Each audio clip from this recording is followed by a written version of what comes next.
Previously on the Bubba the Love Sponge show.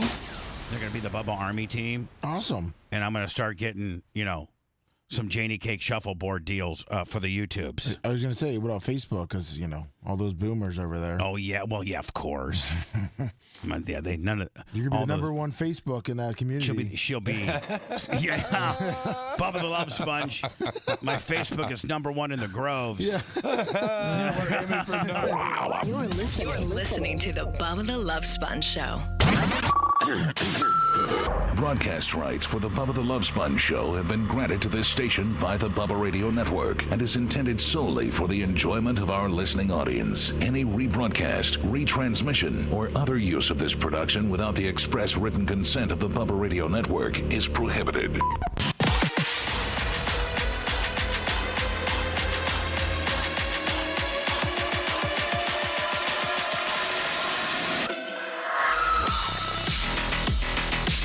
The Bubba the Love Sponge show. Hello. Welcome. Hello. Wednesday, January 17th, 2024. I think we're all still kind of maybe punch drunk from Saturday night's barp ceremonies. I think we're all just, what is it, Wednesday now? I'm just now, today was my first day back at the gym. I'm just now kind of getting into my normal routine. Oh, good. How about you? I guess being probably a dad and a husband and a lot of other things, you got to snap back a little quicker than I do. I'm not really responsible, but for anything about myself. You know what I'm saying? Yeah. Making sure I'm, I don't have a lot of people. Well, at the end of the day, I'm responsible for all of you, which is nerve-wracking. It's probably exhausting. Yeah, it is in so many different ways because I have to handle each and every one of you so very differently. Really, for real. Like, Who's the toughest person to manage? You. Really? Yeah. Nice. Yeah, I mean, well, it just is. It's just because it's just, I don't know. I don't think we should probably even get into it. Okay. It's frustrating sometimes. Gotcha. Seth is a close second.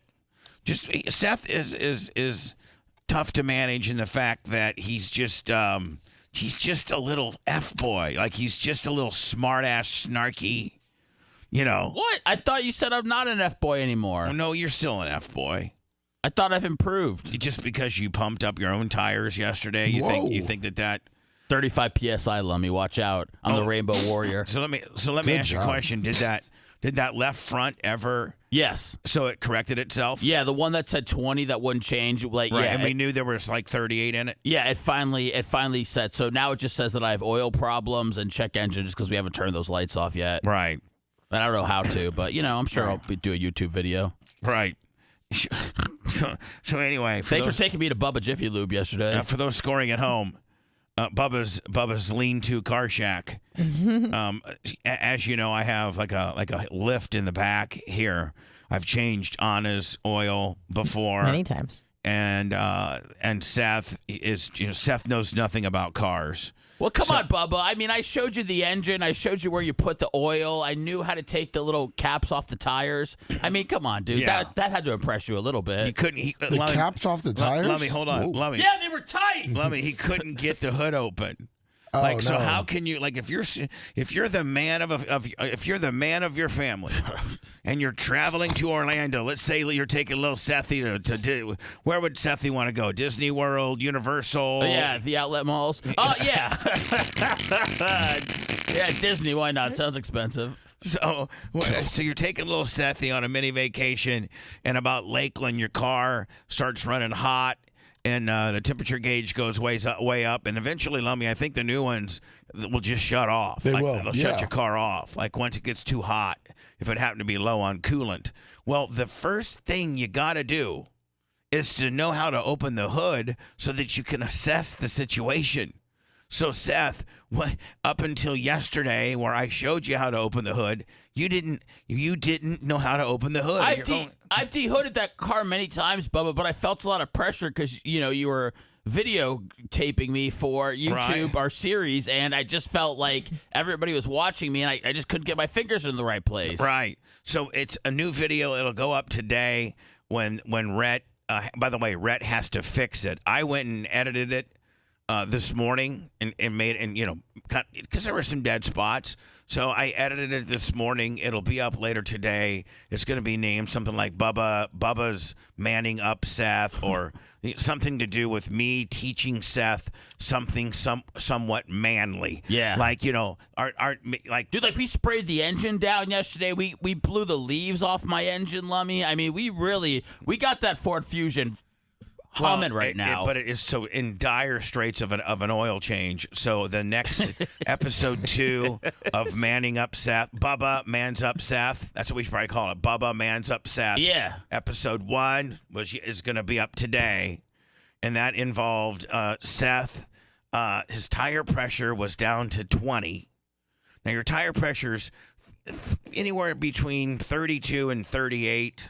Yeah, it depends on the temperature too. Right, exactly. Well, So yeah. 35 is a number that a lot of people use for tire pressure. You can look on the sidewall of your tire. It's like a standard PSI. Well, I think the one on your side of your tire kind of gives you what the maximum can be. It does, yeah. Okay. And then obviously if you have a truck, if you're hauling stuff. Right. So, it tell you, Seth's maximum probably could go to 45.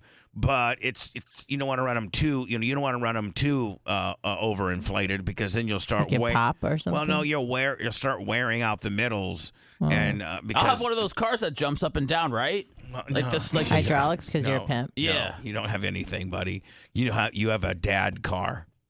and you open, and I mean, so wow. Episode 1. Jeez, what a kick in the junk. I mean, what, Bubba? Like, what am I supposed to do? How do I de-dad it? He doesn't even know how to. Well, I don't know that you got a dad car, because Lummy, he couldn't even open the hood.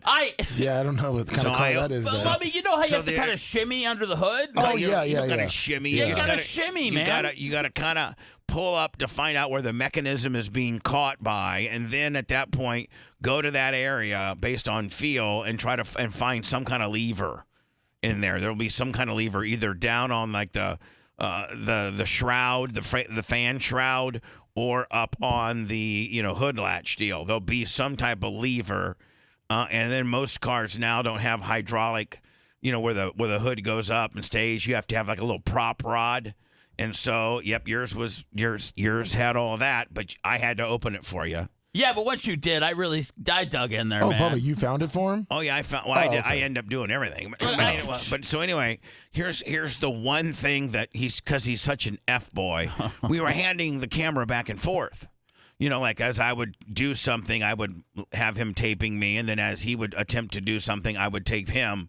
Well, Lummy, I am Johnny. Sideways taper. Yes. I like in the landscape mode. I hate people that do vertical. video.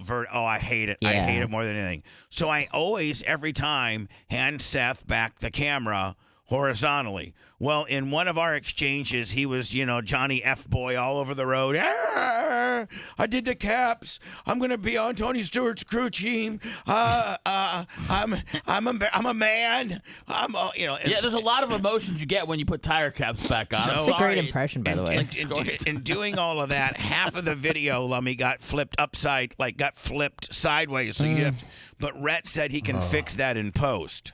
Thank you, Rhett. Sorry. So please, Seth, when we're doing content, be mindful. I do have a nice selfie stick, so I think that would probably be a little bit easier if I'm handing you a selfie stick than just the phone. But yesterday was episode 1, and we were just kind of getting, our feel of how this potential new series may go. Bubba Mans Up Seth. Yeah. Now the episode 1 yesterday was Seth had 15 pounds. He was lacking 15 pounds of pressure in all 4 tires. They were all at 20 when they should be 35. Which Bubba then told me that I could drive off the Gandy Bridge with my family in the car if I don't put more PSI in it. Well, here's the deal, man. If you're driving on an extremely low tire, then what could happen at a high speed is that tire will come off the bead or will de-bead itself. and you're just on rim, and then that tire will probably tear your entire fender up as it's flopping around in there, and you're on rim, and you're just straight steel on pavement, and that could careen you into the wall, which could make your entire your entire family could die anytime they drive in your vehicle. Now Phoebe says that she keeps up with her tire pressure. She says she knows how to. We spoke to her yesterday, on yesterday's podcast, which, good. By the way, Seth, I thought was a good podcast. I don't know how it's trending. No, I agree. I listened to it back yesterday. You had a couple of really good zingers that I missed. You did? Yeah, you talked about getting pleasured at the Gandy Bait Shop, which I thought was a good reference. You missed that. I missed that. I heard that. You missed that I said Phoebe would take you by the Gandy Bait Shop and give you oral. Yeah, and then I listened back to the Stone Cold thing just because I thought it was so funny at the end when he was trying to get in that cold plunge. So anyway, if anybody missed yesterday's Clem Kush podcast, it's real simple. Go to Bubba Army HQ. And register as a grunt, which costs you it's $0. It's free. You just come up with a screen Seth name. and I's favorite price. Yeah, free. Yeah. It's Seth and Anna priced at free. Mm-hmm. And that puts you at a grunt. I guess most of those are grunts. And at that point, you can go down to BubbaArmyHQ.com. And let me, within there is a podcasting section. Just download. Download the podcast. So we have this. We've been doing this a while, Clem Kush, and it's just Kushner and I BSing. Well, yesterday I was tired of hearing it. It's the common theme amongst Seth, even if it's just the regular show or a podcast or just him and I rolling around as friends, is that Phoebe is not giving out the ass in the quantities that he needs. That's a common thing because you ask me every time we're alone about it. Because I'm pulling for my you. ass schedule. Well, when you ask, I'm pulling for you. Well, I know, I appreciate that, but when you ask me, I have to tell you that nothing's been happening. I know, and and I can tell that you're very frustrated because of the few times that you have gotten it. You're like, you're a whole nother dude. You're like, oh yeah, I went over there yesterday and got in the hoots a little bit, and then she finished me off. And I know that's not full intercourse, but it's good enough for me, Sponjo. Oh, I don't care. I'll take some dry humping. I'm looking for a Stefan Curry card right now. Stefan Curry. I'm just saying.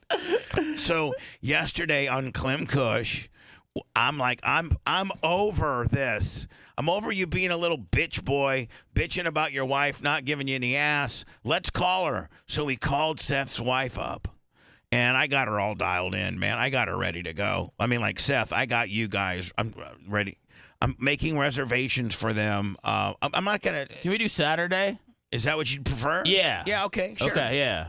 I never got a text from her. I know. We had a doctor's appointment yesterday, but we were talking about Saturday because I think that's when her mom can watch. All right. Well, give me a time. 6.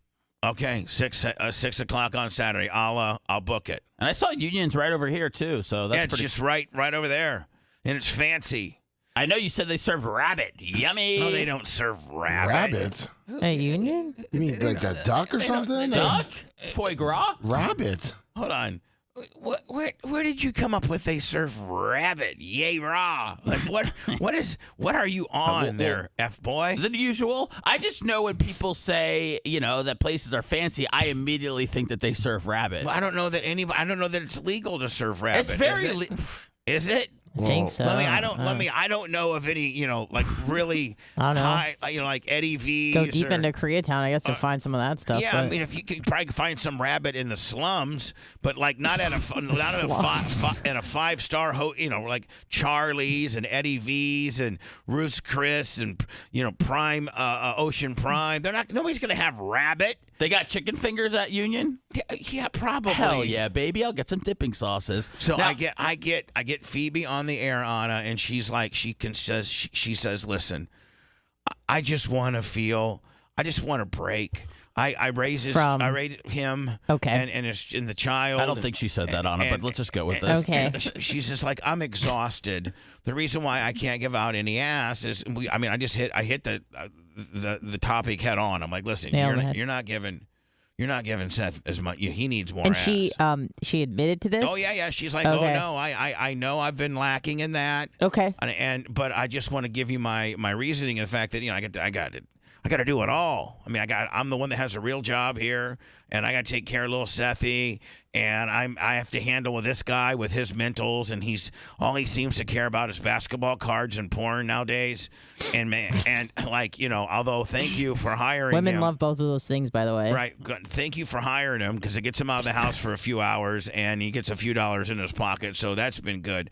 But I just don't have the desire to really do anything just because I'm so exhausted. And I would like to be treated, like a lady one time. And I'd like my husband to take me to dinner one night. And be kind of a man, kind of man up, take me to dinner. Wait, so you're going to Union though? He's going to Union and Saturday night. He's gonna pay for it? Don't worry. Don't look at you. It's kind of it's a little pricey. It's very pricey. Don't worry about. I went there over winter break. It's beautiful, but it's pricey. It's been taken care of. It's been taken care of. His bill has been taken care of. Let's just say that. And if I'm looking to save an extra $50 by cutting out a dessert and a drink and hopefully having some extra money for basketball cards. Maybe just drinking water, no cocktails. Drinking water, no cocktails. Let me tell you something. If you drink water, no cocktails, you can get the most fanciest thing on you get the seafood tower. You can get it all.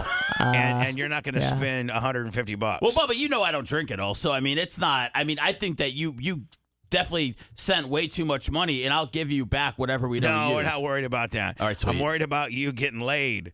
And so she admitted, hey, if he would take me to dinner one night, and treat me right, and, she said back in our young dating days, or back when we were first married, before Sethy, we would sometimes go out in downtown St. Pete, and then I'd have him pull over into an alley, and I'd give him oral. She said that? Yeah, she was like, wow. That's the way it used to be when he was not so, whatever he is. Effed up? Not so effed up and into basketball cards. She's like, when I had basketball cards? When I had a real man on my hands, A real man who did what? Stare at the walls all day? Now I look at card art. Okay. I found something I like, Sponjo. I know. Let it eat. You filled up your tires yesterday. So he's going to dinner Saturday night with Phoebe. Nice. She is already kind of pre-approved the ass, the ass factor if this all goes out without a hitch. And what was the other thing? I didn't want ass that night, man. I'm just gonna be like, you know what? I'm cool. Yeah, I just wanted to take you out. Yeah, you're dumb. Yeah, no, I'm playing hard to get now. Because here's my thing, Bubba. We could sit here and talk about she wants to get treated like a woman and all this stuff, and I know I went on my Andrew Tate rant on the podcast yesterday. But what about what guys want? What about how I want to be taken out like a man and be wined and dined? How do you want to be treated? I want to be treated like a woman. You're lucky she stays with you. I'm lucky she's lucky I'm with her. I'm lucky she's lucky that I'm lucky that she's with her. There's a lot of luck rolling around there. Man, I'm a hell of a guy. Okay, well, I'm just telling you. So then we got into Anna. I asked her if she would like a Hitachi. And Nice. she said, completely opposite of you, she said yes, is about as fast as you could. She's like, yes, I'd love one. And so I'm going to get her a Hitachi. And then she said, because he's a little F-boy about it, and really the only men... Does Rhett pump? Did Rhett pump? He hasn't had one yet. All right. Rhett, if I got you a pump, would you pump? Oh, yeah. Yeah, okay. Does Macho want to pump? He always pumps. He works out every body part, he says. He's pre-pumped. He says, I pump my penis at the gym. I got the special exercise. All right. So Rhett's going to pump, Seth. I do pump. Lummy pumps. Yep. Dan pumps. Rhett's going to pump. And why are you so... And so I even asked your wife yesterday, hey, we all pump, which, kind of makes your penis a little bit bigger, a little thicker. And she's like, hell yeah, get him a pump. Well, yeah, so I got her pre-approval on a pump. You've been fighting the pump. If I get you a pump, will you pump? I just feel like this is a lot of money that you're investing in me right now. Between a Hitachi, between a pump, between a Union dinner. It seems as though, man, when money benefits you, you like to roll it out. But it also is when you feel as if you don't want to do something, then you throw the money card. No. I know how you are. I know how both of you are. I feel like it's... I do. I know how you guys are wired. I feel like it's a lot. I just feel like it's a lot. Why don't you stop worrying about it? I feel like you're showering me with gifts right now. Why don't you stop? Perhaps I am for content. Okay. I mean, getting your wife a vagina masturbator, Hitachi 9000, getting you a pump, make it thicker, 3000, and then having you guys go to dinner on Saturday night because that's what she says gets her juices flowing. I want, content, and that is you reporting back to the show, not lying, being honest. Saying, right, Sponjo, I took my Dodge Hemi. He thinks, by the way, Lummy, he thinks his car, which is a Ford Fusion, 2019 4-cylinder, he thinks it has a Hemi in it. Oh. Yeah, he thinks it's I don't think Hemi's going for it, Seth. Well, I didn't know that, Lummy. He thinks that we open it up and he goes, look at that Hemi. You asked me what kind of engine I had in my car, and I said I believe I have a Hemi because that's the one I hear the most about. So I would imagine it's just the stock engine, and then you're laughing at me. It's so funny. I don't know these things, man. Then we popped it open, and I don't know what I got. Even Anna knows that she doesn't have a Hemi. Anna, what kind of motor you got in your car? Not a Hemi. Well, right. But you would probably say, I don't know, some kind of Toyota thing, right? Yeah, of course. You'd be like, you would be on brand at least. Yeah. Right. Dude, Bubba's like, oh, you got to spray down your engine. He's spraying it down. I was like, why? I like to detail my motor. Oh, of course. I like to spray it with brake cleaner and then maybe WD-40. I know. I was breathing that in the whole way home yesterday, Bubba. I got lightheaded on the bridge. I was like, where's this chemicals coming from? You sprayed it right into my air conditioning vents. Well, I did. I sprayed the whole motor down with it. Nice. But anyway, this video of Seth, inflating his tires and checking his oil. And then, by the way, he didn't do any of it. I did it all, but I was showing him how to do it. Nice. I know where the stick is now, Lummy, that you put all the way in the oil, and then you check it to see. And we just stuck it in there, and I was a quarter ounce short of it. No, not a quarter ounce. You were a quart low. I was going to say a quarter ounce isn't that bad. 1 quart. I was quart low. 1 quart. How many quarts are in a gallon, Seth? 4. Okay, there you go. Hey. You're going to get a lot better gas mileage, too. Yeah, when you're not, So anyway, he was a quart low. I was ready just to take the smart car home yesterday. I said, just keep this damn car. I don't want it anymore. Well, so Lummy, it's filthy inside. He doesn't know how to open the hood. But we got through all of that. It's like a 19-minute video today. Nice. It'll be up. It'll be up I'd say by 3:00 today. It's up there now on the back if you want to watch it at all. Oh, it is? Yeah. Oh, yeah, I do. Screw you, Rhett. It's so funny. It is so funny. It'll still say checking, but it's all processed. You can watch it. All right, let me see here. It is so funny. Let me see here. I'm just not ready to relive all this yet. Why not? It was just hold on. Bubba toughens up Seth with car maintenance. Yeah, that's the one. Okay, perfect. Now, can we tie? We can change it. I'm like, Bubba's manning up of Seth. It's like it's a series. Okay. Because we got a lot of things to do. The next thing, Seth, is going to be a full-blown oil change. Is that where I slide under the car? No, I have a lift, so you don't have to slide under. And if you slid under, you wouldn't know what to do anyway. So, when you put goggles on and you start wrenching stuff. You put goggles on and you start wrenching stuff. I've seen guys go under cars before. Okay, well, who knows what they're doing under there? Okay, well, something. We're gonna lift your car up, and then we're gonna change your oil. Okay, and then we're gonna rotate your tires.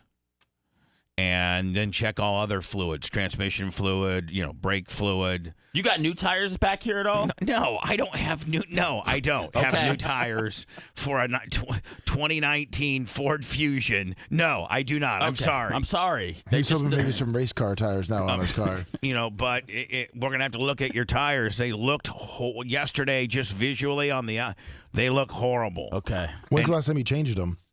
I get new ones every now and again when I. You said you buy new tires pretty regularly, right? Hold on, Seth. You don't buy new tires regularly. I don't know that you've ever bought new tires for this vehicle since you purchased it from Ford. Bubba, I drove into a curb, had a flat tire. Like I am kind of aggressive with my car because I hate cars and I just don't care. So I get it. It shows it inside. Looks like it literally looks like it's a garbage pile. Yeah. So well that stinks. But that's just how I go about business. Oh God, I look awesome. The next here I got it right here. Let me see here. There you go. There's boom. There it is. So let me. I don't know if I'm ready. I think I might want to take a break before I come out with this. That'd be perfect. This will be available. I'd say in a few hours. And so yesterday, Seth. The only two. I mean, the issue was the oil. He gets his oil lights on, and his air pressure light is on, and his check motor light is on. Well. I don't have one of those readers that can tell you what the default code of why it's throwing a check engine light, but I can certainly take care of it low on oil. Now, did the oil light come off? No, it's still there. That means that because when I checked the menu, it only had 5% oil life left. So that's change the oil light indicator, which we're gonna do. But he had 20 pounds of air pressure in all 4 tires. I mean, like they look like they're flat. Well, that's kind of that's the look I like to go for. Oh, okay. I didn't know that He it likes would. a slammed car. Right. I didn't know that it would cost my family their life. It could potentially, and you're gonna go through tires. If you don't have them properly inflated, they don't wear correctly. You dumbass. Okay, listen. Pa never talked to me about no cars when I was growing up. Pa never talked to me about no cars growing up. That's right. Pa never talked to me about no cars growing up. Is your dad mechanically inclined at all? Shout out to my dad. It's his birthday today. Oh, happy birthday! What's his name? Dave Kushner, 77. Dave Kushner, 77. Was Dave handy in the car shop? God no, no. Bubba, come on. I'm just asking. Nothing got tossed down except I know how to throw a baseball. I mean, like that's what my dad collect baseball cards. Yeah, which he showed me how to do also. Like that's what my dad passed down. I'm sorry, I don't know how to do stuff. Your dad was probably a big Dave Kingman fan back in the day. He liked any Jewish baseball player that existed. Well, you guys were in Chicago. Dave Kingman from the Cubs. Yes. Weren't you a big White Sox fan, though? I am a White Sox fan. Man, he was nobody in Chicago likes the White Sox. They're all Cubs fans. They are. Except you. That's okay. Can't even. It's all right, though. When you walk around the city, though, and you see somebody else wearing a Sox hat, you give them that nod, you feel close. Or you get killed. Or you get knocked out by a Cubs fan. No, right? They're bitches. They don't do anything. So anyway, Seth. Yes, sir. Yesterday we checked. Well, first of all, we taught him. You know what? I don't even know that I taught you how to open the hood. I think I just opened it. I know how to do it. It's just like I said, you have to shimmy. It's kind of a process. It's tough when people are watching you. It's trying to go to the bathroom at a sporting event. And next time I'm going to be able to just get it right there. Boom. Right. We have to change the oil, and then also rotate the tires, and then check all other fluids. So that will be part 2. When would you like to do that? You want to do that today? Oh, yeah. Yeah, I mean... Why not? Here's what I'm thinking. No better day than today for part 2. No, but what I'm thinking is like part 2 will be next week, but I can have it in the can. Yeah, we can start responsibly getting it edited. Yeah. I mean, I don't have an after show today. No, neither do I. So we can do that. I'm thinking we might as well go out there. But Seth, I'm gonna have to find one of my selfie sticks.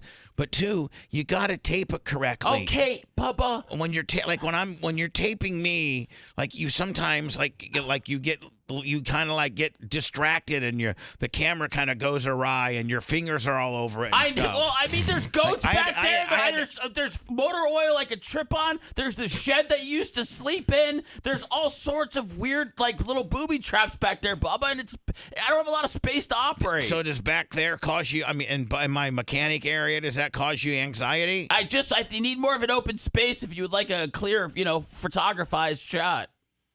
I need a clear space if I want to do a photography shot. Yeah, okay. I mean, just give me room to operate. I'm an artist here. So what we're going to do today is this. We're going to change. We're going to lift your car up on the lift, which, Lummy, you know how much anxiety he's going to have on that? Oh, a lot. Yeah. It gets a little shaky sometimes. Can I sit in the car when you lift it? No. It'll break. Can Lummy? It won't break. No. It won't break. It's just not safe. Well, could you wobble like a seesaw? No. Only a little. No.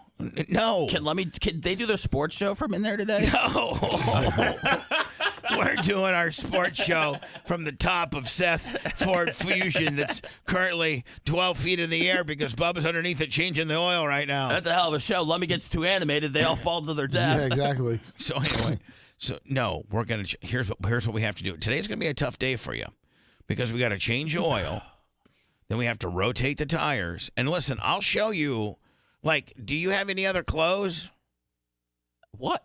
Like, I mean, because you're going to get dirty when you're taking tires off. And, He does not look happy about getting dirty. When you take the tires off, like for instance, when you rotate the tires, the car's on the lift. Well, you lower the car to where it's about chest height, because that's the easiest way to be. It's harder to manipulate a tire when it's this high, or it's harder when it's this low. So you have your most strength, right at your chest level. So you're low after you've changed the oil in your car. And you got your oil filter, your new oil filter on, and your drain plug secured and torqued at the right torque.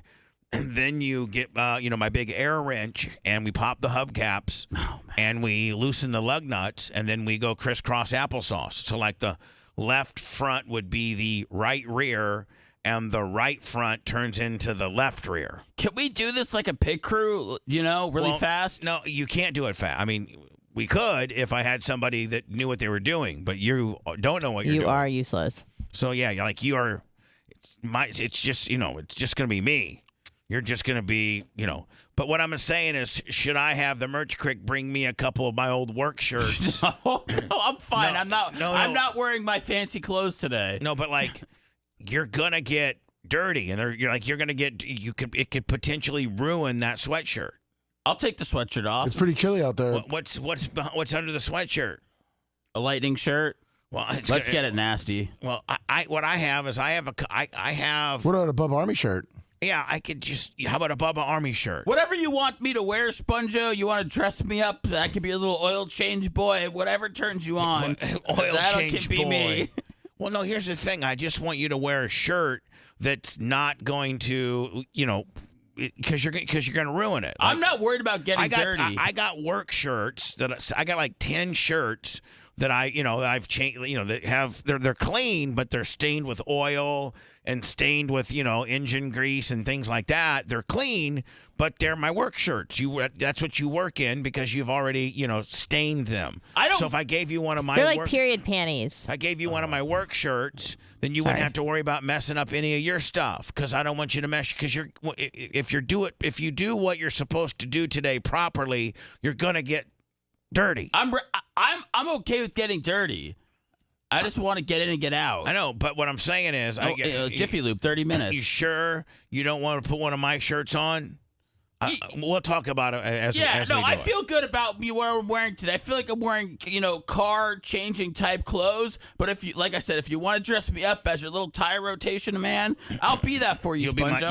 You'll be my tire bitch boy. Yeah, a little man that puts the caps back on the tires. That could be me. Don't forget the goggles. You're like my little assistant. Yeah. Okay. We do have some safety goggles. I don't wear them, but you probably should. Okay? I would love it. You probably need some safety goggles, okay? And do you have that thing in the back where in case you get chemicals in your eyes, an eye wash? Yeah, a hose. Yeah, a hose. Okay. And then do you want me? I have latex gloves. Yes. Check. I don't wear latex gloves, but a lot of mechanics do wear latex gloves. Yes. So you're going to want those too, right? Yes. Check. Yes. So we're going to change your oil, rotate your tires, and then check. I don't know if your car has any grease zerks or not, but if it has any grease zerks, then we'll grease the suspension. No, it's greased up. I checked it yesterday. You don't. It is so greased, Bubba. Do you even know what a grease zerk is? No, but this just sounds like a lot of work. It sounds daunting. Then, after we get done with the oil change and the tire rotation, then we're going to get a trash bag or a trash barrel and get all that trash out. All the the Listerine bottles and the baby Sethi arts and crafts and all the stuff that and then we're gonna take a shop vac and we're gonna vacuum out all the dirt and all and all the crumbs. It's a fresh start. Yeah, and all that. I would rather drive my car into a lake. I'm not that attached to it. I know, but okay. I'm just saying if we wanted to get the insurance claim and start over, we could all start over together. What I'm saying is this. Whose car are you taking Saturday night on your hot date? Oh, we could be taking mine. Right, and what if it's 1,000% clean inside, and the dashboard's been armor-alled, and there's no more crud. Women do like a clean car. When there's no more crud on your dashboard, and there's crud on where your drink holders are, and it just looks filthy, and your door jams. And I take Lucas liquid wax, and we wax your door. Like right now, Lemmy, when you open up his car, his door jam looks like puke stains all down his door jams. Did you puke in it? I think he has a few times From his puke days? opened up his door and puked out the door, and the half of that puke ended up on the door jam, and now it's dry, and it looks like a big ketchup stain. Oh. It's just I always thought that the rain would kind of get into that part of the car and wash it off, but it never did. Rain doesn't get into the door jams and wash it off, so he's got corroded door jams. So what I'm thinking about, Lummy, is completely having him help me vac it out. Full detail, condition the dashboard, armor all the tires, and then what a lot of people forget to clean the door jams. Clean the door jams thoroughly, maybe with a little Simple Green or 409. That sounds amazing. And then Lummy, the final act would be to take some white lithium grease and to grease his hinges and his door lock assemblies. Oh, this is big time, Seth. Yeah, that's what Dude, I do. that's awesome. That's what I do. Pro bono. When I clean my car, I wipe all my door jams down, I wax them, and then I'll do all of my hinges with white lithium grease. What does something like this run time-wise? Probably about an hour. Oh, cool. All right, no problem. Probably about an hour. Sweet. But it should make some great. I mean, getting underneath your car. We'll be able to tell you the healthiness of your car. Your car could have a lot of things going wrong with it because obviously you never look underneath your car. Yeah, no, I would imagine there's problems. What's an unhealthy car look like? Is there a lot of things dripping and stuff? Well, like you can get a better look. You can get a better visual of the brake pads. You can get a better visual of the shock struts. You can get a better visual of the You got all that stuff here? The muffler. No, that's stuff that you have on your car. No, I mean, I'm just saying if I have a bad muffler, do you have an extra one? No, I don't have an extra muffler. Okay. Jeez. Are you comfortable walking underneath the car? He's gonna have to see Lummy. That's gonna be fun for him. Yeah. I'm sorry, what? You have to walk. We have to work while the car's jacked up. It's above you. While it's above you, we're working underneath it. For how long? For probably 20, 30. As long as it takes, buddy. Probably 30, 40 minutes. Do you have a show today, Anna? You want to come out there and help us? She's done it before. Well, not really, but she's watched. She knows what it entails. Could she be the one that works under the car with you guys, and then I'll film it the right way? Oddly enough, that's her anxiety as well. Oddly enough, the reason why she asked about that is because she's definitely afraid to go underneath it. I've run, under it a few times. Very quickly. Yes. But Seth, you're gonna have to stay under it with me, and like for instance, I'm gonna make you. Being a man sucks. For those scoring at home, we've been heat-free for 17 minutes. I can't hear, so I don't understand. Bubba the Love Sponge returns after this.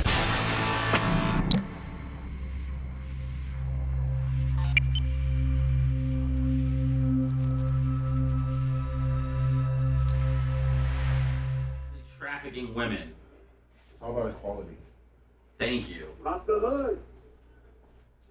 You're set. You'll like it. It's really nice.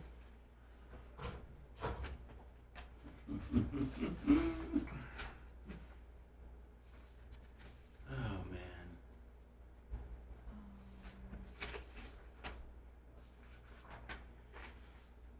Damn, CC Hall firing off many comments about me this morning.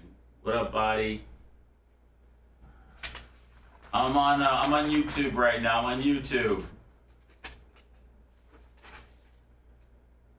I don't have the Rumble set up yet.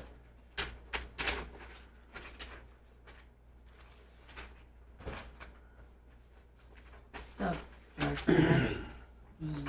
calling you Davey Havoc. Gene. Timothy. Michael. Brian from Philly, what's up, man? Well, you called the Eagles, dude. Sorry. I was trying to pump you up. I didn't know that was all going to happen. What's up, the Guru? Get a Motorcraft oil filter? No. Bubba said no. K&N, bitch. She said K&N. Thank you, grouper. I appreciate it. I was just thinking about that. Seth has tiny balls.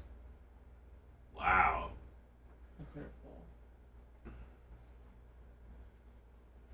CC Hall, you don't know shit about me being a slob other than just what you just heard Bubba talk about. I'm kind of surprised just because, like, you're kind of a germaphobe like me, so I would think that you want things clean. It's a bunch of water bottles and weed containers in my car. Like, But is it, like, dirty? Yeah, it's dirty. Sure.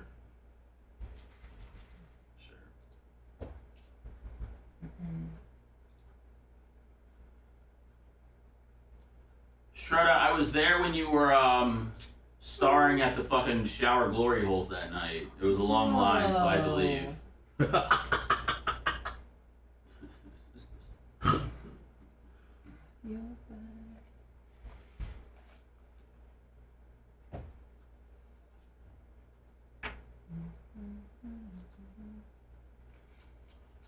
Shut up, Shredda.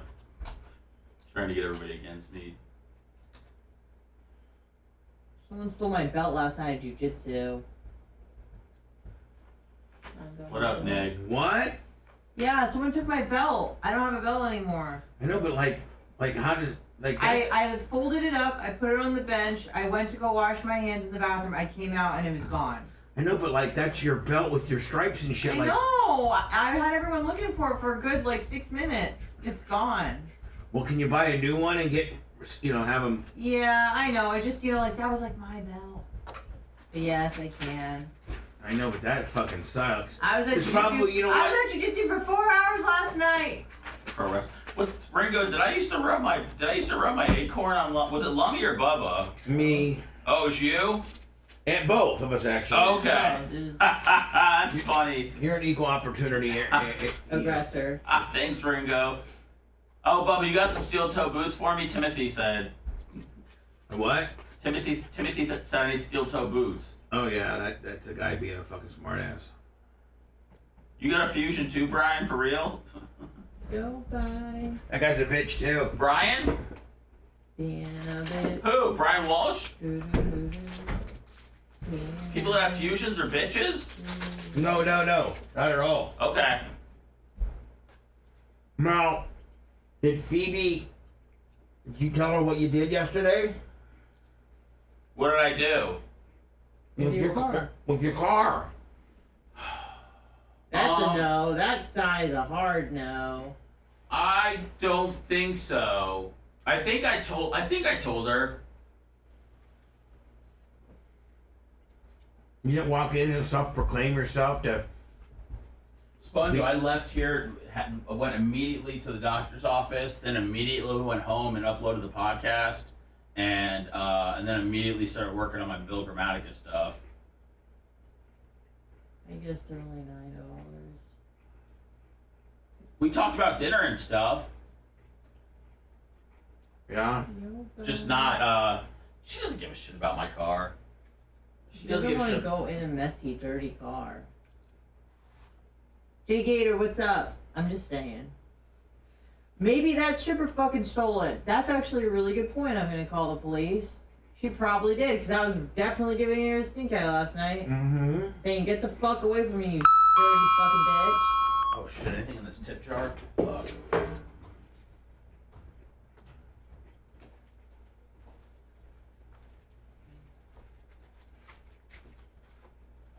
I didn't even fucking know. I didn't even know that was John from Naples. He was like, hey, I got you some alcohol. I know you don't drink or whatever. I was like, oh, no, I appreciate it. I didn't know it was John from Naples. Him and his wife, yeah, they got us some really nice bourbon. I don't think I've ever, like, officially met him. Oh.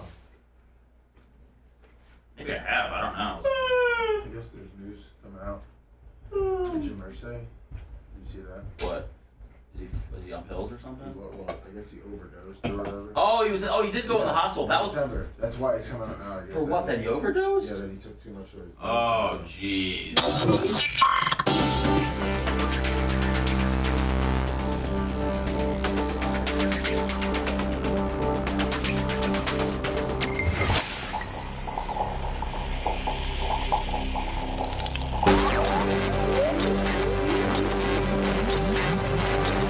Time to scratch that itch, is it? Listening will give you no health benefits, but all the carcinogenic after effects. Stop looking while you're ahead for a change. We now return to the Bubba the Love Sponge Show.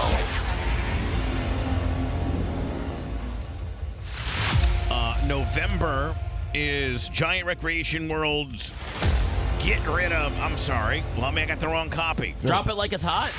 We're talking about November. It doesn't matter what month it is. What you can get at Giant Recreation World is a lifetime warranty for your brand new purchase at Giant Recreation World. And you can also, rent something for the weekend, and they'll have it dropped off. As a matter of fact, I got one coming to the track, Lummy. Oh, nice. That I can put David Markham in, the guy that does the track prep with me. So I'm actually using. I think I'm getting like a 32-footer for David Markham. They have all types of different sizes and stuff, and with the Daytona 500 coming up, and you'd like to go and spend 2 or 3 nights there, but you just don't want to lug your own camper or purchase your own camper, or yes, you can instead just have them bring one of theirs. They'll fully stock it: sheets, towels, toilet paper, paper towels, what extra set of sheets, whatever you need. Giant Recreation World, man, it's the best. They got a ton of golf carts as well. 3 different locations: Ormond Beach, Palm Bay, and Winter Garden. Yes. It all starts and stops with GiantRecreationWorld.com. Tell them Bubba Army. GiantRecreationWorld.com. Tell them Bubba Army. I bet you wish you would have had one of those for Stein, huh? Yeah. There you go. The next time I have a bunch of guests, is I'm just going to get like 32 footers are they're the kind that are on like a Ford 450 frame, Lummy. Yeah, is that a Class C? I think that might be a Class C, yeah. But they got a kitchen, a full shower, bathroom. If you don't plug into 30 or 50 amp, then they have a generator that runs, AC, sleeps like 6, your kitchen, microwave, all of that. I should just get when next time Stein comes, because listen, Sumo, I love when Sumo stays actually with me.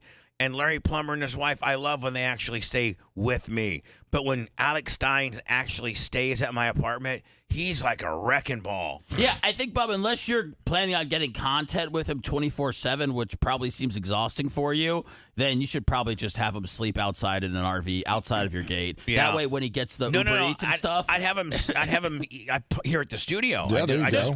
Just park it there in the back, like back where the oil. Think about how secure our oil, our mechanic station is. No, I know. I'm saying, but I would put him on the other side of the gate just because he orders Uber Eats so much that I figured you wouldn't want to get bothered with having to find out what the gate code is and everything. Yeah, but I can actually put him on that wall by the gate. Oh yeah, and then he could just take it, because a lot of they'll just hand it over the gate. They're not handing over concrete blocks. They're just handing over a bag of hamburgers or something like that. So literally, you don't even need to open the gate up. They'll handle it right over to you. Are we talking to Stein today? Yeah, I'm assuming. Yeah. Are you are you not upset, but are you just like a little perturbed about how he treated your house? He's done it before. Bubba was expecting it. She's pretty much right. Yeah. That's his that's his MO. That's on brand for him. Is that just like his thing? Yeah, and it's like just being inconsiderate is his thing. And I'm not used to that, because that's the way, like when I go and stay at Larry's house, or I go stay at Sumo's house, or I go stay at my mom's house or whatever, like I'm the kind of guest that on my last day there, I'm going to take all the sheets off the bed, strip the sheets, have them ready for my host to wash them. I'm gonna go ahead and take a towel and wipe down the bathroom. I'm gonna try to make sure that I clean the toilet if I can. Or just make sure you tidy up after yourself. Right, so that your host wants you to come back. Right, so any dirty clothes or any dirty towels or anything like that I may have used, I'll separate into a pile of versus the sheets, and then you bring them down to the host. Say, hey, listen, here's my sheets and here's my towel. That's like the coolest. Mm-hmm. And the bed's stripped, and all the host has to do is wash them and put them back on. Instead, when you walk into Alex and Stein's bedroom, here's what you got: like 5 or 6 or 7 Uber Eats or DoorDash leftover bags, cartons of Oreo bags, bottle like 4, 5, 6 crushed up bottled waters in the corner. Crumbs. Crumbs. Any cigarette packs? Yeah, empty cigarette pack. Any drug paraphernalia? Here's the thing: is actually in the bedroom he stayed, there actually is a little wastebasket. Like there's a little, not a big one, but it certainly probably almost all the trash that he had generated, you could have probably have fit into that trash container. And there probably was none in there, correct? Oh, there was nothing in it. It was bone dry. Had I stayed there, I would have taken all my trash, bagged it up, and then taken the bag out, and then asked the guy for another bag. A lot of times they'll leave the bags in the bottom of so you can just put a new bag in. But Alex Stein comes in, messes the place up, uses. It's time we talked about his Adderall. leaves every light on. That's another thing that pisses me off. Like he'll be in the living room watching TV, but his light's on in his bedroom. You can't have that. Like that's just that is just that's old man stuff, right? When you get mad about lights in other rooms. No. I do that now. I get mad at it. No, I do too. Well, because my dad made us turn every light off. Hold on, Same. now. That's not old man stuff. I think even the younger generation would be a little mindful if you went and stayed with them, and then you're out watching TV in the living room, a whole other room for like 3 hours, and your light in your bedroom has stayed on the entire time. There's nobody in there. There's no reason to have that light on. It's just being wasteful. Well, sometimes if you don't have the light on, you get sucked into the darkness. Oh, yeah, okay. Seth would be probably even worse to have as a guest. No. Bubba, you wouldn't even know I was there. Yeah, if the cleanliness of your vehicle is any indication as to how you roll when you're visiting somebody, no thank you. Bubba, I hate my car, okay? I hate cars. I told you yesterday. You're the only guy in the world I know that hates cars. Everybody loves cars because cars offer freedom. Okay, well, being able to leave and go somewhere. What do you just want to stay home all day? Well, you've never been on a bicycle before then, because that's when I feel free with the wind in my helmet and all that stuff. Well, okay? You know what? Ride a bike to Land O'Lakes to see your mom. Yeah, good luck. Okay. Listen, my car's a driving recycling bin right now. All my core bottles are in there. It's where I throw all my, my weed caps when I go to the medicinal marijuana store. I can throw it out, but I keep a clean house. Well, that is episode 2 today of Bubba Man's Up Sethy. Today we're gonna do the oil change, the tire rotation, and the interior detail. That's what we're gonna do. The 3 things. And then we're going to sell my car. No, we're not. And what we really should do, to be honest with you, is we need to wax it. At least the hood. You at least need to wax the hood. It is so paint. It is so sun-dried and just so... Well, I was trying to see if it could get so sun-dried that it would kind of give it that matte finish, because I really like that. Well, you're well on your way, buddy. I wanted to get it so sun-dried, I wanted the matte finish. Because is that what the cool kids are going with now? That's... If I talk about... I don't know anything about cars. The only thing I know is a matte finish. I'm like, that's pretty cool. Yeah. I want that. So, here's a little excerpt. This will be up soon on our YouTube channel. A lot of this really great content we debut on our YouTube channel. Then eventually we'll throw it over to Facebook a week or so later. But it usually debuts on our YouTube channel. And again, we just surpassed 100,000. We're at 104,000 subscribers now. That's pretty cool. Yes, that's awesome. That's gonna keep growing. Damn right, we're almost up to Bob and Tom. His Bob and Tom's.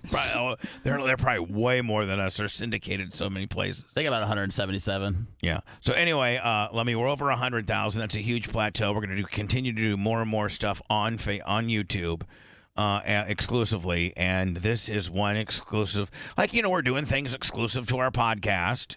And then the Daily Show is exclusive to, all the visual aspects and audibly on our terrestrial stations and Bubba Army HQ. Yes. Well, this is going to, when we re-thumb it or rename it, it's going to be like Bubba's Manning Up Seth or whatever. Something to do with me putting Seth through a series of stuff that men do, that like the average guy can do. Lummy, you can change your own oil. Yes. Right. I have. I can change my own oil. Rhett, can you change your own oil? Yes. Macho, I know you can change your own oil. Anna cannot. Anna cannot. I got a man that can. That doesn't count. That's not your skill set. Oh. Your skill set is the same as Seth's oil changing skill but set. I'm a lady, though, so it's appropriate. I know. It's not appropriate for him. Right. I don't think that I should be shamed because you're a man. For being a man that doesn't know how to do things. I think that's the way that things should be. All right. Well, we're not gonna shame you. We're gonna fix you. Andrew Tate doesn't have he doesn't know how to change oil. He has bitches do it for him. All right. Well, you don't have that luxury. He's also worth $400 million, though. Yeah. So. Well, I'm just saying. So will I be when I join up with this trafficking team.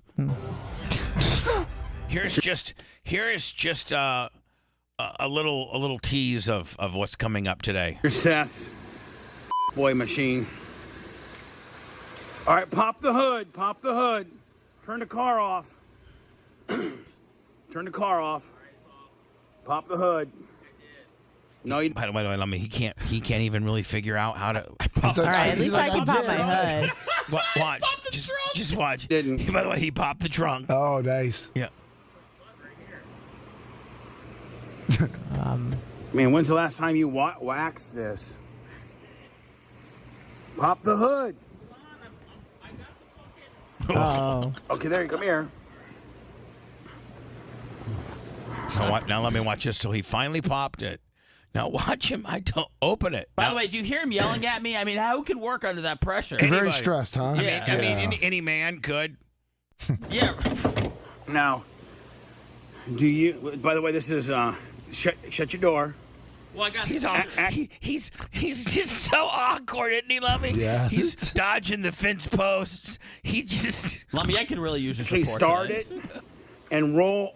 Very stressful, Bubba. Roll your just your driver's side window down. And a lot of times when you're changing oil, it's easier to do that so you don't have to get in the car. You can just fire it up. You know, it's just easier to roll the window down than I having to nailed get that back. part. Yeah, you did. There you go. Look at that, Lummy. Nice. All right, I'll turn it off Impressive. and shut the door and come out here. Now, do you even know how to open up the hood? Yeah, you got to find the thing, right? All right, well, let's see if you can do that. We're manning up Seth here. Fucking Jiffy Lube back here. Oh, that was F word. Yeah. Just got to find it for the open sesame, you know? Tricky to find, you know? Different on every automobile. Yes, it is. You know? I mean, it's got to be around here somewhere, right? He could rip your hood off. Is it in the center? For you. Yeah. Yeah. Can't find it. I've left it. So hold on. Oh. Get this Bubba talking about, man. Shit. Okay. Yeah. All right, take me now. Yeah, okay. Get that big meaty paw in there. See, it's not easy, is it? So let me. See at that point I'm rattling to find out where it's getting Yeah, hung you up kind at. of see But where he's it's. struggling too, Lummy. I mean, Not really. Oh, the yellow. Oh. Is that a Hemi?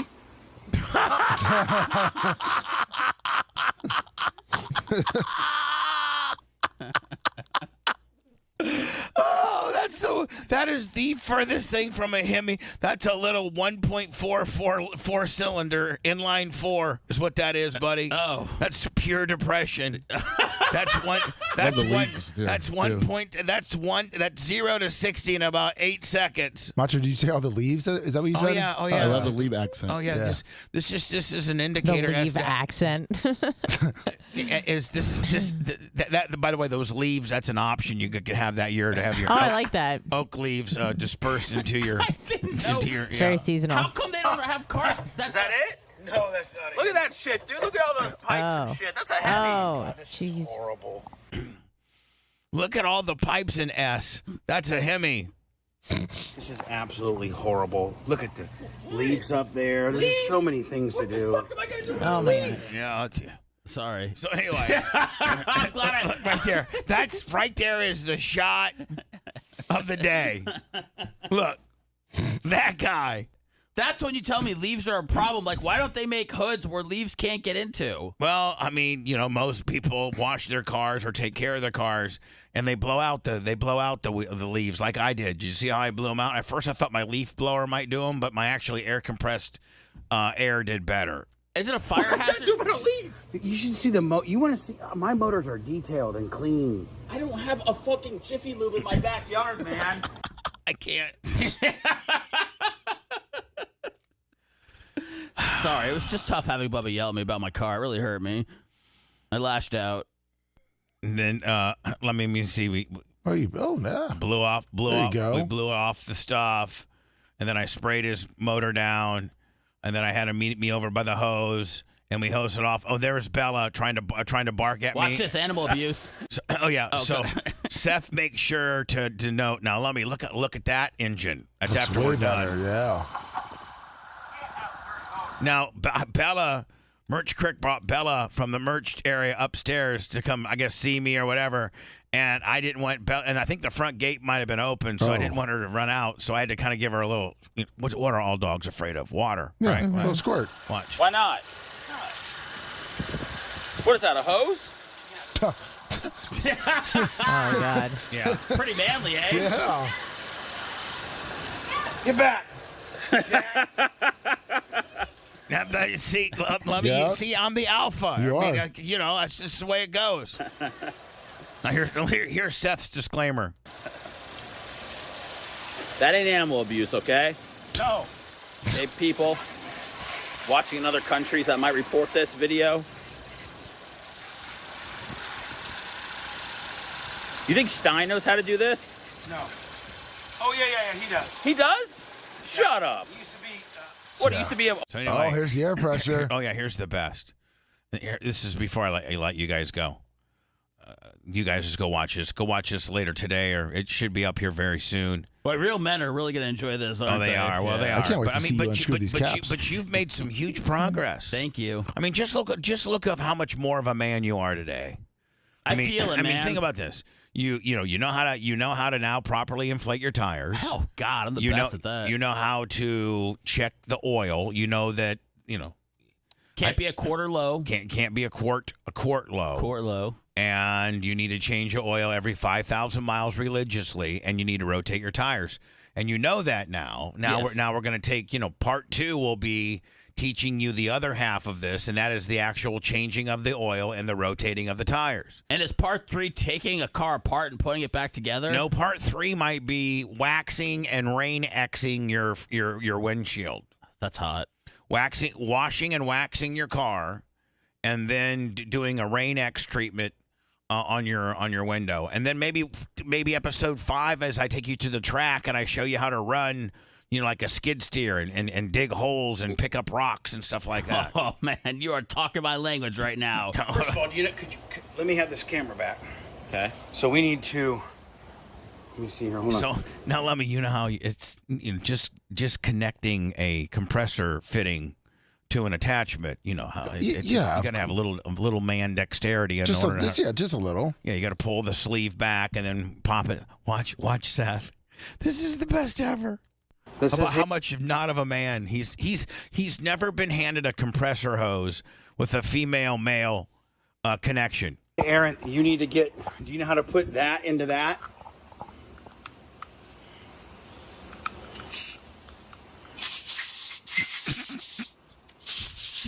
Oh, they're trying to screw it on. Yeah. Fighting a hurricane. It's like fighting a hurricane. Hold on.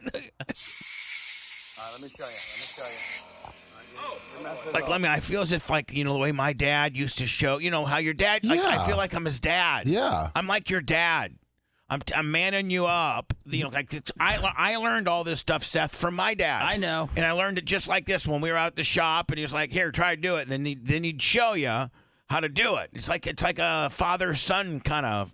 My dad showed me how to pick grapefruits one time. Oh, nice. Okay. Turn around on me. What you do is, you see how this pulls back like that? Yeah. You pull it back, then you insert it. See? Oh, wow. Now Now, see, I just wasn't letting him get away with it. Nope. I was going to make him do it, and he nice. does it. Wow, okay. See, Seth, this is a manly skill that, 24 hours ago you couldn't do. I can see. Am I right? All the women around the world want a guy that can hook up an air compressor to the female parts. Anna will tell you probably right now, as much as we're clowning it, a guy that has a little bit of mechanical ability is kind of, I think, a turn on to a girl. Oh, 100%. Right. It's almost like, no offense, it's like a baseline. Like if they can't do it, you're like, uh-oh. Like let's say you're going out with this dude, okay, Anna? And you're at your girl nights out, and he just stayed home, or he was guys' night out. You guys were not together. Yeah. And you blew your tire on the Howard Franklin. Yeah. And you called him. Yeah. And he's like, listen, you know what? I'll be there in 20 minutes. Just hang tight. Yeah. And boom, he comes over and gets your jack out of your car, jacks up your car, takes the blown tire off, puts the buddy tire on, puts the jack in there, and basically changes your tire. Does that not be like that guy's? I was like, oh my God, I'm so glad that so wet. I'm with someone that can do that for me. And it might. Oh, absolutely. It might be like not only a physical but a mental moisture for you. 100%. Like hell yeah, man. Yeah. I don't want to be with some soy boy. This guy didn't. He didn't. You call want to be with a AAA. guy that can take care of business. Right. You know what I mean? So Seth, we're gonna get you there, buddy. Can't wait. Just yesterday, you learned 3 skills yesterday. If I'm not pressing, you learned how to detail an engine. Yeah. You learned how to fill your tires up, and you learned how to check oil, and you learned how to connect an air hose. Yes, sir. There you go. Hold on.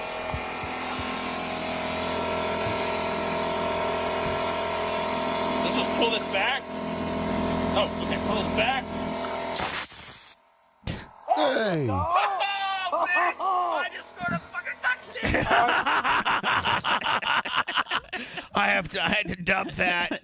But Seth said, I just scored an effing touchdown. That's what the feeling was like. All right, so that's this video. It's chock full of a whole bunch of other stuff. Go up and try to find it today on our YouTube channel. I think you'll get a big kick out of it. Since Seth and I don't have an after show, today's after show is the sports show with Lummy and Rhett. Yeah. Well, you'll be able to see that on Rumble, on YouTube, on Twitch, on Facebook, and then, of course, Bubba Army HQ, and anywhere that you would, you'd stream us normally. That's that'll be for today. Well, you guys usually go like 10:20 to like noon. A lot of sports stuff to talk about, man. You definitely. got the Belichick deal. You got the Harbaugh deal. You got, is Saban going to get back into the game? You got what's coming up on the show today, Lum? You got coaching talk, Harbaugh, and then also the playoffs. I mean, we can't see the matchups. I mean, exactly. Packers come in at 10-point dogs. Last time they were 10-point dogs, they beat Detroit Thanksgiving Day. Last time they were 10-point dogs. Bucks going to Detroit in the cold weather. I got to tell you, my dream NFC Championship game would be the Bucks beat Detroit, Packers beat San Fran. Packers travel to Tampa for the NFC Championship game. Oh, yeah. Wouldn't that, Seth, would you go? I probably would. Would you? I probably would. But even if I wouldn't, wouldn't that just be so great for the city? And it's just, it would be great. It's kind of that's you know what? That's probably the sexiest matchup alive. I don't think so. Wait, so do the NFC and the AFC? It's my favorite Bucks matchup every year. No, Whenever they play the Packers, I love that game. Now, what's that, Anna? Do the NFC and the AFC, right? That's the other one? Yeah. Do they play each other during the regular season? Yeah, or? yeah, they do. Mm-hmm. Yeah, regular season. Yeah, and So that's interesting. They'll play they play. Each division has. It's an algorithm where each division will play the same division. I think this year the NFC. I think the NFC North played the AFC Central. But during the playoffs, they don't play each other until the championship. Right. Okay, I see how this all works Seth, now. what's sexier than Bucks Packers? You think Detroit San Fran sexy? Oh my God, by far, absolutely. You think that's sexier than Packers Bucks? Yes, I mean by a lot. First of all, Let's just talk some sports. Let's break this bitch down. Yeah, I mean the Lions have to be the team that everybody's rooting for. I think universally across the board, if your team is out of it. So yeah, that's the prime matchup right there. I can't see San Francisco getting knocked off at all, having home field advantage. But I think either. You think that if the league, let's not talk about who's home field advantage, who's a better team. Let's talk about just, fan and TV viewership. What do you think the NFL's going for with regards to the highest volume of people that would watch a game? For the Super Bowl? No, for the NFC Championship. Detroit and probably either the Packers or the Niners. Yeah, I would say Green Bay, Detroit. You got to throw Green Bay in there just because they're, the market. Yeah. I mean, they got there's Packer fans are some of the most loyal, rabid, across the globe fans in the world. I believe the NFL would like a Lions-Kansas City Chiefs Super Bowl, which is actually the first game to kick off the season this year. Yeah. I think that's what the NFL will be rooting for. So they want the Chiefs. I mean, you got Taylor Swift along for the whole ride all the way to the Super Bowl. Yeah. And then Detroit has never been to a Super Bowl. Yeah. I believe it. You hear all the stories about the people from Detroit that are 97 years old that, never saw anything, never saw victory, and now they're on the brink of death, and the Lions are about to win the Super Bowl. What kind of channels are you watching, buddy? The depressing ones. Grandma, born in Pontiac, just outside of Detroit, is 97 years old, and Grandma here, Grandma Bonnie, has never seen the Detroit Lions make it to the Super Bowl. I tell you, me and my husband used to have tickets back when Barry was running wild, and we thought maybe we had a chance when we had Wayne Fontes, but we didn't. And the bottom line is we had Chuck Long, and we've had Don Mikowski, and we've had Scott Mitchell, and we've had all these ass buckets, Charlie Batch, and we've had all these ass buckets, and we just can't see. We had Billy Sims back in the day. I finally had to give up my tickets when I turned 90, and I just wanted like to die. I've been diagnosed with stage 4 pancreatitis. I'm not going to make it. Oh, jeez. Till next year. This is my last year of life, and I just want to see my Lions make it to the Super Bowl and win. Just for this pure city, Pontiac is full of crack. We used to have the Silver Dome here. They knocked it down. Did they actually knock it down yet, or is it still just a roof? No, I think they did. Yeah, they did. Well, I know the roof was down for a while. I've been to that venue a few times. For wrestling? It wasn't, for football. When the Packers would play Detroit, sometimes my dad would score some tickets, and we would go, and we went to a couple of Detroit Lion games. And boy, back then, if you were comparing it to Soldier, back when I was, in middle school, 1978 to like 1982, when my dad would because we're Packer fans, he'd try to maybe score some Soldier Field tickets. So Soldier Field was a venue. Minnesota was out of the question. But for the longest time before the Metrodome, they played outside. It was an outside stadium. Remember where the Twins played? Yeah. And then you had Detroit, and they had the Dome. So out of everybody in the end, and then obviously the Buccaneers, we couldn't come to the Tampa Bay Buccaneer game. No. We could barely afford to get to a Detroit Lion game. So out of Soldier Field and Detroit, those would be our only two options to go watch a game. If you could get tickets for the Pontiac Silverdome, you were inside, and it was like luxury. It was like super. Really? 'Cause Pontiac is really scary. I almost died there one time. I was in my car, and I don't know if this is Pontiac's a racist bad. or not, but No, it's a bad area. yeah, I know. And they put the Dome right in the middle of the worst area of Detroit. It's the R word for sure. Well, I was in my car, and I'll just say some people walked by, and I locked my car with me in it, and all of them turned around and looked at me, and we made eye contact, and I thought that they were going to shoot me up. Man, you're just as snowflakey as Seth is. What are you talking about? Wait, I'm sorry. This was black people walked by? You had three black guys, Yeah. mean mug you, and that's. Well, it's because I was in my car, and then all of a sudden you're like, Ch-ch. I'm just saying though. And you just see them look at me. We make eye contact, right, and they just see my face, and The only thing that happened is a couple black guys looked at you mean.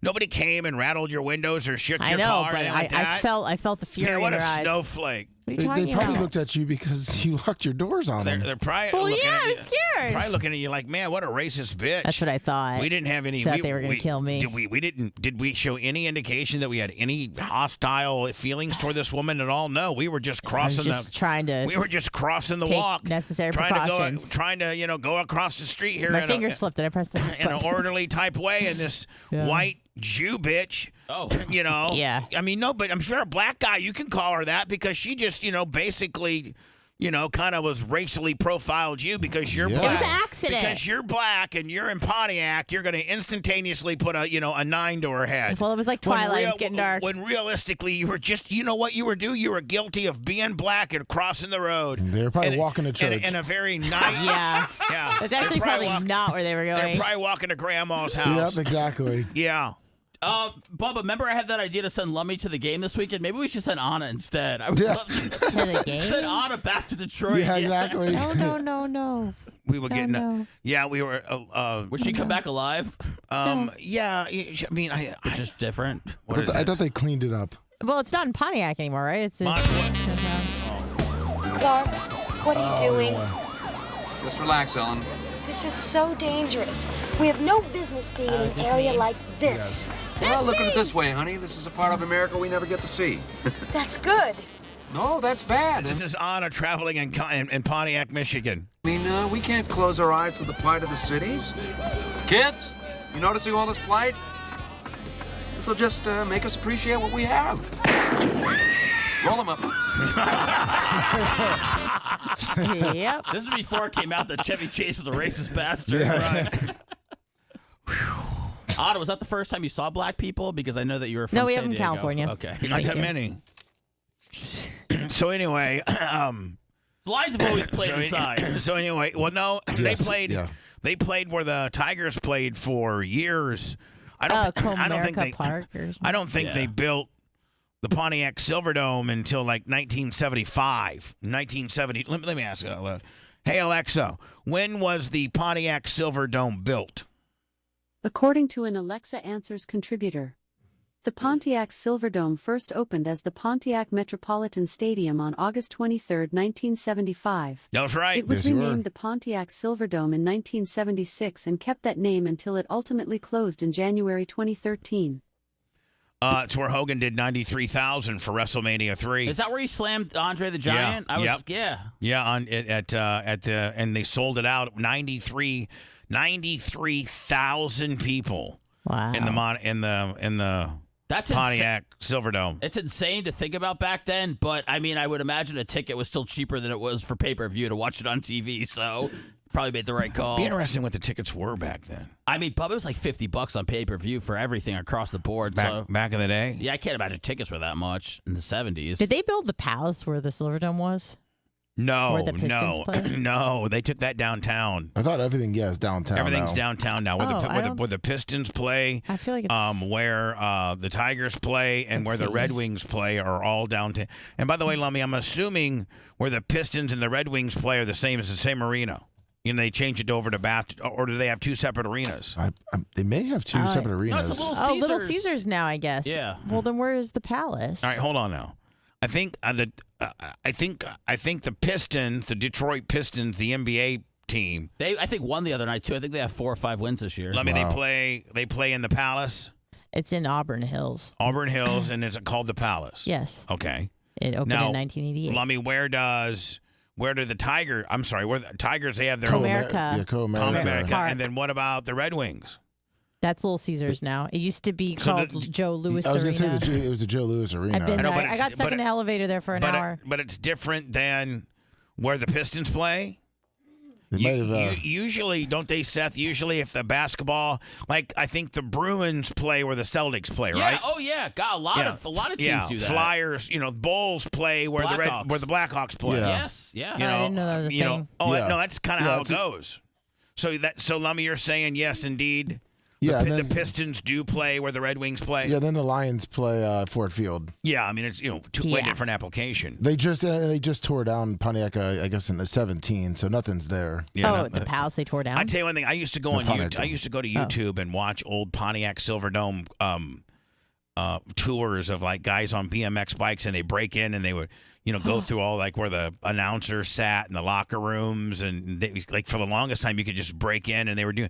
I know I saw that too. One little niche I love on YouTube is like deserted mansions. Yeah, those are good. I like interesting niche. Oh, you've never seen that, Anna? No. Yeah, they go around. They go around. They'll go around to like rap stars who had huge mansions but now they're in prison because they shot someone or whatever. Just they lost it all or whatever, and it's like a $17.5 million 37,000 square foot house that's been abandoned for 10 years, and the weeds are all growing up, and let me, I don't even think they can. They've been trying to sell it for however long, but now there's usually some legal loophole as to why a building's been sitting there abandoned for 10, 15, 20 years. How long has Michael Jordan been trying to sell his Chicago one? Yeah, his the one outside of Chicago. I think he's been trying to sell that for 10 years. I mean, I know that's not he has a staff and they keep it up and things like that. Yeah, it's been on the market for 10 years. It's been on the market for 10 years. Like super tacky, isn't it?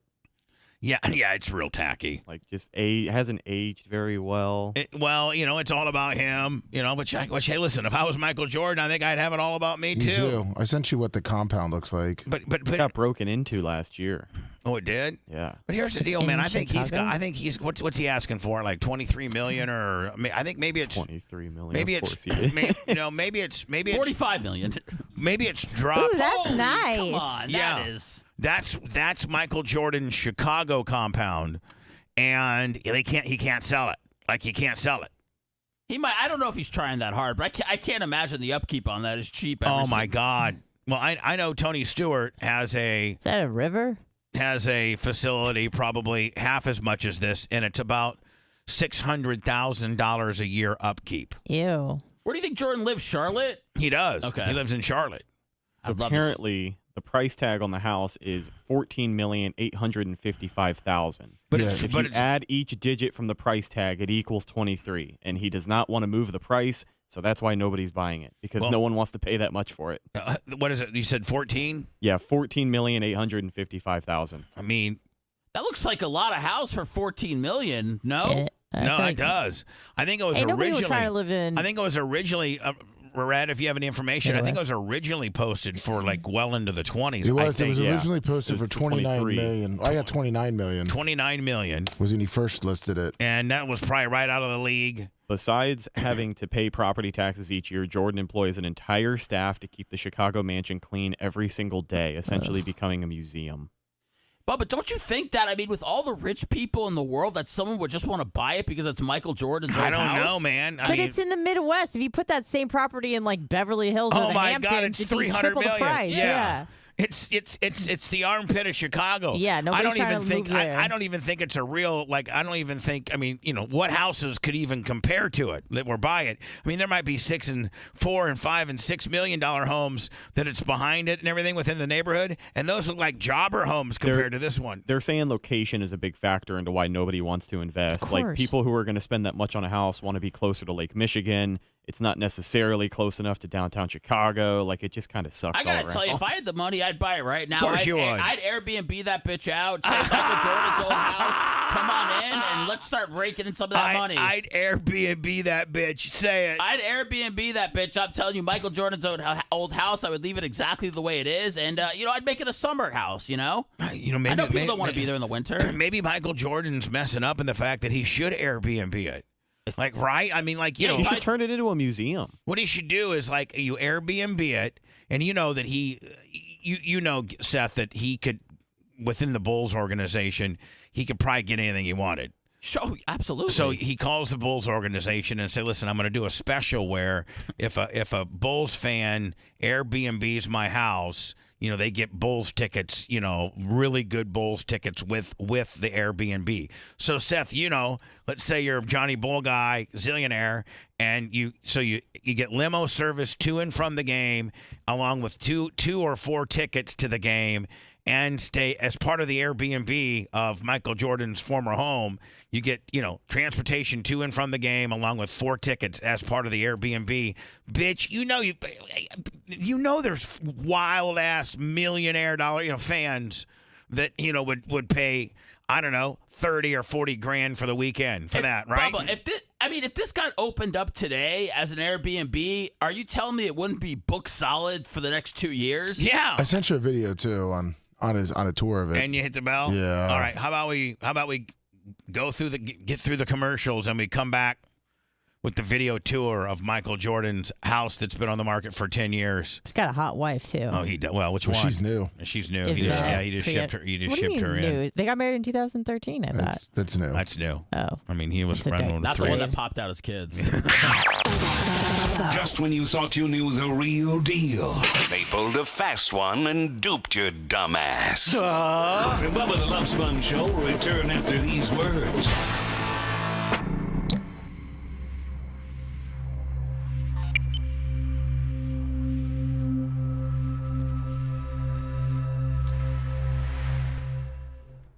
Bubba, did you like that Todd Bowles audio? I don't know. Yeah, I did. They're from him.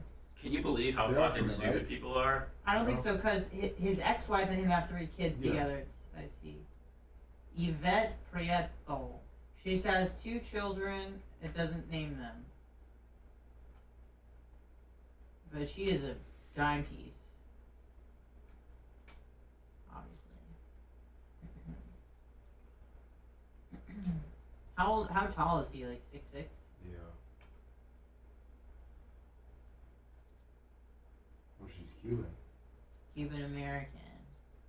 Did you say when they were in Italy, people were following them around making goat noises? Yeah. Michael Jordan, they were following Michael Jordan around making goat noises. People. I think he's been more out like in the public than he has. I can't believe he sold the fucking Hornets. Yeah, but he made a fuck ton of money. I know. They demolished the palace in 2020, apparently. Just FYI. Yeah. They have 2 kids. Jordan got her knocked up with twins. Okay. Oh, Twin girls. Yeah.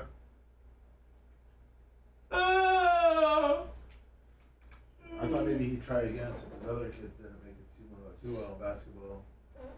Dude, did you see that fucking? Did you see the Bulls thing from the other night? Yeah, with Jerry Reinsdorf. Yeah, Jerry Cross. Yeah. Yeah, but dude, Pippen didn't come. Jordan sent a video, and Rodman couldn't make it because he got stuck. In North Korea? No, he got stuck on a flight somewhere. I don't know, because it was cold. Oh. I was like, you don't even have those guys there, and then they were booing Krause's wife, and I mean, like, she's like 110 and crying. dude, the whole thing was just pathetic. Isn't Jordan's son and Scottie Pippen's ex-wife together? Yes. Yeah. Yeah. They're power pigging it. Power pigging it? Mm-hmm. It's so fucking stupid. Why is that stupid? He's like 29. She's like 40 fucking 9. She said they fuck 6 times a day. They're gonna get married. Michael Jordan already said he doesn't approve of the relationship. Him and Scottie Pippen already had fucking issues with each other. Yep. So It's not helping. no, and those were 2 of the greatest. One of the greatest. You seem really distraught over the matter. Did Bill Wellington and Judge Bushler show up for? I don't know. Luke Longley did. Yeah. Luke Longley did, and I know Steve Kerr was there because it was the Warriors. Wait, I'm not so sure why are you so distressed about it? I think that a lot of people saw that the greatness of Pippen and Jordan, that they won 6 they- championships together, and then it came out that Pippen was very, very jealous of Michael Jordan, and now it's that Michael Jordan's son is banging his wife. It's just They got divorced first, right? yeah. She's been fucking a lot of guys in the NBA. Since her split with him. Well, so does Scottie Pippen, yeah. Yeah, but Marcus isn't in the NBA. No. Oh dear. What's her name? Laura? Larsa. What's that? She's not even that hot. She's pretty good. No, she's pretty. I'm saying, I think she's Let's just see. not. Larsa Pippen. Jordan Belair is a better. Oh, they separated in 21. She's 49. That's what I'm saying. Like almost 50 years old. His son already has a shit ton of money. I know. I understand. Did she have children with? Yeah. Her son's in the NBA. Yeah, he plays for he plays for the Lakers. He just signed with Memphis actually last night. Scottie Pippen Jr. I feel like I've never even heard you guys talk about him. No, he has not really established. 15 years to life. Wow. She sentenced on count 1, the murder of Dominic Russo. 15 years to life. These are kind of weird looking kids, but that's okay. With credit for touchdown. Awaiting fines, fees, and costs. Is she? And your appellate counsel made his sons. Are there any questions for Ms. She's white, right? Larsa? Oh, her parents are from Morocco. Her parents are ethnic Assyrians. Her father's from Syria and her mother is from Lebanon. She's Middle East. She speaks Syriac, Aramaic, Arabic, and Spanish. She is a mother to Scotty Jr.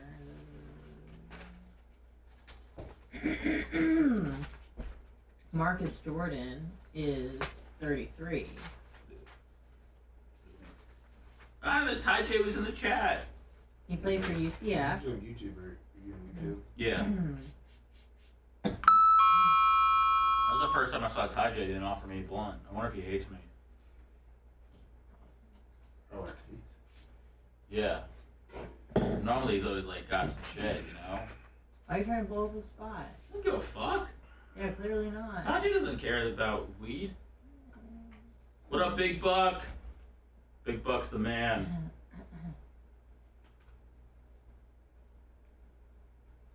Me and Buck had a nice, deep, intimate conversation.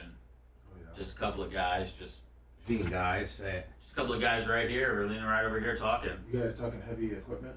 No, dude, we were talking real. Yeah, we were talking real shit, man. It's guy shit. Say it. Guy shit. What up, White Ice Tea? White Ice Tea. Yeah, Big Buck's got a real ass job, but we still connected.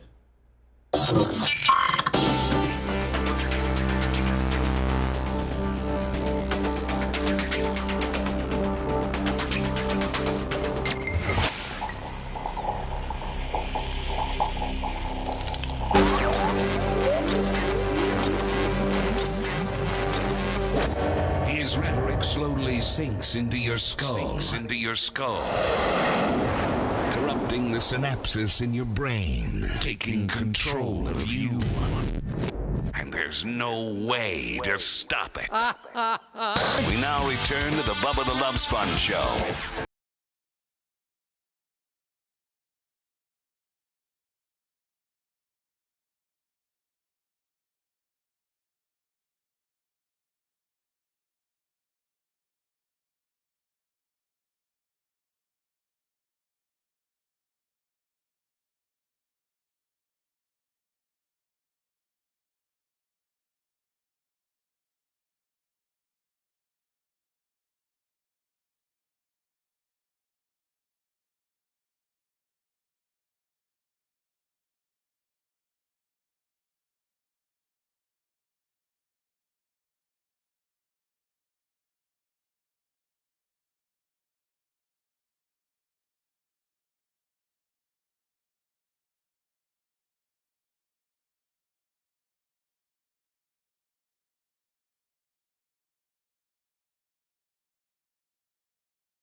And houses and various things like that. And I remembered that I thought I saw a special not too long ago how Michael Jordan can't get rid of his house that he lived in during the time he played for the Chicago Bulls. And probably, I'm thinking, Seth, he might have been there when he also played for those 2 years for the White Sox.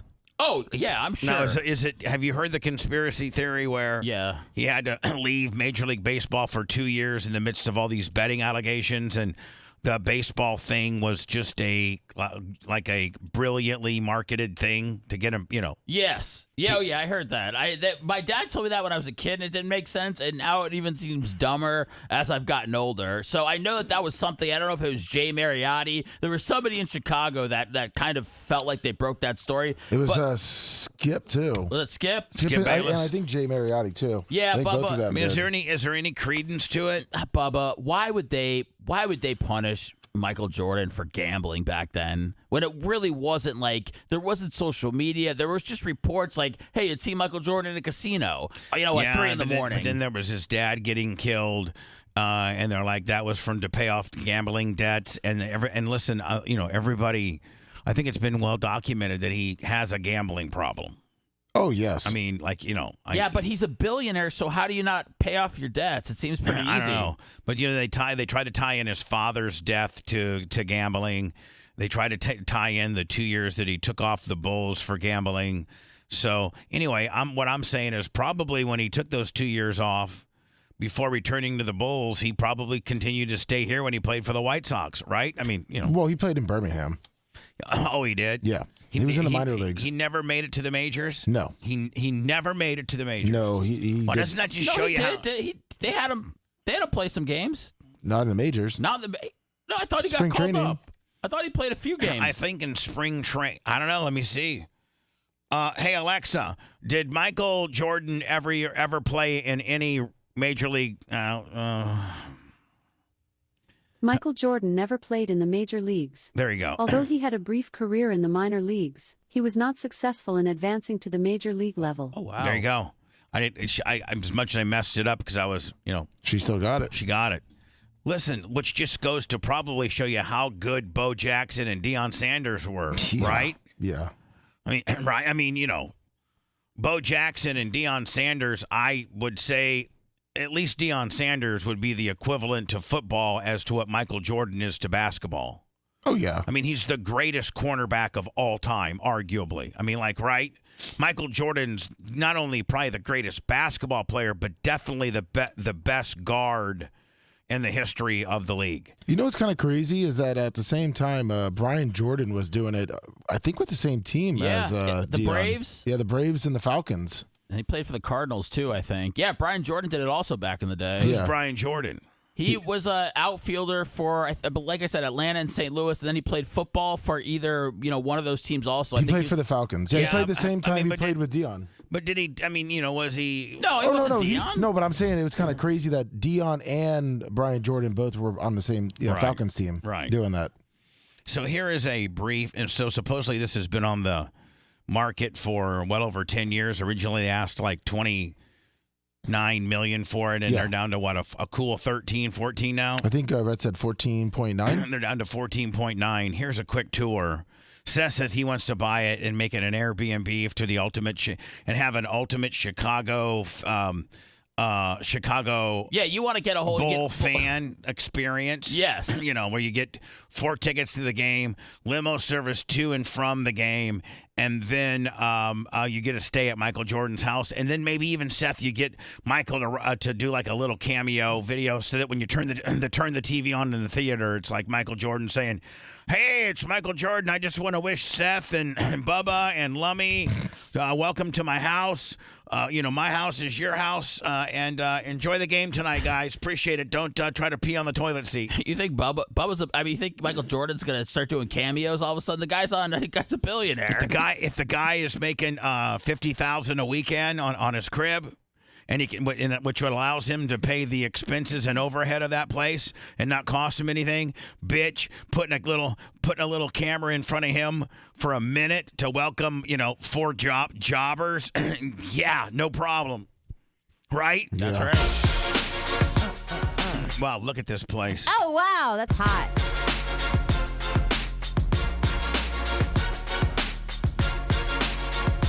The asking price right now is $14,855,000, and we're looking at these big, very impressive gates that have the number 23.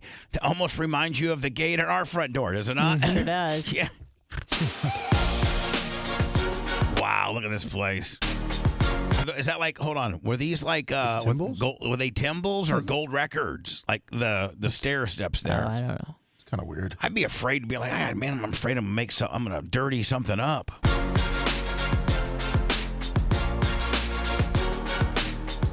Jordan and his family lived there for 11 years, from 95 to 06. So he lived there for 11 years. Wow. That's a lot. 9 bedrooms, 15 bathrooms. Holy hell. as well as wild amenities, including you got an infinity pool. Now, is that a pool that you swim in, Lummy, or is that just one that has the chipping putt deal? That doesn't look like a very swimmable pool. It doesn't look like a nice pool. And most of the times you don't put your pool in the is that, I guess that's the back. I guess that's probably the back. Yeah. A putting green, a cigar room, and of course, slot machine, a regulation-sized basketball court.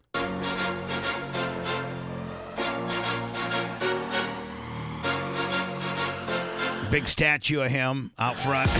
No, that's United Center. Yeah. They're just showing the statue to cap it off. For some reason. Oh, sorry. He might, but you know, I mean, it wouldn't be out of sorts to have that there at the compound too if you're going Airbnb. I can see it there. Right? Bubba, do you have investors? Do you know anybody that would want to buy that house? So No. we could Airbnb. Okay. No. Maybe Tom Bean? No. Oh. What about Diacos? Do you think they would want to get involved? No. I'll text Dan. Yeah, I mean, I don't even know if it's been on the market for 10 years, Seth. You don't think that smarter people than us have already ran the numbers on the Airbnb and the resale Willie and the museum tourist trap?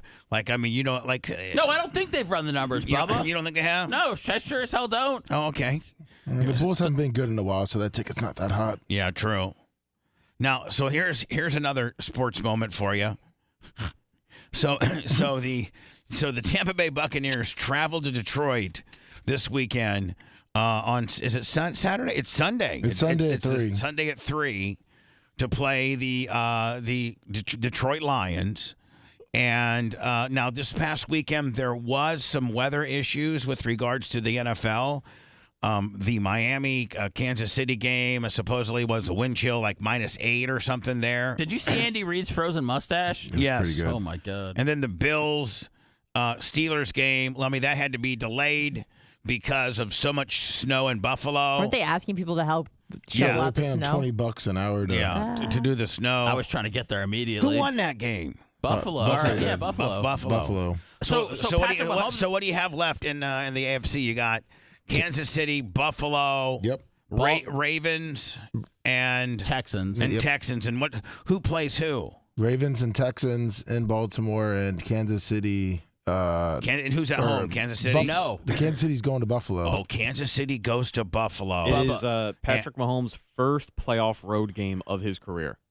So, hold on. Kansas City goes to Buffalo, and then Houston goes to Baltimore? Mm-hmm. Yes. Oh, man. What are you looking what's the league looking for, Seth? Like a Baltimore, Kansas City AFC championship? Is that what they're jaying off to? I just think at the end the NFL wants Kansas City there. Whether it's Baltimore, whether it's Houston, you could make a great case for any one of those because I like Houston because of the C.J. Stroud story. Yeah, I mean like that. from turning around to be the second worst team in football, though, all of a sudden possibly being in the AFC championship, but and people thought their general manager was insane on some of the moves he was making a few years ago. Yeah, trading this guy, trading that guy, cutting this guy, just like my boy Brian Gutekunst. They call him a Jesus freak of the Packers. I was ready to kill that guy. I proclaimed him as the worst general manager of all time. No, he knows what he's doing, man. Maybe all too often it is me, and in this instance, it's me. I'm an idiot. I'm a fat ass stupid idiot. I metaphorically need to give you, public oral for forgiveness, Brian Gutekunst, general manager of the Packers. I'm sure he's lining up for that. I'm so very sorry for doubting your personnel decisions, my friend. It has worked out nicely, and I don't know with regards to the defensive coordinator for the Packers, Joe Barry. I mean, Lummy, do you keep him or do you fire him because he had a really bad middle stretch and with a lot of injured players? But when you can stop Dallas at home as the 7th seed and the youngest team in the NFL. And their defense. Yes, the game got a little closer towards the latter part of the. But they just dominated. Crap, yeah. Do you get? I think. Do you let the guy go based on what he did in the middle of the season, or do you keep the guy based on what he did in the playoffs? I think they're going to keep him. I mean, unless it's like 100-0 against San Francisco, I think they're going to keep him. Yeah, I think so. Because, I mean, that's two high-powered offenses that they're playing in the playoffs. And the Super Bowl is in Vegas this year, right? Yes, it is. Right. And you're saying, Seth, the NFL wants the Ravens more than anything. Like they want they want the Chiefs. I think. Oh, Taylor Swift, of course. Yeah, I think they want the Chiefs big time, and I believe that the Detroit would make it an incredible story. Also, you don't like Chiefs Packers?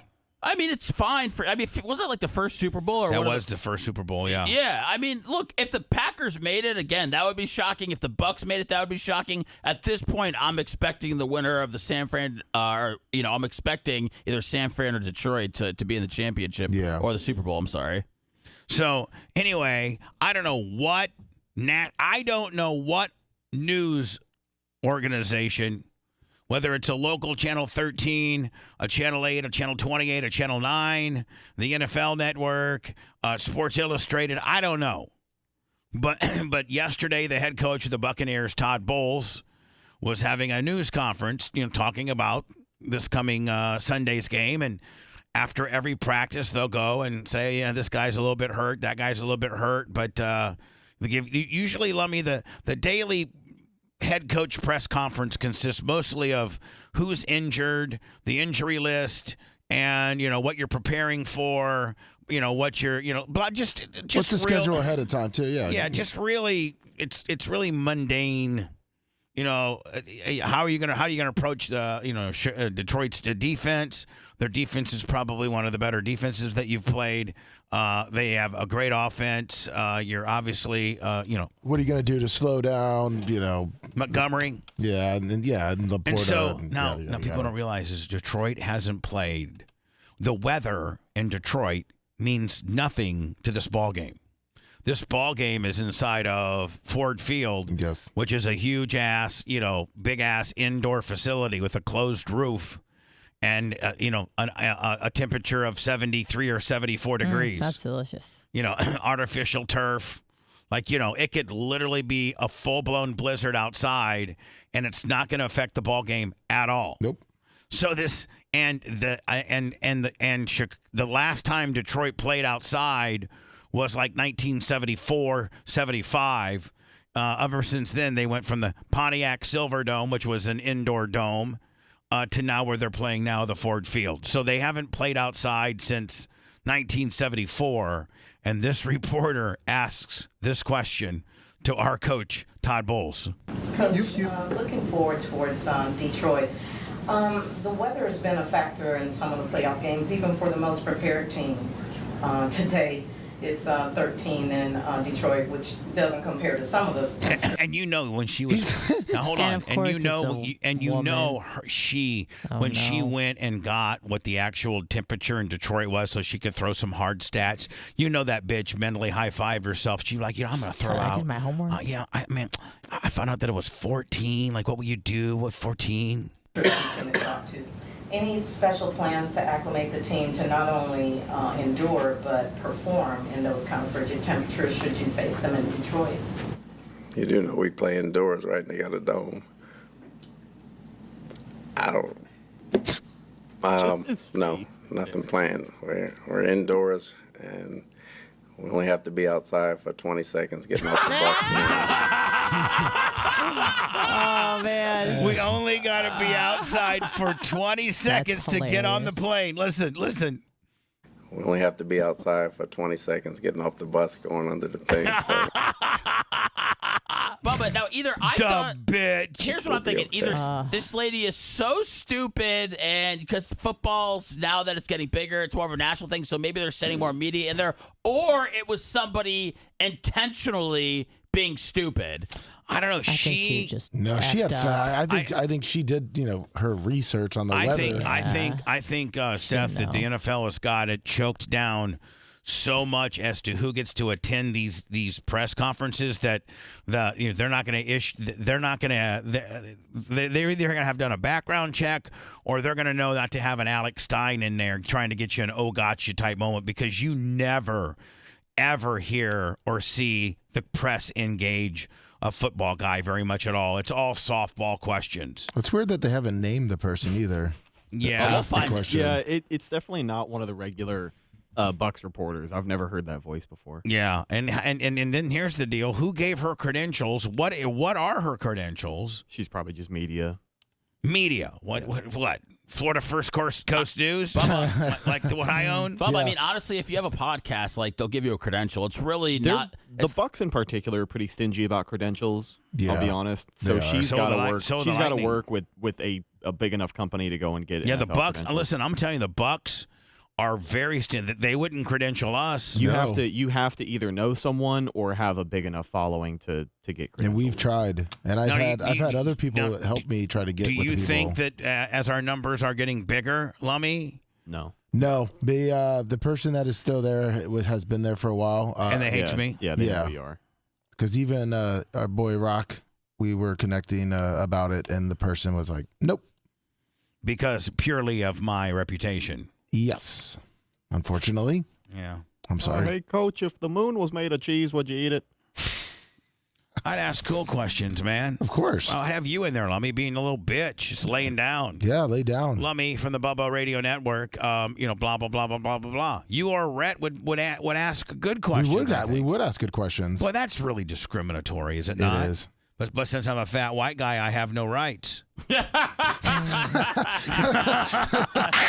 the self-proclaimed master marketer of the decade. You hook up with me, boom, all of a sudden you got people wanting you. The Bubba the Love Sponge Show returns after these words.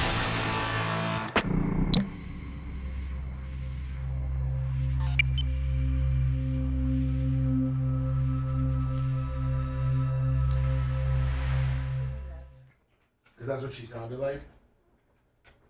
And Todd Bowles is looking at her like, bitch, you don't fucking know.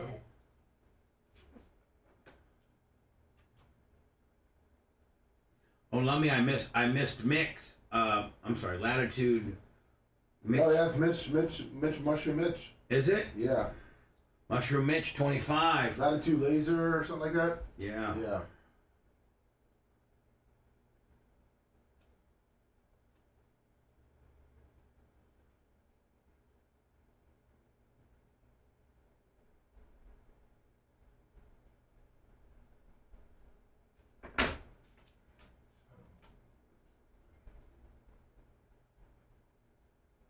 What's up, Cable Dog? Missed you this past weekend.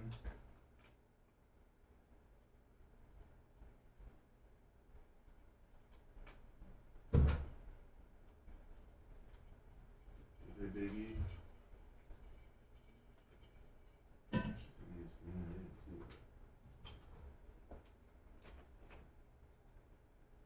Lummy, I'm gonna send you. I'm gonna send you a article that I want you to IM me. Okay.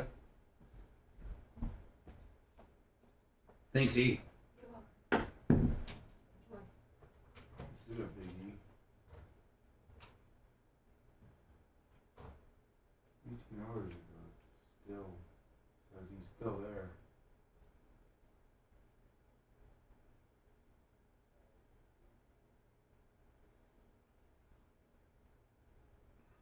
They did Mike McGarity.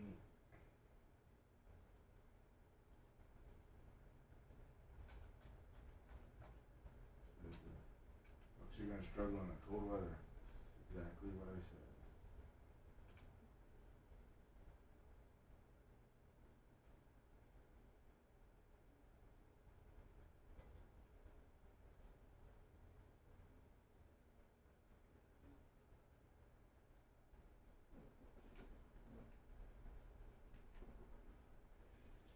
Trade House 83.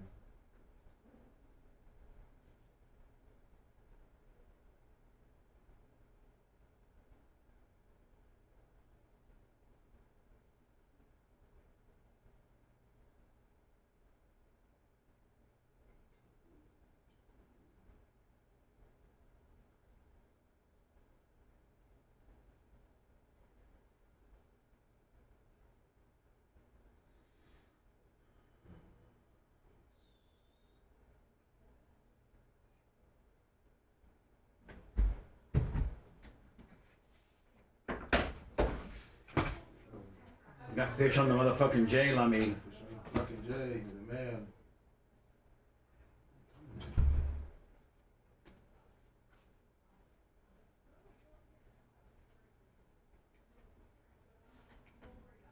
You fish on J?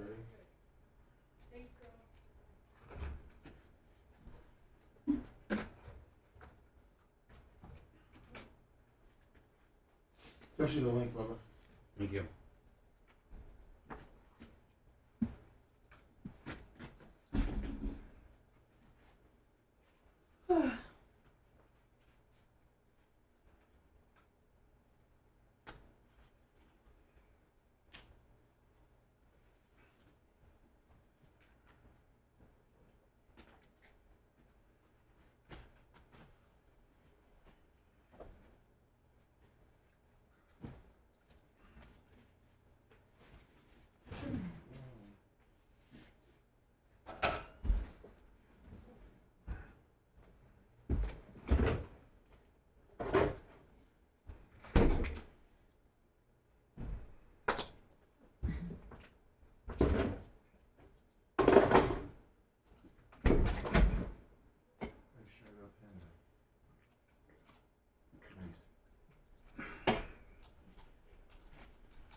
Yeah, DJ Williams.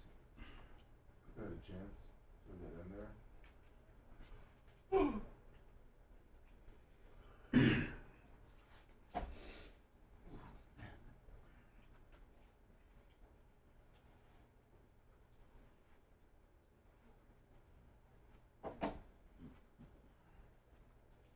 Ryan Fitzpatrick gonna be shirtless at the Bills game.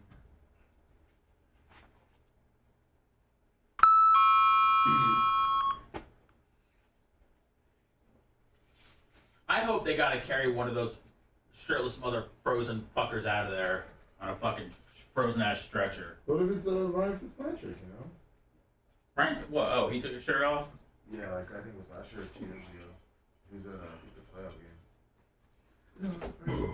This is not it. No, not What are you talking about? He's played 14 games for our 14 teams. So he never played for the Bears. That's not an insult. I'm just saying. We signed Mike Lennon instead. Well, you know what I mean? Like, you guys bring in so many of those Russian quarterbacks. I'm surprised that he never went. I guess you just never crossed paths. It was kind of weird because.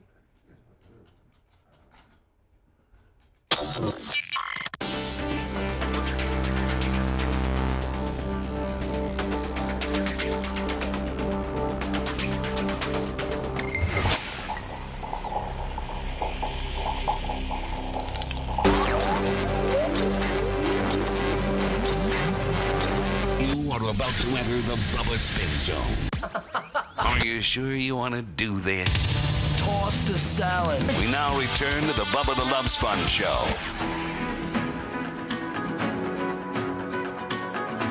Are you ready to tropics like it's hot? Well, get ready for Saturday, January 20th, when Lummy will be hosting the grand opening for Tropics Tarpon Springs. The Tarricos brothers have done it again with their latest addition to the Sponge Docks, and like nothing you've seen since the days of the Zone. Finally, a nightclub atmosphere in Tarpon Springs is back. Don't miss Lummy at this incredible grand opening January 20th, located at 25 Dodecanese Boulevard. Tropics Tarpon Springs. Tropic like it's hot. Tropic like it's hot.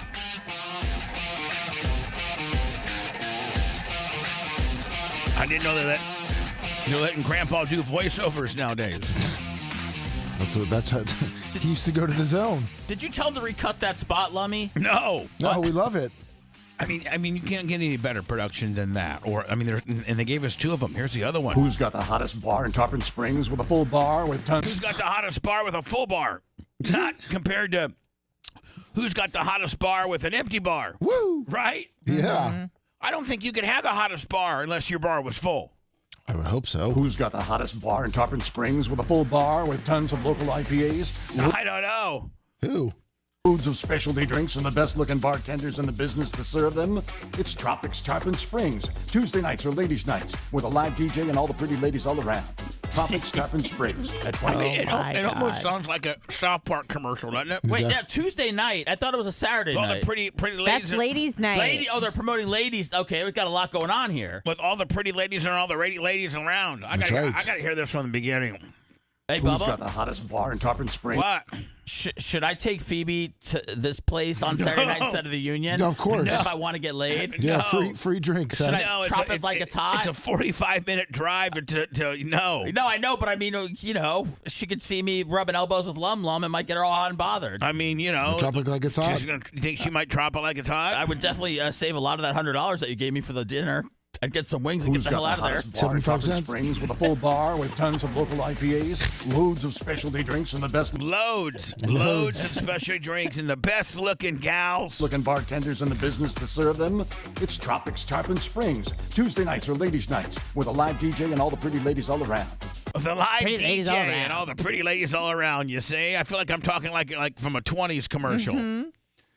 Live DJ and plenty of ladies around. You say? What when they say, "Hey, we got the hottest bartenders"? What do they say? I don't know. They got the hottest bartenders in Tarpon Springs. Again with big babies. At the mouth of the sponge docks. I'm like, you put a sit on my lap? At 25 Dodecan East Boulevard, right at the mouth of the sponge docks, is where all the action is. Now, let me guess what? Yes. That's where all the action is. It is. That's where they're gonna find your body after your gig. The grand opening Saturday, January 20th, hosted by Lummy of Bubba's Army.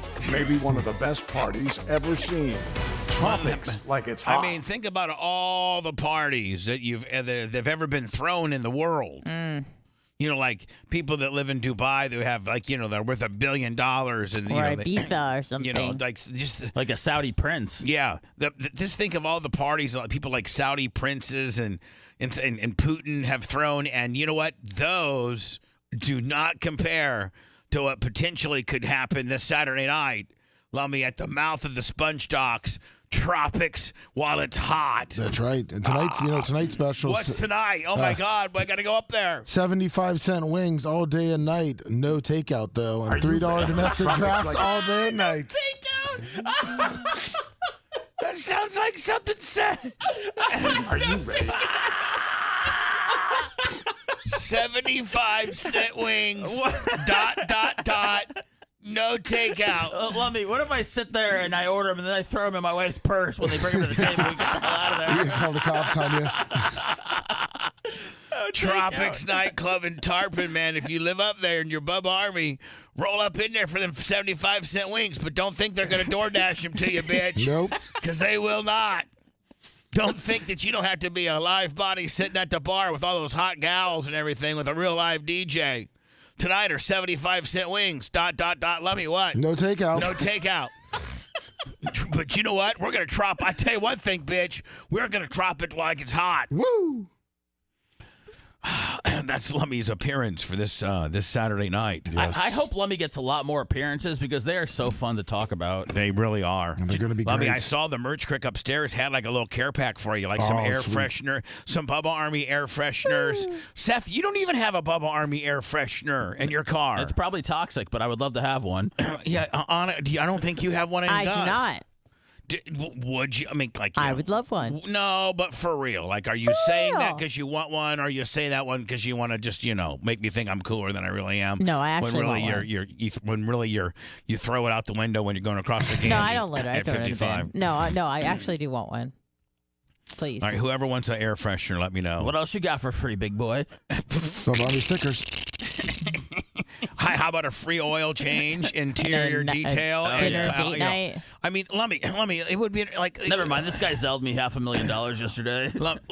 Lummy. Yeah. It would be interesting, like if you would look at, like at a regular car shop, like how much an oil change, a tire rotation, and an interior detail, like what that would cost. You gonna take it out of my check? No, I'm not. Okay, but thank God. But I'll at least have a somewhat of a start and stopping point as to the value that I gave you. I think you did at least like $80 worth of work. No way, way more than that. No, not yesterday. Just filling up 4 tires and putting a quart of oil. That's not $80, but it's probably 30. Wash it down and stuff. Yeah, probably you probably got a free $40 value yesterday. It felt like it, man. Thank you. And today, man, an oil change, Lummy, with synthetic oil and a K&N filter, that's $80 all day. Yes. And then tire rotation's usually another $40.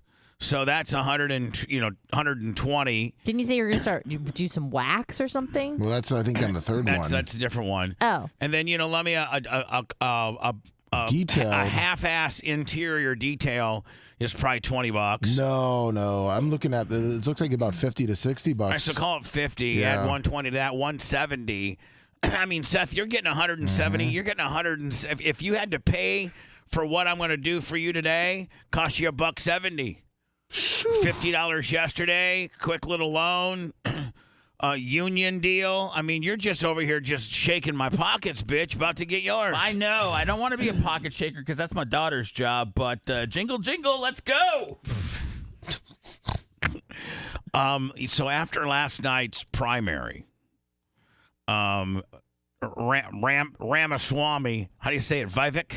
Yeah, close enough. Vivek Ramaswamy. Is it Vivek? Vivek. Whatever. Yeah. Vivek. Anna will tell you, if he gets close, just let him go. Yeah, just let him have it. Yeah, just it's not worth it. Right, it's not worth you correcting him and then him getting pissed off and then blaming you for ruining the flow. Yeah. This is why we never needed to learn his name in the first place, is because he's out so fast. But he could be in something in the cabinet. VP. Yeah, hold on. So with regards to this announcement, where Ramaswamy has now officially withdrawn from the GOP deal, finished fourth, a distant fourth in Iowa, and the caucus. Yeah, and there you go, buddy, in the caucus. And he's hitching his wagon and endorsing Trump, which I think is brilliant because outside of the Trump Nikki Haley ticket, which I don't think that ain't I don't happening. know what do you think would be stronger, a Trump Ramaswamy ticket or a Trump Haley ticket? Trump Ramaswamy. That's a stronger ticket. Yes, I think so. After last night, listen, I am just more and more impressed by this guy every time I see him. You know what? And I probably even the hate best public speaker I've ever seen in my life. And here's the thing, man. I've been kind of afraid to talk about how cool he was because it feels like people hate him. But if you're just gonna, it's not cool for me as a radio host to say, man, I like that Ramaswamy guy because he's in fourth place. Right. I look stupid. Yeah, you want to be I the winner. I want to be a bandwagoner. I want to jump on the guy who looks like he's gonna win. You know what I'm saying? That's right. Hell yeah. But if I was to be intellectually honest, and all the speeches that I've seen and all the debates that I've seen, he comes across. Now, you may not like what he's saying. You may not like the message that he's saying or his political stance on a particular thing that he's talking about. But as far as having the it factor and being able to just purely communicate, he's better than Trump. I've never seen anyone better. I'll say that right here, right now. He is good. He doesn't he doesn't He has a straightforward message. He's kind of to politics what Ben Shapiro is to radio.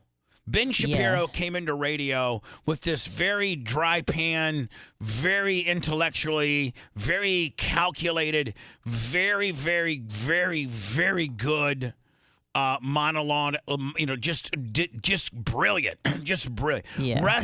Rush had a whole different delivery. Jim Rome has a different delivery, but Ben Shapiro has just this very intellectual, transparent, absolute nails it delivery of his, he's next level. But I feel like Ramaswamy can connect more with the youth, and so millennials and younger. Comes in here, and quite frankly, a lot of things going against him. His name, his look.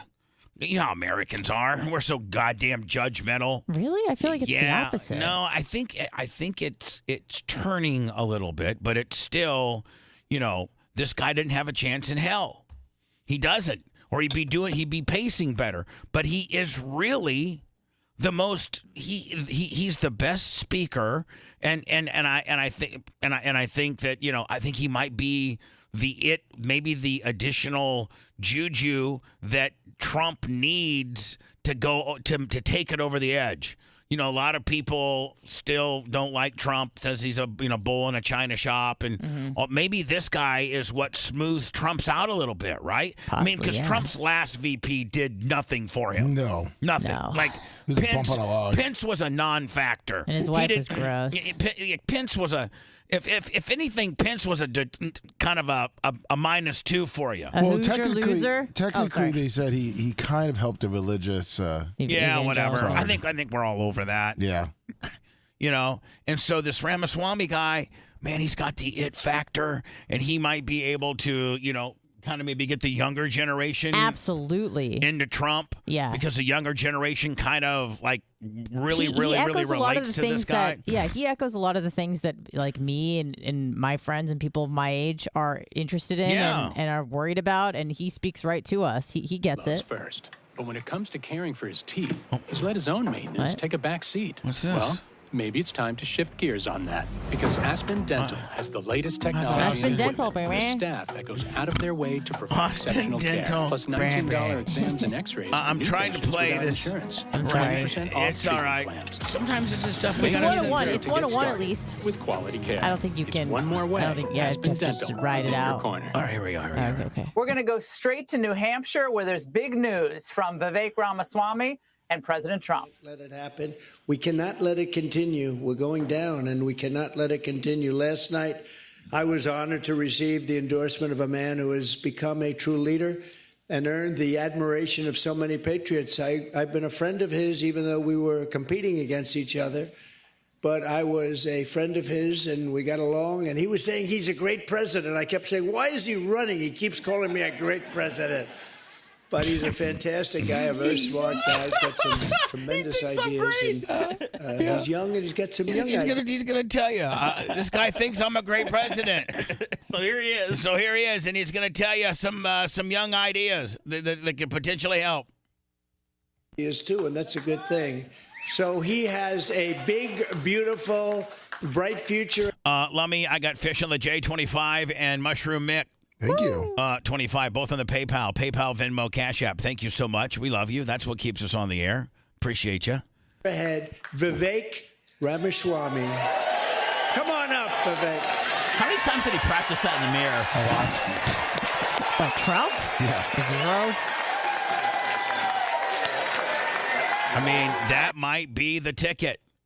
I just would telling not you. be surprised. I'll say that. I'm telling you right now, that should be the ticket. Trump's handlers, although 3 of his attorneys, I got to run this. He's in trouble, man. 3 of his attorneys quit on him yesterday. Oh no. He's got all these attorneys quitting on him because he's just impossible to talk to. And so 3 of people on his legal team quit yesterday, filed motions with the court to get thrown off and everything. Not the hottie. I don't know. I got center right. I got the story. I got the story momentarily. She's a babe. Look at this guy work. Let's do this, guys. It's good to see you. It's good to be back to New Hampshire. We miss you guys. I can just tell you in that exchange right there, he's got the it factor. He punches through. Bubba, he's so good. He's so good at speaking. We're going to make this happen, and you guys know this well. You know this man. You know why we're here. Patriots across the state. We are in the middle of a war in this country. That's what this is. It's not a war between black and white. It's not between Democrat and Republican, even in a deeper sense. It's between the permanent state and the everyday citizen. Between those of us who love the United States of America and a fringe minority who hates this country and what we stand for. And right now we need a commander-in-chief who will lead us to victory in this war. That's what we need in this country. How old is he? 36? 38. 38. Just turned 38. What's his educational background? Harvard. Oh, hold on. What? Harvard. Oh, Yeah, Harvard. He's part of the Skull His and Bones. wife's a doctor. He's part of the Skull and Bones. He's already in. You got to know you're in a war to win one. You Is he a can't. Shriner? Is he a Shriner or is he a Shriner? Harvard and Yale. So that's Win one if that's you're double. asleep at the switch. Have your head. Can you get any cooler than that? You are a minority, and you're Harvard and Yale educated. Yeah. I mean, can you get any better than that? I don't think you can. stuck in the sand like most Republicans. And I think that's going to require somebody who isn't bought and paid for, a businessman, not a politician. Anybody heard of that? Hey, Donald, that's right, buddy. Just glowing. Mm-hmm. And that's why I was in this race, but I'll tell you, the people of Iowa spoke loud and clear last night, and I'm a big believer that we, the people, create a government that is accountable to us, not the other way around. That we, the people, choose who leads this country. And so we heard we, the people, last night, and that is why last evening I met my friend here. We met in person, and I told him that I would endorse Donald J. Trump for President of the United States and do everything in my power to lead us to victory in this war. It is a Now, the other thing is, why isn't, and I'm just asking just strategy-wise, with all of this, these primaries are going to be going off quite often now. Yes. And it's just a big media opportunity for the Republicans. Mm-hmm. And I don't think the Democrats, for the most part, even have a primary, do they? I mean, I don't think they do. I don't know. I mean, if Joe, I think there is, but I don't think there's anybody going up against them, Well, right? yeah, the Democrats won't let anyone go up against them. Right. So what I'm saying is, they it's definitely not do it. nearly the media moment that regardless of Trump or Nikki Haley or DeSantis, regardless of who the candidate is, the party gets nightly coverage after every primary, right? Yes. Okay, so. The Democrats are not going to get that because it's looking like maybe nobody's going to run against Joe. Right. So don't you think this is the time that he gets out in front? I mean, the American media will cover every press conference that the president brings up. Like nobody not goes to if the president says, I'm having a press conference today at 2 and there's a boatload of topics he can bring up at any particular time just to get the American people up to speed on what's going on and doesn't send that black Raggedy Ann looking chick out there. She's just a straight liar. She just lies. She just turns stuff around. She never even answers the question. The best ever at that was Susan Huckabee. That bitch. How about Sarah? I mean, Sarah. That Huckabee bitch. She did. Just shut it down. She would own dudes. I loved her, man. She had a strong poker face. She was just not moved by anyone. I think she's the governor of Arkansas now. Yes, she is. And she I should feel like be. she's not doing well. Why do I think that? I don't know, Are things man. going better for her? I hope not. I'd like to see her. I would like to see her continue to grow within the Republican Party. That's I wouldn't Mike mind seeing. Huckabee's daughter, right? Yeah. I wouldn't mind seeing. Oh, that takes it off a little bit. What? Mike Huckabee, whack job. So anyway, don't you think this is the time that our president needs to get in front of the cameras and start doing some campaigning too? Usually, but not this guy. I mean, as the Republicans are having their big ass-grabbing party because Trump killed it in Iowa, and Ramaswamy now is going to endorse him, and every network covered this, and this is big-time news, regardless if you're CNN or Fox. This was a big-time story. Actually, no. CNN, MS, NBC, all those, they wouldn't play it. All right, but it's still a big story. Yeah. It's virally a huge story. It's huge on YouTube. It's huge on the play. Let's not just always narrow ourselves down to whether ABC, NBC, or CBS covered it. I mean, does Joe Rogan talk about it? Does Ben Shapiro talk about it?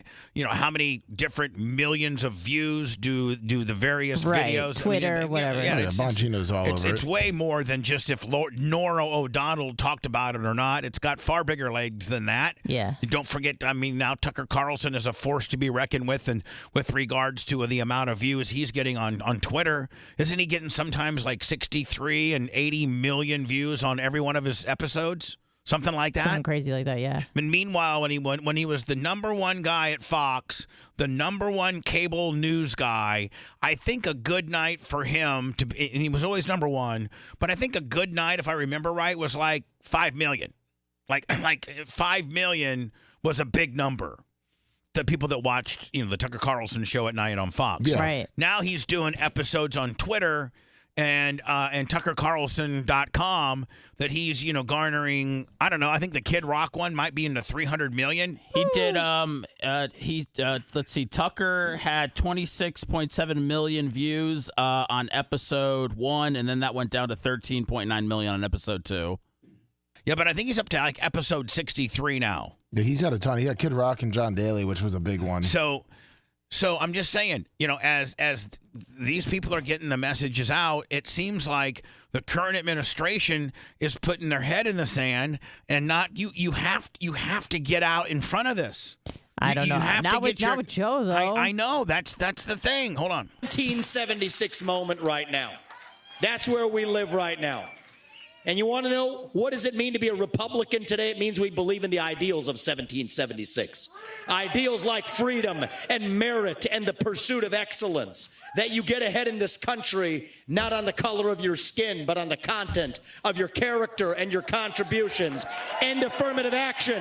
End DEI. We are done with the nonsense. Send it back home. It means you believe in the rule of law. And hell, I hate to piss a lot of people off. He's good. But he's better than Trump. He's good. I mean, he doesn't have the name. He doesn't have the brand. But this guy is a better speaker and a better deliverer of what needs to be done than Trump is. And what's he said so far besides we're fighting a war against a fringe people? What is that even? I didn't know we were in a war. He's just reiterating how times suck. More like a culture war. Times suck right now. We're fighting a war within. We need to become more patriotic and love our country and have a leader that can be strong and get respect back in the whole world. And he I covers think that's kind of what he's saying. Yeah, he covers the policies he wants to turn around at the end of the speech. I say this as the kid of legal immigrants to this country. That means your first act of entering this country cannot break the law, and that is why we need to use our military to secure our own. Anna, you're probably a big proponent like that because your father and people that me. You did it the right way. You guys did it the way he speaks of. No one hates illegal immigration more than legal immigrants because we waited in line like idiots, like a-holes waiting. My aunt waited like 12 or 13 years for a green card from South Africa, and then she got in, and then people, all they have to do is just cross the border, and they're given a ticket, and they're like, here's a free phone, here's a subsidized housing, here's free food. They don't have to do anything. And you got a court date. Court date in 6 years. 2028. That you're obviously not going to show up for. Southern border in this country. That's what it means to stand for the rule of law in the United States of America. Joey Hudson, 20 on the Venmo. And listen, regardless of what side of the fence you are, let's say you're a Democrat and you're mad at me right now. I'm not championing anybody's cause right now, but I can say this: if I'm the head of the Democratic Party or I'm with Joe Biden's handler or whatever, whoever the hell I am, I'm like, man, we have got to get our guy out here doing Johnny Rah-Rah speeches like this. Dude, a lot of Democrats hate Biden. Well, I sent you Joe Biden's campaign launch off on what he thought of Trump. Oh, Jesus! So, this is his campaign launch speech. Okay, great. Hold on. Hold on, Anna. Let's be open-minded. Is that a plexiglass? Tick for tat. That's how he reads this thing. I'm confused. Stop, Anna. Yeah. I want your basis point to be fair. Okay, I'm gonna try to eliminate all bias and just try to Let's see how be good, fair about this. We see how Ramaswamy comes across. We like him. Yeah. He cuts through. He's got the it factor, right? Yes. Let's give our current president the at least the respect that we're going to start neutral. Okay. Now, let me. This is him making his campaign launch, and this is him talking about Trump and his. How campaign long ago launch. was this? About 11 days ago. Okay, so this is him talking about Trump running against him. Yes. He calls those who oppose him vermin. He talks about the blood of America as being poisoned, echoing the same exact language used in Nazi Germany.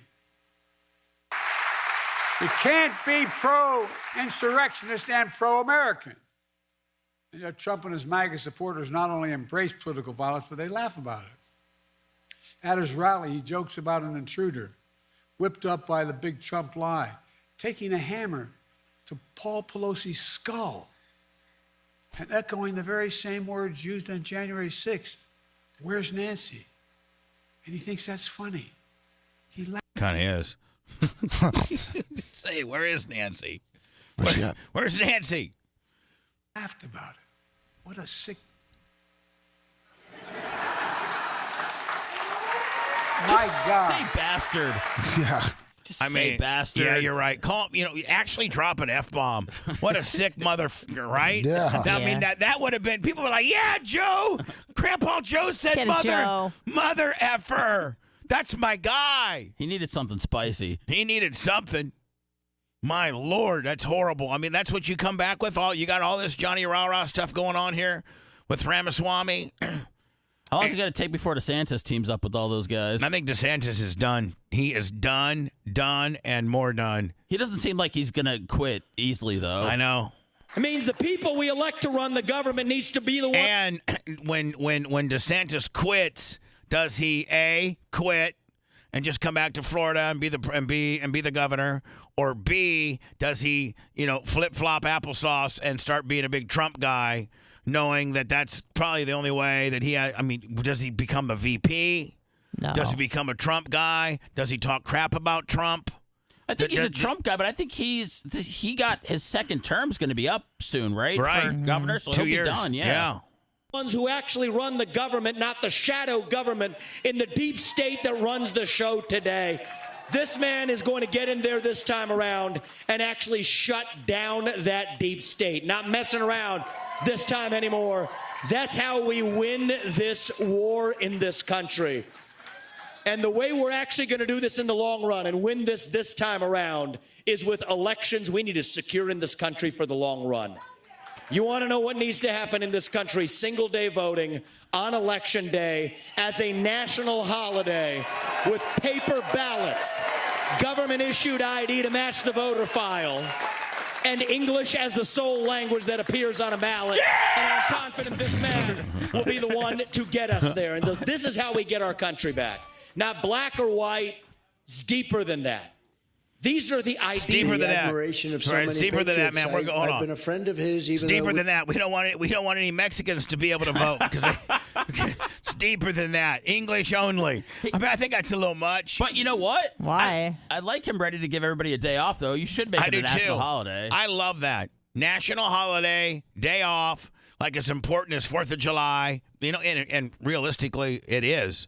I mean, realistically, if you think about all the federal holidays that what do we got? If you go on down the line, you got what is January is New Year's Day is a federal holiday. Yeah. Then you have Martin Luther King Day. And you have Martin Luther Not King for Day. us, but for others. Not for us, but most. Yes. Then you have President's Day. President's Day. Like Lincoln's birthday or and something. then you got then I think Memorial Day.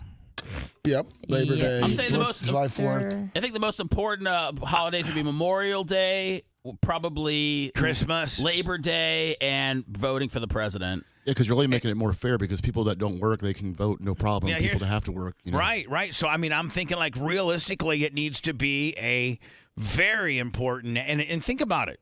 All the other national holidays we have, it's about reminiscing and remembering a certain portion of our society or our country's history or something like that. This is real time, real important stuff. The voting day, National Voting Day should have a day off, mandatory paid. You don't it's like you as an employer, man, you just don't make your employees work that day and they go out and vote. Looks like there's 11 federal holidays. By the way, I take back what I said about Labor Day. I meant Memorial Day and Veterans Day. Thank you. Yeah. What about Juneteenth, National Independence Hell Day? yeah. I mean, now we're just tic-tacking Pay stuff. day Well, off. that's a federal holiday. I know. You paying us, Bubba, to stay home that day? Juneteenth? Yeah, Juneteenth. We're If working. it's a Saturday, fine. We're working. Yeah, it's a Wednesday. Oh. I don't recognize Juneteenth. Wow. As an That's employer. racist. Part Part of the deep Oh. state. I don't recognize Good Friday either. Fine. Well, I don't Do you recognize Rosh Hashanah? I don't recognize President. I don't national recognize. holiday. I don't recognize President's Day. I don't recognize Columbia. Let's go through Arbor Day. the federal holidays. These are holidays that are federal holidays, which means you're supposed to have them off if you work for corporate America. Mm-hmm. Well, guess what? The Bubba Radio Network is not corporate America. Hell yeah. I mean, you know that every day that you work here. Every day so, of my life. Let me go ahead and give me the national holidays, and I'll let you know whether you get them off. Now, mind you, when I give them off to you, it's paid. Mm-hmm. I mean, you guys would know all time that you have. I pay you. Yeah. Yes, thank you so much. All right, so go ahead. New Year's Day. I thought you were gonna hit the dinger. I'm trying to. Ding, ding, ding, Ding. Oh, hold on. Something happened. Oh no. Hold on. I think. Okay, hold on. That's not it. That's not it. I just want to. I guess my little right ding ding ding ding button. I must have assigned it to a different key or something. So, Oh no. Anyway, there we go. Let me boom. Okay, there we go. There we go. Martin Luther King Day. Oh boy. President's Day. Memorial Day. I can't play all because we'll get a copyright. So just Juneteenth, National Independence Day. Independence Day. Labor Day. Columbus Day. Veterans Day. Thanksgiving Day. Hold on. We work, and we also pay homage, but Yes. we usually work on Veterans Day. Yes. Wow, it feels like you're just saying it's not important. Yes, no, it's very important, but it doesn't apply to anybody. If anybody was a veteran, I'd give it off on you, but no, it's very important. Well, what if I want to pay homage to veterans? Not in here. Do so after the show. We only work 4 to 5 hours. I like to pay homage between 6 and 10. Don't worry, it's on Monday, Seth, so you're good. Okay, great.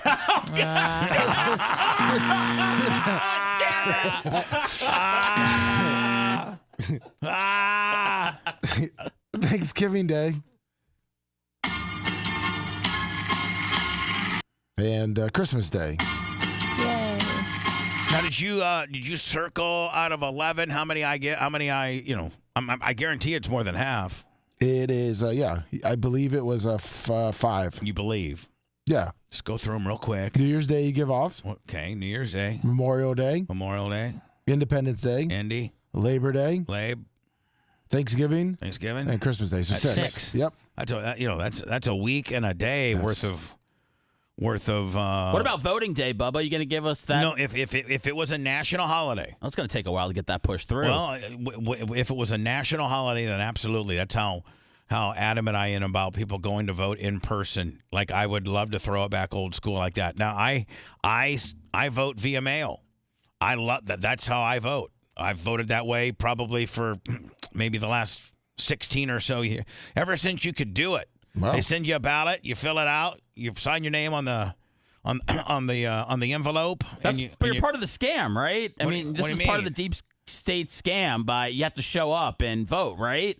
Or else people are messing with ballots. I thought that's why they listen. If having National Voting Day required you to go to the polls in person, and they took away absentee mailing ballot, I would be all for it if it ensures a more correct and election and less corrupt outcome. I'm all for it, and if it means giving my employees off that day to vote, so be it. I'm for that too. You know what? He should have said we're going to give everybody 2 I voted stickers also, and then the crowd would have really gone crazy because those are just in big time desire after everybody votes. Of course, you need it for social. Wear it around proudly.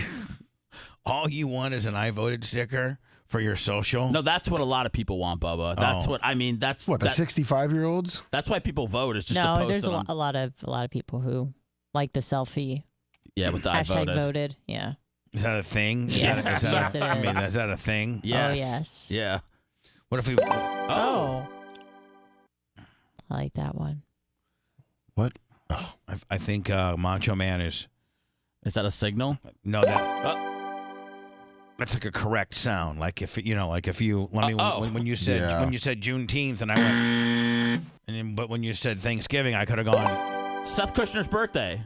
Hell yeah! Oh no, you don't get it off paid. No. Wait, do you hit the good sound? No, I was. Bitch, learn your sound effects.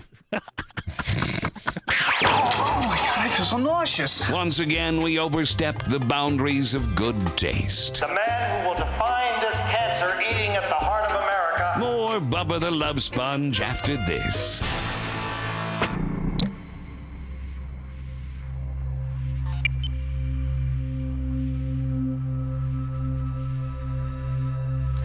I'd give it to you, but I think you'd be a bitch boy about Bubba, I want it, man. I was the champ. I'm coming for it. It's coming. After you change your oil today. I know. Get it. I'm in play. Should just give it to you after you filled your hair up. Giving him what? Give me the belt after I filled my hair up. All right, I am gonna get some coffee. Oh man.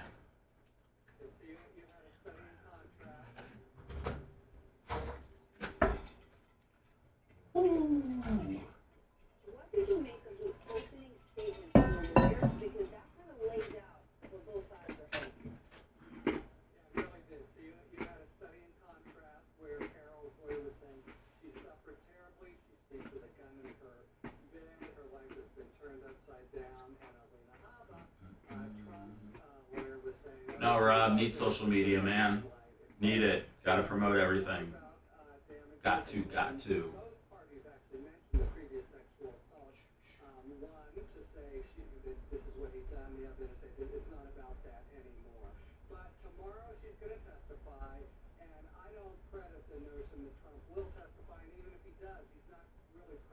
Gary, what's up, man?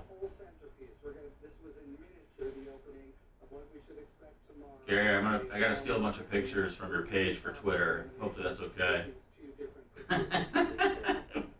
We need some pictures from Barb. I'm just gonna go through your Facebook today.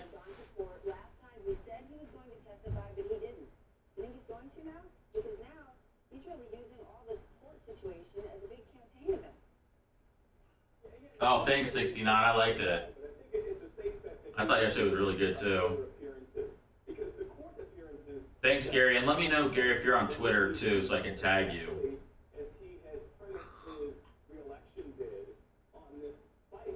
Yeah, that was a good pod yesterday.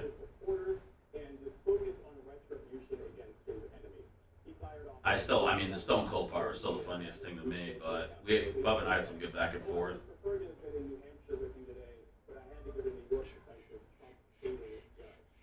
Okay, cool. Thanks, Gary.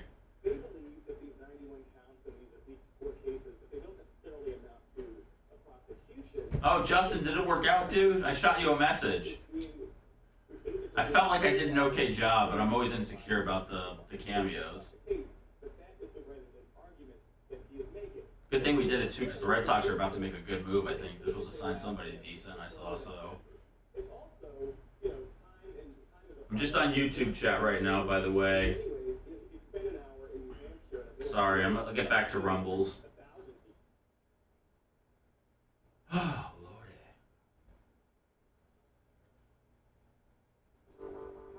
Yeah, it's cold. You can see your fucking breath outside today in Florida. Like, even when the sun was out. Absolutely, man. I'm glad to hear it. I felt good about the Yoshida being 30 thing. Guy's a rookie.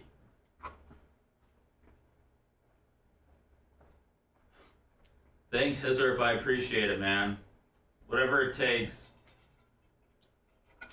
Whether I'm a fungus or a beautiful tattoo, I'll be on you. Are you still going for walks on a regular basis? Yeah. Yeah. Why, am I getting fatter? No. Shit. Just usually when people talk to me about stuff, it's usually like exercising. Well, I know. I just feel like I need to get. I feel like I'm disgusted. I feel like I'm disgusting you. So I'm trying to get down to a place where I'm less disgusted, just discussing everybody, and then I'll be more open about talking about. But people are way gross around here. Trust me, I read the comments. Don't do that. No, it's fine. It's clearly not. It's what made me want to. That's what made me want to really, like, lose weight in the first place. Was I just was really there's a new tired of hearing how fat I was. All right, where's it at? It's on your button bar. Oh, I'll it's see okay. exactly I can do what something number. about this. What's it called? Fuckboy. Fuckboy? Yes. Oh shit! My dad and Captain Ron share a birthday. That makes sense. That makes sense. It's a 3I when Macho's done with. Okay. Happy birthday, Captain Ron! I love you. Somebody get that to him. What, Captain Ron? Yeah. Is Captain Ron in the Hall of Fame? No. Man, I wonder how that bus would look. Awesome.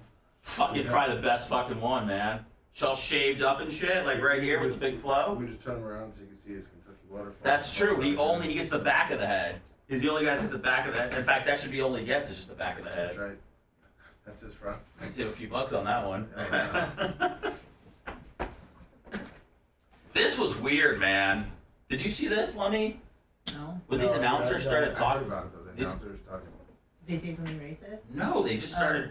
They started going at each other for like how one of the guys like explained something before. I was like, I've never seen anything like it. Going at each other? Yeah. He was like, hey, something you said last break. Did you see the?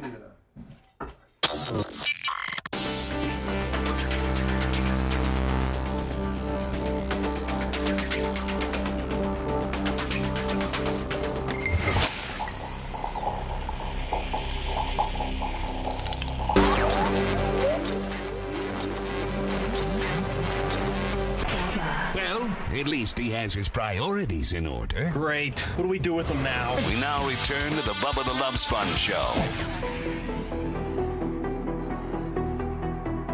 If you missed Clem Cush yesterday, it was a hell of an episode, complete with getting Seth's wife live on the air and her basically giving Seth a roadmap to her vagina, and he just tries to fight it every way he can. Wow.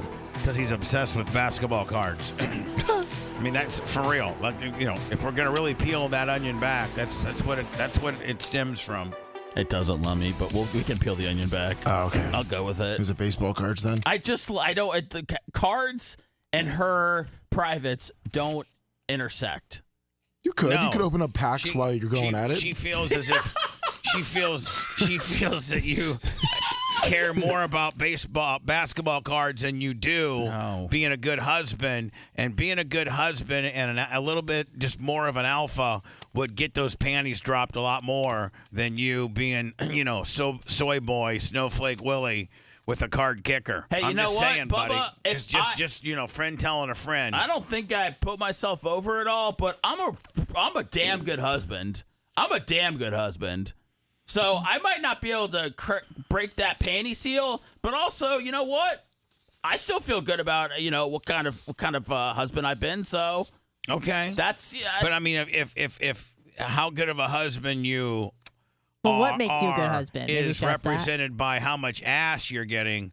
It doesn't seem like that's going so swell. No, it's not going swell. Right. And a lot of couples validate their affection for each other and how well the other one's doing on how often they give the other one sex.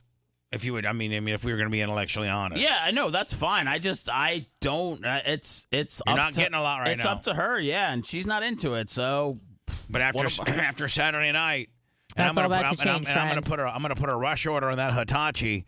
See if I can get it here by Friday. It's a game changer. Seth, it is a game changer. She'll start Hitachiing 2 or 3 times a day, which really get those sexual juices flowing, if you will.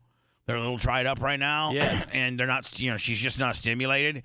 But she starts using that, which isn't you bugging her. It's her being able to achieve a pleasure at her own leisure and not dealing with your nonsense. And it can be a pre-party.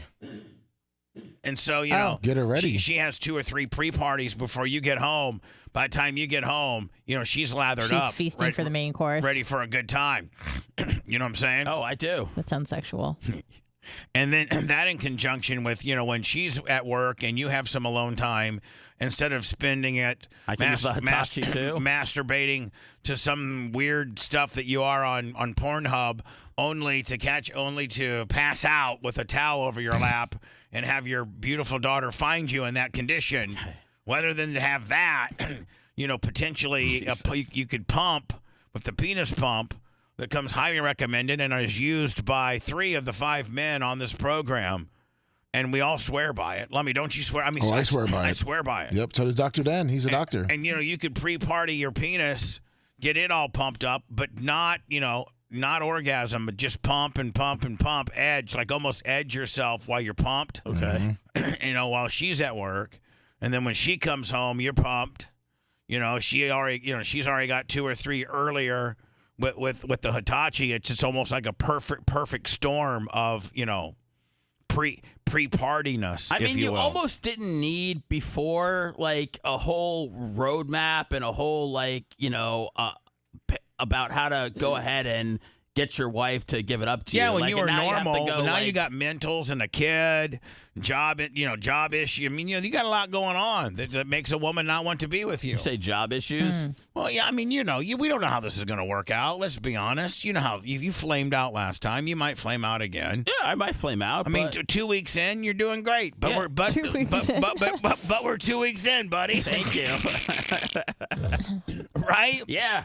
We're 2 weeks in. I mean, the flame out's coming. People are waiting for it. No, I mean, I really, honest to God, Seth, and this will be probably a broadcast that you should set aside these predictions we're going to make. Yep. But, and everybody, including Seth, I need everybody's opinion on this, but Seth's flame out date or time. I'm saying it's 2024. I'm saying he goes till next July. So mine would be July of 25. July 25, all right. Is when he flames out and quits. It'll be him quitting, flipping out, losing it, and quitting. Over to you, Lummy, and what you think. I'll go 12/25. Oh, December. all the way to December, which would be like over 2 years that he'd been here. Yeah. Seth, what was your exact start date this time? Probably the beginning of December. So we'll just call it 12/1? Yeah. Okay, just for scorekeeping purposes? Yes. And Seth, what's your opinion on your flame out? You think you could have a Drew Garabo type run with me? 6-7 years? Yeah, I do. I don't have a flame out date. I mean, I don't. So yours would be no flame out. I don't have a flame. Yeah, I'm not. I might retire before you flame. I'm not planning on flaming out at all. I'm planning on, as I've talked about many times, you've laid out a good path for me, and I appreciate that. It's something that everybody needs at a job is the path to success, and you've set me up for that. So I'm planning on making this work. All right, perfect. So your vote is no flame. That's where I'm voting, yeah. All right, no flame. Anna, how about probably on the August of this year? August of this year? Yeah. August of 2024 on your flame. Yeah, that'd probably be my prediction. Okay. She'll be gone before that. Yeah, if you have anything to do with it. Do you really think Seth's trying to get you fired? Now or did? No, I mean, yeah, no. She does, Bubba. She does. So now, wait, hold on. Now or did? No, both. No, I don't think so now. Okay. You sure about that? Should I not be sure about that? No, I'm just saying, like, no, you shouldn't be. Okay. Okay, Brett, over to you. Somebody just throw somebody? No, sorry, I was moving the mouse doing something. Did you scratch my belt? No, had nothing to do with the belt. Well, that's one of the reasons why I won't give F-Boy the belt is because he'd be real loose with it and he'd probably end up scratching it. Oh, no. I mean, one of the reasons why you're the belt holder is because, you're the strongest and have the biggest shoulder to hold it up on. Well, thank you, sir. Because it's quite cumbersome. It really is. It is. It's a very prestigious award, but it sucks having to hold it at least half the day. I mean, for real. Listen, winning the Stanley Cup's cool, but can you imagine if you had to sit there and hold it all day? Yeah. Yeah, no, you're right. Listen, can you imagine if the Stanley Cup winner, the cup was on the bench, and while the only time you can't hold it is when you're on the ice, but as soon as you get off the ice, you got to hold this big damn thing again. Right? That's why I think it's time for Lummy to give it up. Oh, or for if somebody comes up with something brilliant, you get rewarded with the belt. Okay. Seth, you've touched on a few of those. You've gotten close. Okay. I just want to know that I'm in play. I want to be in play for the belt. Of course you are. Lummy's kind of like one of those champions like Brock Lesnar where he really doesn't show up and defend his title. Like Roman Reigns. Yeah. He's had it for 4 years. And he doesn't really show up and defend it each week. So I just want there's a new challenger in town. Oh, okay. I'm Hangman Seth. Boom. Hangman, huh? Hangman Seth. Yeah, I was on WCW in the 80s.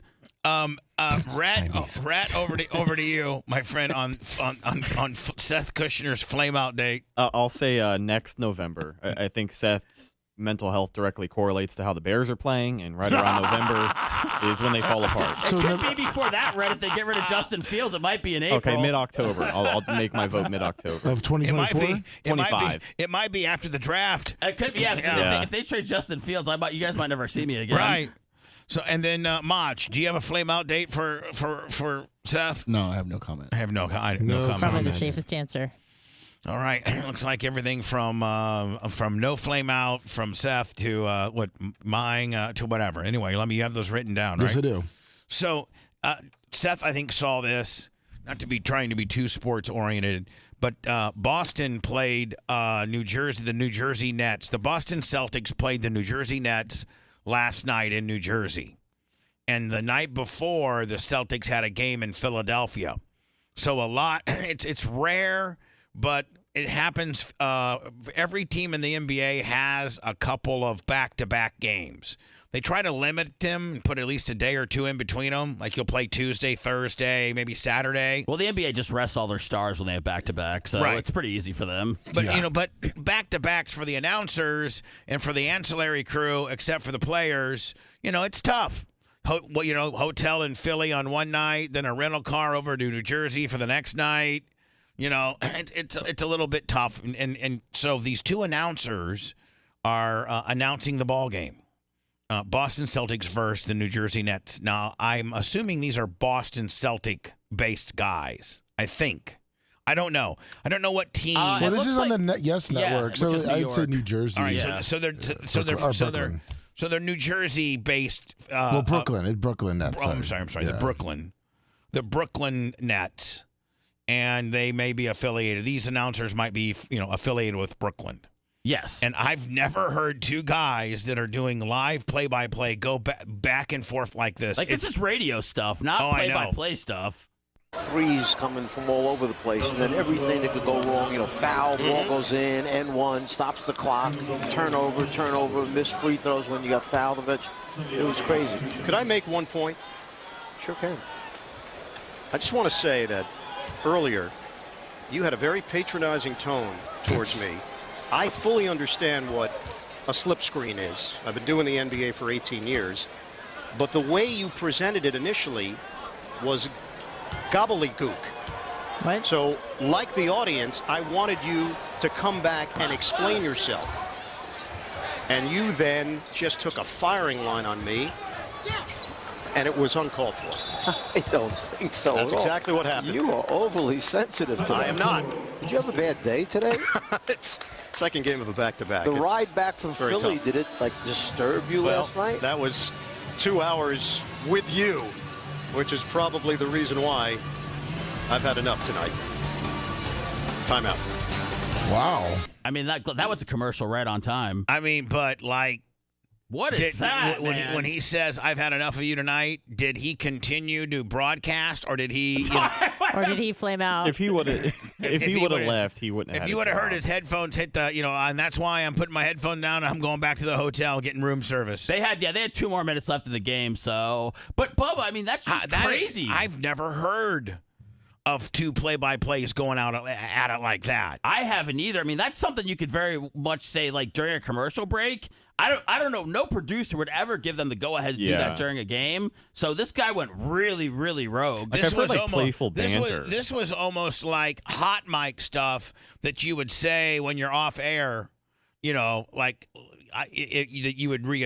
address your fellow broadcast guy by saying, "Hey man, what's up your ass tonight?" All right, clear in 3, 2, 1. All right, we'll be gone for 2 minutes and 30 seconds, and for this commercial break. See you guys later. Yeah, doing that on the air and expecting an answer is just kind of a dick move on the guy that called him out. I hope Joe Buck and Troy Aikman do that this weekend. Maybe that's they just get sick of each other. Maybe that's the new thing is adversarial play-by-play. Because everybody just turns it down now because they don't want to hear anybody. So now if they're fighting, we're locked in. I got to tell you, Randy, when I was on 98 Rock, and Randy, QIK had the broadcast rights to the Bucks back then when I was on 98 Rock. But Randy Michaels had this brilliant idea that I go on 98 Rock and I watch the game on TV and I comment it I do play-by-play on 98 Rock from watching the TV and doing it my way, being like, Vinny Testaverde back to pass. Oh, my God, looks like Gruber let some guy go. Vinny just got smashed right down to the surface. My God, what are we paying Gruber a year to choke like that? These guys suck. The hell's going on? Ricky Bell just fumbled. My God, we are the bad news bears, the creamsicles. We suck. Well, it got clear, too, like they were going to do that. And somehow, like it's a violation of their broadcast, of the QIK's broadcast rights. You know what I'm saying? To have it on like 2 stations or something, or have you talk about it? Even though we weren't doing play-by-play, it was me watching the game and giving you my opinion, somewhat play-by-play. It's because you were describing the game. And they were going to call it shock, shock play-by-play or shock, shock whatever. And it's kind of like, this is 25, 30 years ago, but it's kind of like now what they do with the Mannings, and they do that now, don't they? Lummy, where they have the Mannings or somebody the Manning like that. cast on ESPN2. Right, ESPN2, they put it on a different channel. Pretty much that idea was like 25 years ahead of its time, Bubba. I know. Because that's exactly what everybody's doing right now. They put Pat McAfee on the side with his boys, and they kind of give you a layman's, view, we were going to do that, and I think it would have been huge. We could still do it. We could watch the game, and, you could still do it. Yeah. I know, it's okay. You don't have to. I think we probably could. You could watch, set up a camera with you watching the Packers game, and you could commentate the whole thing. Yeah. We've been trying to do that for a while. I think it would be great. Shut up, Lummy. No, what? We'll do it next year. We can't. I can't just do it starting. What about for the Zip Super Bizzle? Maybe if the Packers made the Super Bowl, maybe I could do it. You mean the big game? Yeah, sorry. Would we get a copyright violation? They always say that you do, but I don't know anybody. If you don't show the game and you don't play any audio, no, you don't. Yeah. Well, we got to at least do the halftime show with Usher this year. We're going to be going wild, right, boys? Oh, of course. Woo! I can't wait for Usher. He's such a little bitch. We're going to be going wild, right, boys? Woo! Not even worried about who's playing in the game. I'm big time worried who's playing. I told you I'd like it to be the Lions and the Chiefs, or our hometown team, Tampa Bay Buccaneers, for my boys Lemmy and Rat. There's only, you got to think the Bucks at one time, people were down on them. They were down on the Packers. Now, the Niners in Detroit, they're supposed to be where they're at. 2 of the 4 remaining teams left. But think about it. There's only 4 teams left in each division. So you can arguably say at least if the Packers lose, you can arguably say they're at least the 4th best team in the NFC. Could you not? Yes. Right? Is no, but when it all shakes out as to who the champion is, or the Super Bowl champion, or who the NFC champion is, you could at least say if the Packers lose, they were the number 4 rated team in the NFC. And there's 32 total teams? 32 total teams. Okay, teams. so it's top 25%. Well, but there's 16 per conference. Right, but, of the NFL, that's top 25. It reflects it in the draft, so. I think the NFC is inferior anyways to the AFC.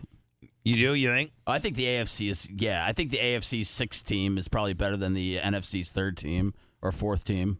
You think the AFC's got an advantage this year? I think AFC. Look at the guys that you got: Lamar Jackson, Josh Allen, C.J. Stroud, Patrick Mahomes. You got the cream of the crop over there. Some of the best quarterbacks in the game. Yeah, we got Baker Mayfield, Jordan Love, Brock Purdy, and Stafford. Yeah, no, Goff. Yes. Goff. Yeah, you're right. Just in quarterbacks alone, you're right. And a lot of them are over there. But, look, I think Detroit could hang with anybody. I think the 49ers are obviously the best team, I think in football. And, look, the Bucks have been playing great the last week. Listen, what kind of deal does Baker Mayfield get? By all accounts, this is a success. Even if they lose against Detroit. Even if faces on the one line. Oh, yes. I guess if we're talking over sports for 5 minutes, then he's allowed to call in. From the cruise? Is he live from the Martin Luther King cruise? I know. Are you live from the I have a dream cruise? No, it was never a cruise. We went up to Connecticut to visit my in-laws. And boy, is it cold up there right now. Oh. Yeah, we got out when the getting was good. They couldn't. My nieces couldn't go to school yesterday. They were snowed and frosted in. I think Warsaw is getting down to like -7 today, something like that.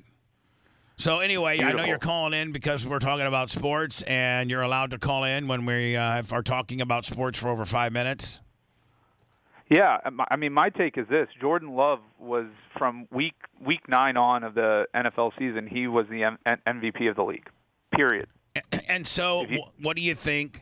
The Packers. Do they get? Is this one of these weeks where they finally wake up and they get their ass beat? Like they did against Bucks and the Giants and almost the Panthers. I mean, I don't know that they get their. I mean, they probably lose by anywhere from 7 to 14 points, but look, they're facing the best team in football, the most complete team in football, and the fact that they did what they did to the Cowboys. I mean, it is the Cowboys, but they completely demolished them. Is McCarthy gone? I would fire him in a heartbeat if I'm Jerry Jones. I mean, he clearly can't win. You got to get a new quarterback. You got to get a new head coach. Same with the Eagles. The Eagles, they've got some sort of team culture issue at the Eagles. The Cowboys are just losers. I mean, that's it. They are losers, and until they shake that, they need to bring in a winner. I mean, maybe Belichick's the guy. I don't know. But they are just a organization of losers that choke when the lights are the brightest. Do the Packers get Bakhtiari off of their dead cap money next year? I know that they were second in dead cap money this year, with the Bucks being number one. Do they get a lot of that dead cap money back or not? I think they can clear him this season, but there's going to be a penalty for them on that. It's not going to be like it's free. Let me see what his dead cap hit would be. Looks like $20 million. So is there a dead cap on Aaron Rodgers still too?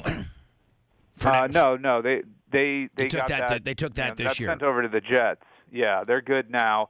So he cost them $40 million against the cap if they keep Bakhtiari, but if they cut him, they save $20 million. Well, he's gone. I mean, right? There's no way. I mean, there's no way you keep him. If you keep him, it's $40 million. If you keep him, it's $40 million, and if you cut him, it's $20. I mean, even Lummy can figure that out. Better cut him. Now, the Packers will be trending in the right direction though, because they're a young team. Young on the wide receiver side of the ball. If they can get healthy there, they've got Love. He's shown himself. I mean, it's no joke. Like, second half MVP, 1 interception thrown in his last 300 pass attempts. Who's going to win? But nobody's got a chance to win MVP except that Stroud kid out of Houston. No, and he wouldn't win it because literally, though, 1 interception in his last 300 dropbacks. And passes. That's insane numbers. Listen, I have metaphorically and audibly, apologized to Brian Gutekunst and given him oral and told him that I was wrong and he was right in my being critical of his talent assessment. He looks like he knew what he was doing, and I was a real stupid idiot. It was funny because after the first week of the season, the win over the Bears, where Jordan Love just completed 55% of his passes, but luckily got 3 touchdowns, you were raving about him. And then around, I want to say after the Denver game, it was maybe when they dropped 2 and 4, you were just blasting them. But whatever you said got through to them because they're 7-2. They listen to the show. They pipe in the show and they all act accordingly as to how I feel about him. And Bakhtiari is really sad right now because I think he's a piece of shiz. And I hope they cut you, David. Wow. I hope they cut you. Can they cut you deep? Because you are a complete sellout, faker. Your knee's not blowed out. You're just a faker, little bitch. And you miss Aaron Rodgers. So get your big lunk-headed ass out of here, Bakhtiari. Yeah, buddy. According to the Vegas odds, Lamar Jackson is the favorite to win the MVP. Oh yeah, he's going to win it. But if you take Jordan Love off of the Green Bay Packers, what would their record have ended up being this season? I don't know. 2-15. They went 6-2 down the stretch with him completing over 70% of his passes, or right at 70% of his passes. Like I said, his last 9 games, I think he has 20 1 touchdowns versus 1 interception. All right, includes road wins over Detroit and Dallas, a home win over Kansas City. I mean, he 2 wins over, win over Minnesota. Divisional rival on the road. We got to get going. He's the guy we got to get going, but I wanted your opinion on 2 things. What do the Bears do? Is Wonderland Franco officially done? Oh yeah, Franco is done, and doner. When you get charged in the Dominican Republic with what he's getting charged for, I'm sure that your future is not very bright. Are we playing for Dominican Republic in the prison system? They do have one. Yeah, I'm talking about they're going to make an example out of him because his only hope was that they didn't charge him in the Dominican. But the fact that they've charged him now and they're investigating another one, he's done, and doner. We'll never. And we don't get any compensation for that or nothing. That's just a bad deal gone done, right? Well, it's the good news for the Rays is they'll be able to get out of the contract most likely. I don't know that they have to pay a guy if he's in prison and unable to perform. But they don't have to pay him. The commissioner put in 2 years ago in a clause that if this happens, like a morality clause or something like that. Yep. Yeah. Every team has it. And then what does Seth Chicago Bears do? I mean, do they stick with Fields? Do they trade down?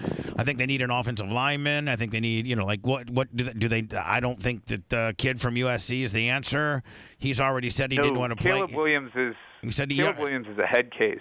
I'm not touching him. Nope. Yeah. So, I mean, does Chicago, we're having a number 1 overall pick. Can you bamboozle somebody and really get a big haul for that? What happens? Yeah, I think they can trade down. That makes the most sense for them. I think they need to get a legitimate number 1 wide receiver, not just a tired, washed-up DJ Moore.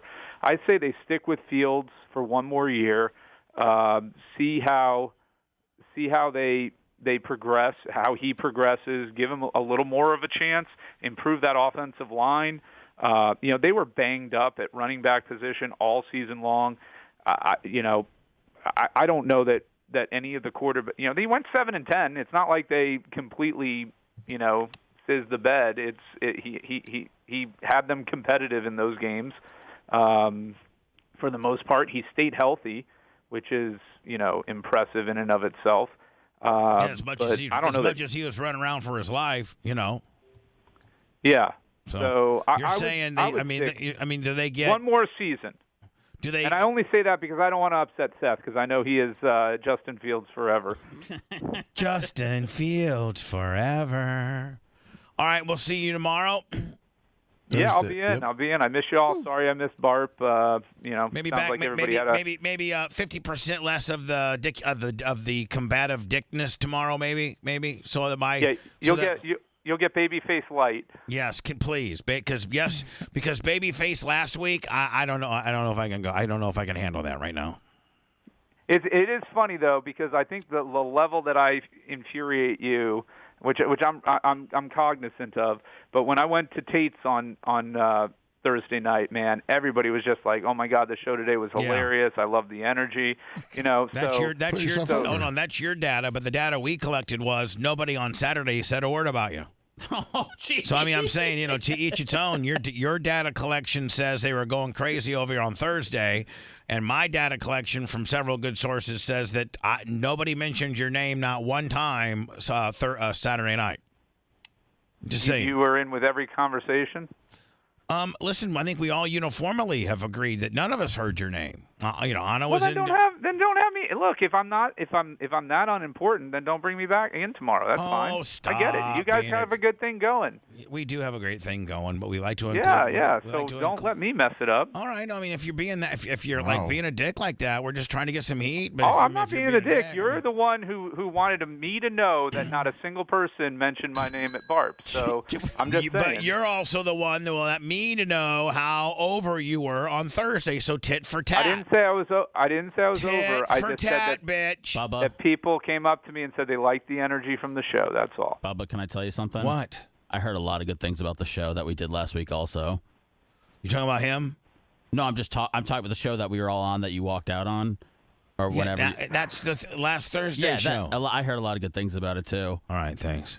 But then you also didn't hear his name on Saturday's episode. But I also, yes. That was the intel. All right, well, listen, I guess you're going to be here, but you're throwing up these threats on me and stuff, trying to act like a real gangster. You know? I'm not throwing a threat. I'm saying I'm not trying to throw some gang signs up saying, no, well, then I won't come. Well, I mean, don't. Well, when you get back from Connecticut in that weather, Bubba, I mean, you start wanting to get in people's faces. Looks like it. I'm just saying, if you would prefer me not to be there, if you think I'm a detractor from the show rather than a money repellent. I didn't say that. That's what other people. We did well on Thursday. Bubba, can we have him in here and then he could break down Dr. Dan's rendition of the national anthem? Yeah, there you go.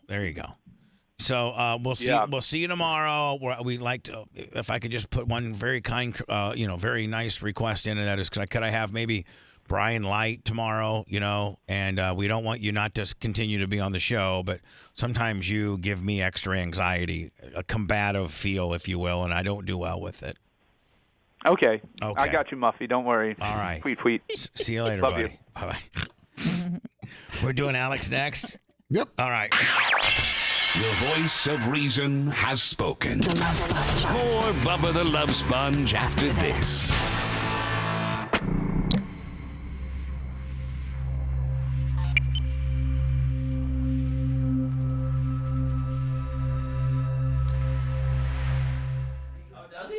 Bubba, did you want to take another one or just go straight to Stein?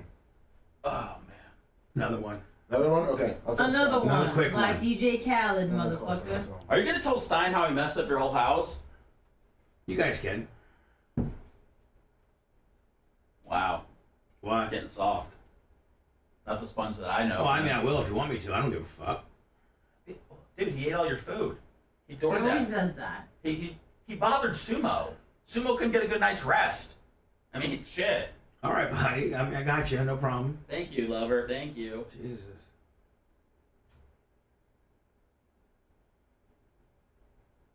What's up, chat? Chickadee chat. I might cut all my hair off today, so we'll see how that goes. Quarantine Nick the Gun Guy's woman. Morning, Big Longer. What's up, Felix? Tell Becky I said, what up? She has a nice butt. I liked him in them pants.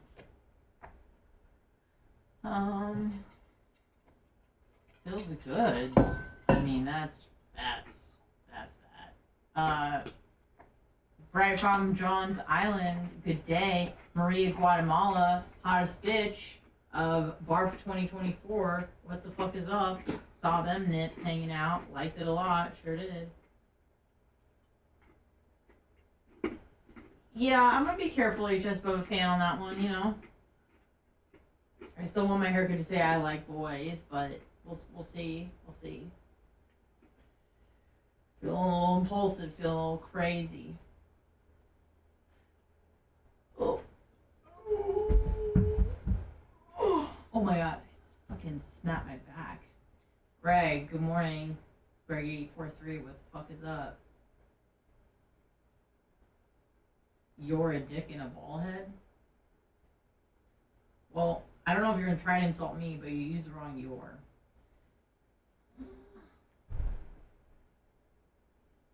Yes, exactly, Big Longer. Appreciate ya.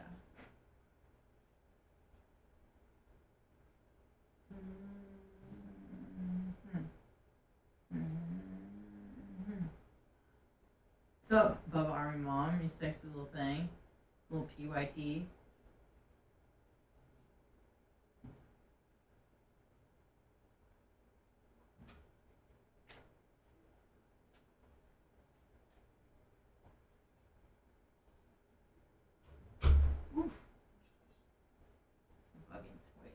Man, we should really get Big Red to build a window in here. What do you mean? It would just be great to see the outside world and sometimes feel that crisp air. Listen to me, fuckhead.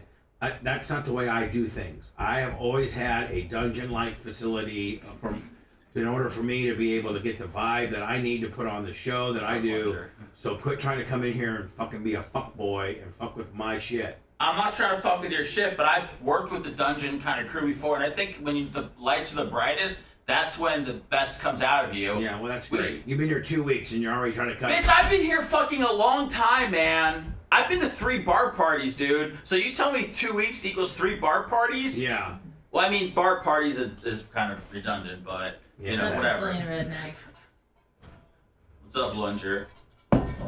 Just saying, it's nice outside, Bubba. Mommy, we got a new song? Yes, we do. Where's it at? Dark Match Eve, Stanley Steamer? 3. What's it called? Fuck Boy. It's, 3i. Alright, cool. Alright. It's clean. What's we it also about? have it on censored. We're gonna come back with that, then go back into words and get Stein on the back. Alright, I just called Stein, told him everything. What's Fuckboy about? Probably you. It's gonna be your theme song. Oh my god. For something Kush. I mean, Kush and Clum and Kush. Oh, is it? Yeah. Sexy Boys are theme song. Well, why do you think it's called Fuck Boy? Cause he's a fuck boy. Fuck boy. Very interesting. Very interesting. Cool summer. If you prove it, there is. Do you know how no cool it censored. would be if we could actually call him fuck boy on the air? Yeah. You the grumpy old man, you want to buy my hair? It's not for sale. Oh, Bubba did us? I didn't know, man. I don't know. I'm just happy. I'm happy anytime there's a creation.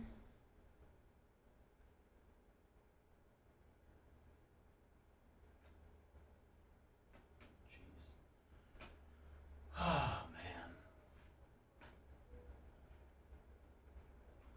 Viola Wilbur, Afterbirth.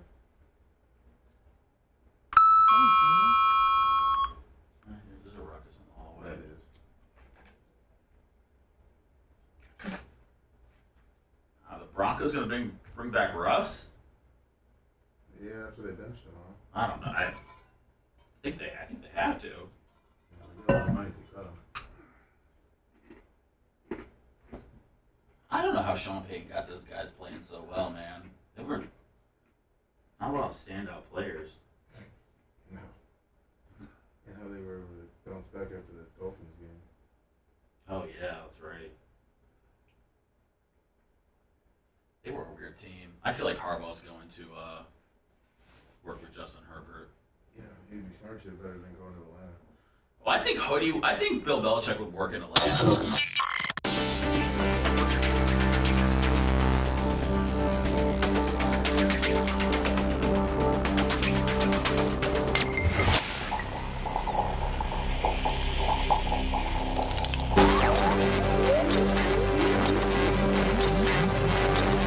Nowhere near the rare air at the top of the heap. I mean, we know what's important. More like the bottom feeders existing on the scraps of society. Bubba the Love Sponge. We now return to the Bubba the Love Sponge Show. Venmo, PayPal. Again, Venmo, PayPal, Cash App. That's how you support the show. If you support it to the tune of $2,400 over a fiscal year, then you get a big-ass ring and invited to our annual bar party that is getting wilder every year. I heard some things I don't know I can necessarily talk about on the air. Oh. But I heard some things that went on that I sexual. Just I probably can't really get into it. Not good. Oh, I mean, no. shady, really shady. Uh-oh. I mean, real naughty, real, Ooh. scandalous, if you will. Well, shady sounds Maybe so shady that I don't think I want it at my party. cocaine. I mean, do we have a new parody song? Yes, we do. Dark Match, Steve. It's the theme song for Seth. Well, Clem Kush, and we do have an uncensored version of this. We do. So if Seth likes it. So if Seth likes like if he likes it, then it'll be the opening for Clem and Kush. Yes. This is the edited version that we can play on the radio. Yes. But it could if Seth likes it. If Seth likes it, don't even throw my opinion in there. That's what I'm saying. Why me? Then now, Lummy, I got to play that. Then I got to go to no words because I'm way late with Alex, and we got a lot of things to talk about.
I think that would be brilliant, and the unedited version would even be more brilliant.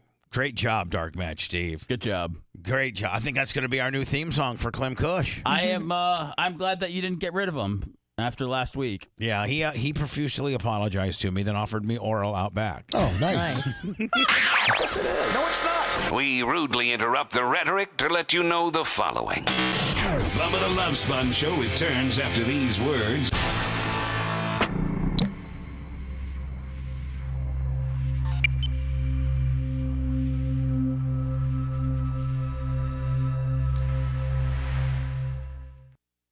Yeah, people shoot him with a paintball gun on the show. What a fuck boy. He wore a cop, and he just hadn't kept shooting by the cop. He wore a cup in a mask. Yeah. I mean, Man, come he's on. just ripping me off, Oh, man. left and right.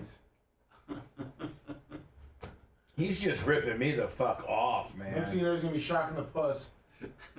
And he ate all your fucking Oreos, Bubba. I mean, shit. Send him a snack. Taking a Dark Match. Send him a Venmo. Raw deal. Costica? Yeah. Request? Where's Costica on Rumble? Yeah. What's up, Costica?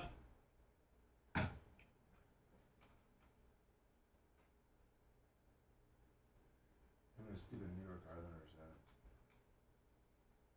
hat. What? Costica likes the Islanders? No, it's fine. Oh, I was like, I don't know. See, like an Indiana guy being like an Islanders fan.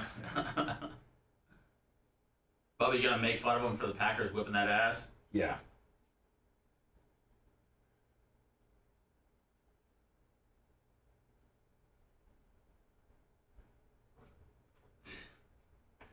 Dark match. Oh, thanks, Grouper. Hey, Thank you. Make sure that nothing was changed during I'll check that out right after the show. Thanks, buddy. Let me last time at Grouper with the TV thing. I'm gonna talk to him real quick and see if he hears. Can you hear me? You gave like a stick to give me. I feel All right, like I perfect. just downloaded an app. I don't feel like I had like a. Yeah, I can hear you one way. I had an actual stick. Yeah. I just don't remember it. Yeah. Because I had the same thing, but then I should have paid for it after a while, then it never got updated. Oh, is that what? Okay, yeah, that's what something.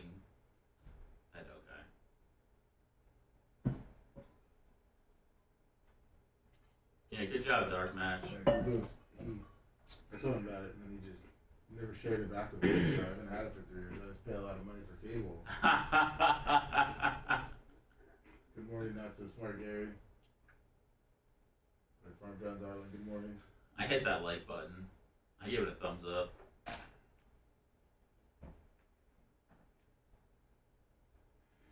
Man,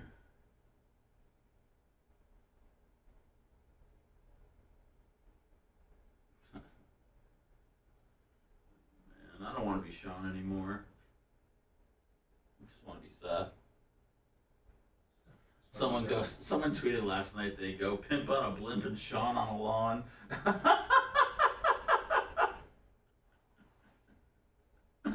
Alright, so there you Hey Tina, morning.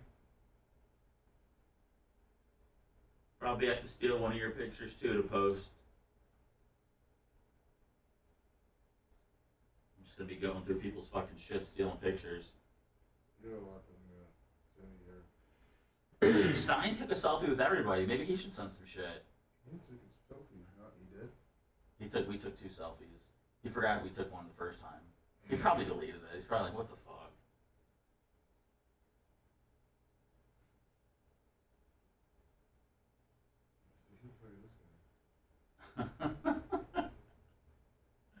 Colton was looking out for me, dude. Colton was just like, I was like, where is he, Colton? Where is he? You know, Colton's like, I don't know. Then he spotted him. Colton's the man. He texted me yesterday.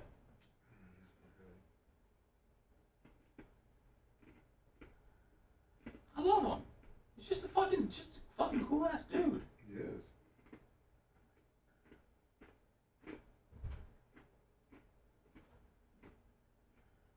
Oh, it's okay. I can still steal it. He's stealing pictures. What's up, Bob? Good morning, Airtight Ski Pole. Was he here? No, we couldn't make it. Oh, okay. Yeah, I didn't see him at all.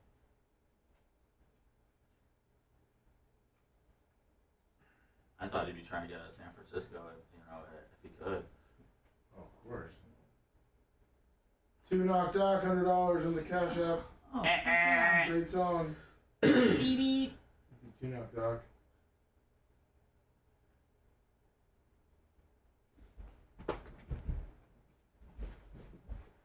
Minute 20. Where's pay-per-view? She works?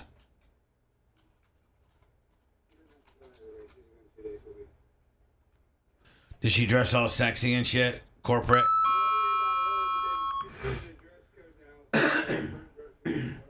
She wear a bra? Jesus Christ. She's got some nice knocks.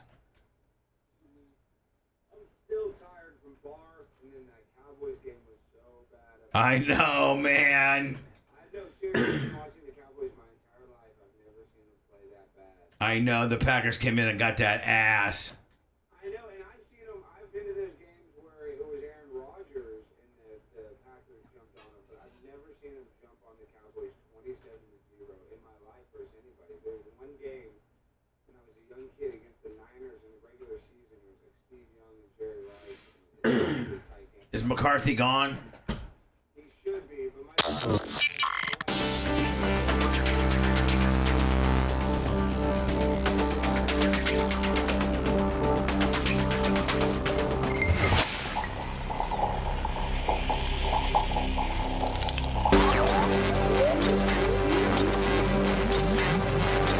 You're hearing the world through his prism. You got a sick and twisted world perspective. That's almost a challenge for me now. You're listening to the Bubba the Love Sponge Show. He's standing by in his Dallas duplex, just right down the road from his buy your pay here lot, and his dad's bail bondsman trailer. We're actually not licensed in Dallas. All of our offices are in the neighboring counties. Oh, really?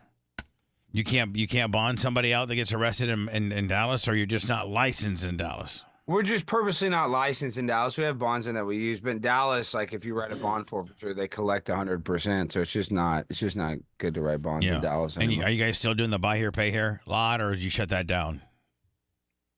Kind of shut down, to be honest. I mean, but I bought a car the other day, and I flipped the car the other day. You flipped day. it. What'd you make on it? I just a GMC Sierra. I had a good deal on. And then actually the guy that owns GimmeTheVin.com, and he has a big deal with Clear Channel. He pays for his broadcasts every Saturday morning, Bubba, but he's on 124 stations. Yeah, it's a broker deal.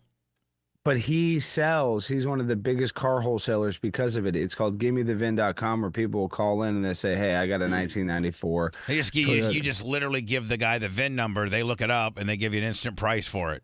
Yes, and so that's what I was doing, and I became good friends with this guy, John Clay Wolf. He has a radio show, but I would help him out at CarMax. I was giving him the inside prices at CarMax because I was licensed at CarMax. I was in their beta program, so him and I are really tight. So let me can see that we're dealing with a used car salesman at its finest right here. Oh, yes. Right. 100%. How much did you make on that GMC? How much did you make on the GMC Sierra? $3,000? What'd you flip it for? Well, it had some transmission issues, so I bought it cheap, and I just sold it at the auction. Did you throw some Lucas transmission deal down there? Oh, yeah, I put some Lucas, and I think I made like $1,200 after fees and everything. Right. So, I mean, I got to tell you, man, wow. You've done it yet. I mean, I think this might be the third or fourth time that you visited me, and I mean, you're on brand. You stay on brand. Leave your room a mess, wrappers and bottles everywhere. Like, let me ask you a question. Did your mom and dad, are you an only child? Only child, yes. Okay, that explains a lot of it. And the other thing is, like, did your parents ever teach you, like, if you're the guest of somebody, that you're supposed to be kind of thoughtful and just, how you roll around? Literally, he was rolling around, Lummy, in his underwear. With your food, right? Hold on. In his underwear with Mary Lou there. Oh, nice. Jenny Durst there. Merch Crick there, and he's rolling around in his underwear getting Grubhub and Uber Eats And I mean, how was he it's looking in his underwear? not too bad. I mean, not good. No, my weight's terrible. I've been, and honestly, Bubba, we need to talk because we had that talk with the Misfits guy. I got to start training because I've been binge eating. I ate 4 packets of Chips Ahoy Reese's. Let me tell you something. You cleaned me out. Like, I mean, I bought enough food for like everybody, and there was not enough food for Larry and Sumo. I ate a family value size of Doritos. I ate a family value size, not a little size of Doritos. And let me tell you something. Even though she's little, she can really throw it back too, and that's your girlfriend. I mean, she eats. Paige eats. No, oh she my can God. eat. Yeah, she gets high and she gets some munchies, and next thing you know, she eats a whole bag of Ruffles. You eat a whole bag of Ruffles with a bag of Doritos, and then 2 complete cases of Chips Ahoy. I mean, what was there a whole thing with you trying to get the Uber Eats, trying to get the gate code? Sumo said that you were waking him up trying to get the gate code in the middle of the night. I know Sumo. I ordered some Shake Shack, I think, and I forgot the code, or somebody got my Shake Shack. Yeah, no, I was constantly eating because Sumo came to me. We were heavily medicated there. Sumo came to me and said, well, goddamn, I'm telling you right now, I couldn't get a night's worth of sleep because he's up all night every 15, 20 minutes, either taking a pee or eating some food or getting Uber Eats, asking me. He stuck his head in there about 2:30 this morning and asked me the goddamn gate code. And I was like, I'm trying to sleep. No, Sumo's right. I woke up at 2:30 and I ate. I woke up at 3:30 and I ate. I woke up at 4:30 and I ate. I woke up at 5:30 and I ate. And I woke up at 6:30 and I ate. And guess I'm what? not kidding. And all of that, Seth, is my food.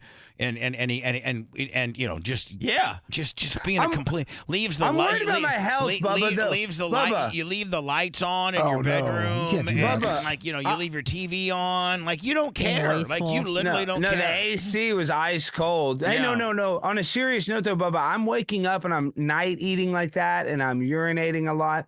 Something's wrong with me, don't you think? I'm not just saying that to we knew that from the like. get, but I mean, I know we know that I have some serious major issues, but I mean, I'm worried about my health because who wakes up every hour and urinates and eats food? might And I wanna do check that your here in prostate. Dallas. A Jewish guy that knows there's free food there. I mean, you wanted me to answer the question. I was doing that. I do it at my house, so too, Bubba. Honestly, I just treated your house like it was mine. That's why I walked around in front of Mary Lou in my underwear. I thought, I probably should have put on some shorts, Yeah, but but then the cleanup, man. When Merch Quick went in to clean your room, there was like 5 crumped up water bottles and like a pack of Camel Crush. There'd be residue, all kinds. I think Paige was empty, Camel. And you're a degenerate now. Now you smoke cigarettes. Like ew. That's just sometimes, that's a. You went through at least a pack this weekend. I don't know about that. I don't know about that. Listen, hold on. Does Glenn Beck know that you smoke? No, and then that's a vacation thing. Sometimes on vacation I can go. I act different. Yes, I act different on vacation, Anna. You're familiar with that. Yeah, party mode and work mode. And right now I got to get back on work mode. Well, so how was your experience in Tampa? Did you have a good time? I had a blast. I had the best time ever. I mean, my Sunday. I doubt that you spend $12 the entire trip. I mean, I'm just telling you. Well, I spent $287 on Uber Eats, but that was on me. Yeah, what I'm saying, when you needed a rental car, you took the smart car, right? Oh, and we went to the Seminole Casino and we were up, and then I ended up being down only about $100, and we actually had a blast at that casino. It was really, really nice. My smart car fit really nice up there in the top row, didn't it? But that place was so packed, Bubba. We had to go to the fifth level of the parking garage just to find a spot. And I was going to park it illegally because I didn't care if you got a ticket. Oh, and I was on the toll road doing all kinds of toll road gimmicks. I was doing any Tampa toll road I hit. I actually went on some extra. I got the toll by plate, so I'm sure I'll get a big bill on that one. Oh, you're going to get a big one. Because I think we went during the HOV lane. At one point, it was $27 because the traffic was so bad. That's how much they went up to. But I was in a hurry to get to the casino. So just, add it to my tab. It's not that big a deal. Oh, man, your tab. I mean, my God, you come in here like a wrecking ball. But Sumo did paralyze you with that pudding, did he not? My gosh, dude. Sumo kicked my derriere. He gave me a medicated pudding that I'm still feeling the effects of now. I'm still not 100%. You were down from like 10 o'clock, right after right after Bubba 199 on Friday, you hit to bed about 10 o'clock. Now, granted, you did have 5 Uber Eats in the middle of the night, but you didn't, I don't think, came out of your bedroom until like 1 o'clock on Saturday. Like, I mean, you were completely junked. Well, no, Pri and I went over the thing. I think at like 5 is when I passed that prepaid wireless page. Prepaid, yeah. I thought you said Brie. I know Pri. Oh, gosh, okay. don't bring up that name. Sorry, but exactly. Don't bring up Helen either. Don't bring up anybody else's names. Bubba's Because let me tell you bringing something, old Paige names. gets full hot if you bring up Helen or some of these other whores he was Yeah, messing she around gets with. fully hot. She was like, I was completely crushed, and I couldn't date any guys and even think about any guys. And he's out just running through guts like you wouldn't believe, and putting bitches on his show and everything. And I was so hurt. And his dad called Bubba me. loved to bring it up. Yeah, and my dad is a big Paige supporter. Listen, And you don't ever acknowledge her. Like, you treat her like crap. What?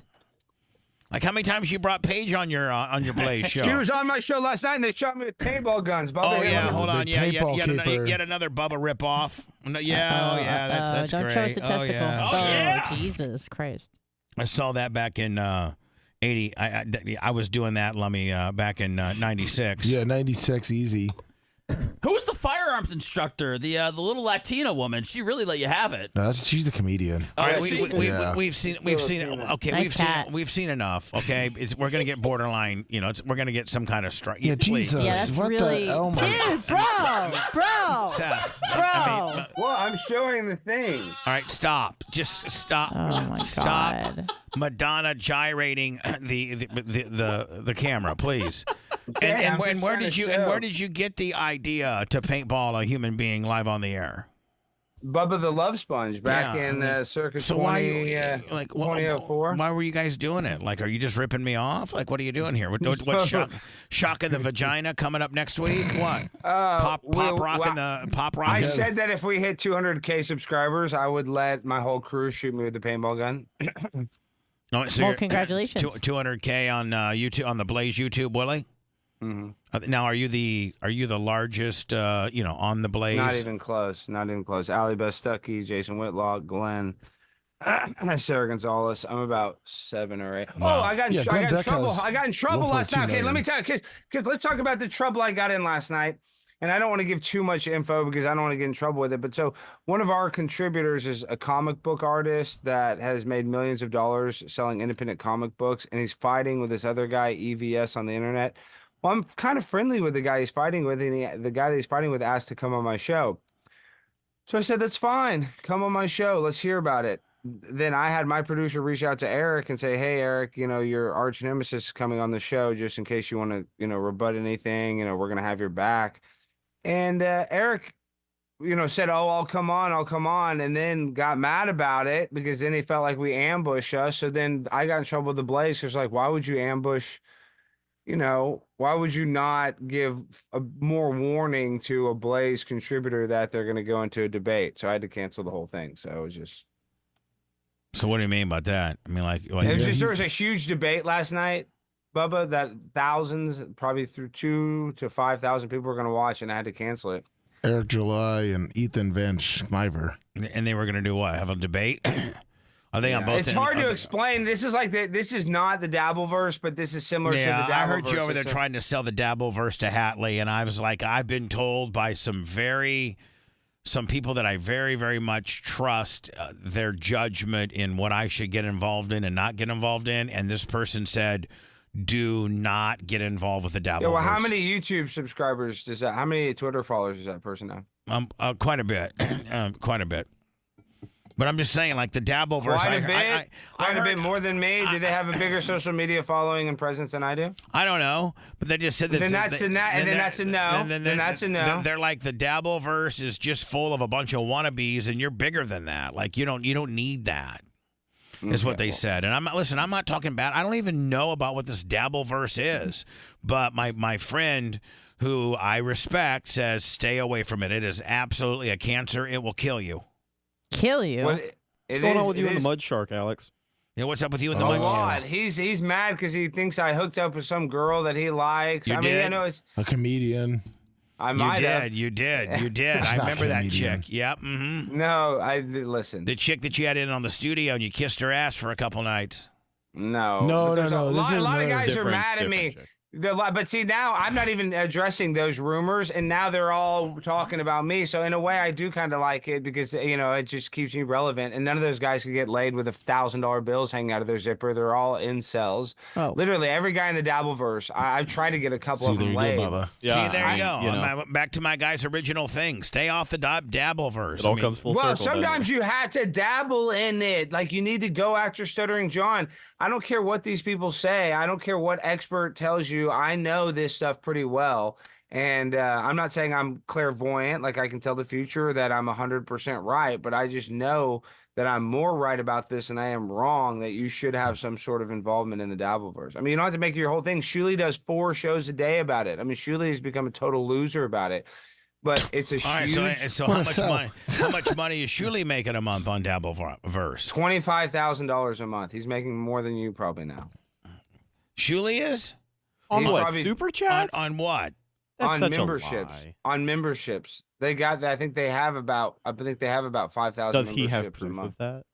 I don't know, but I think they got 5,000 memberships at $5 a person minus 30% for YouTube. So let's say it's 20,000, and then let's add another 5,000 to super chats. He has to split it like you have to split it, Bubba. So the pie gets thinner.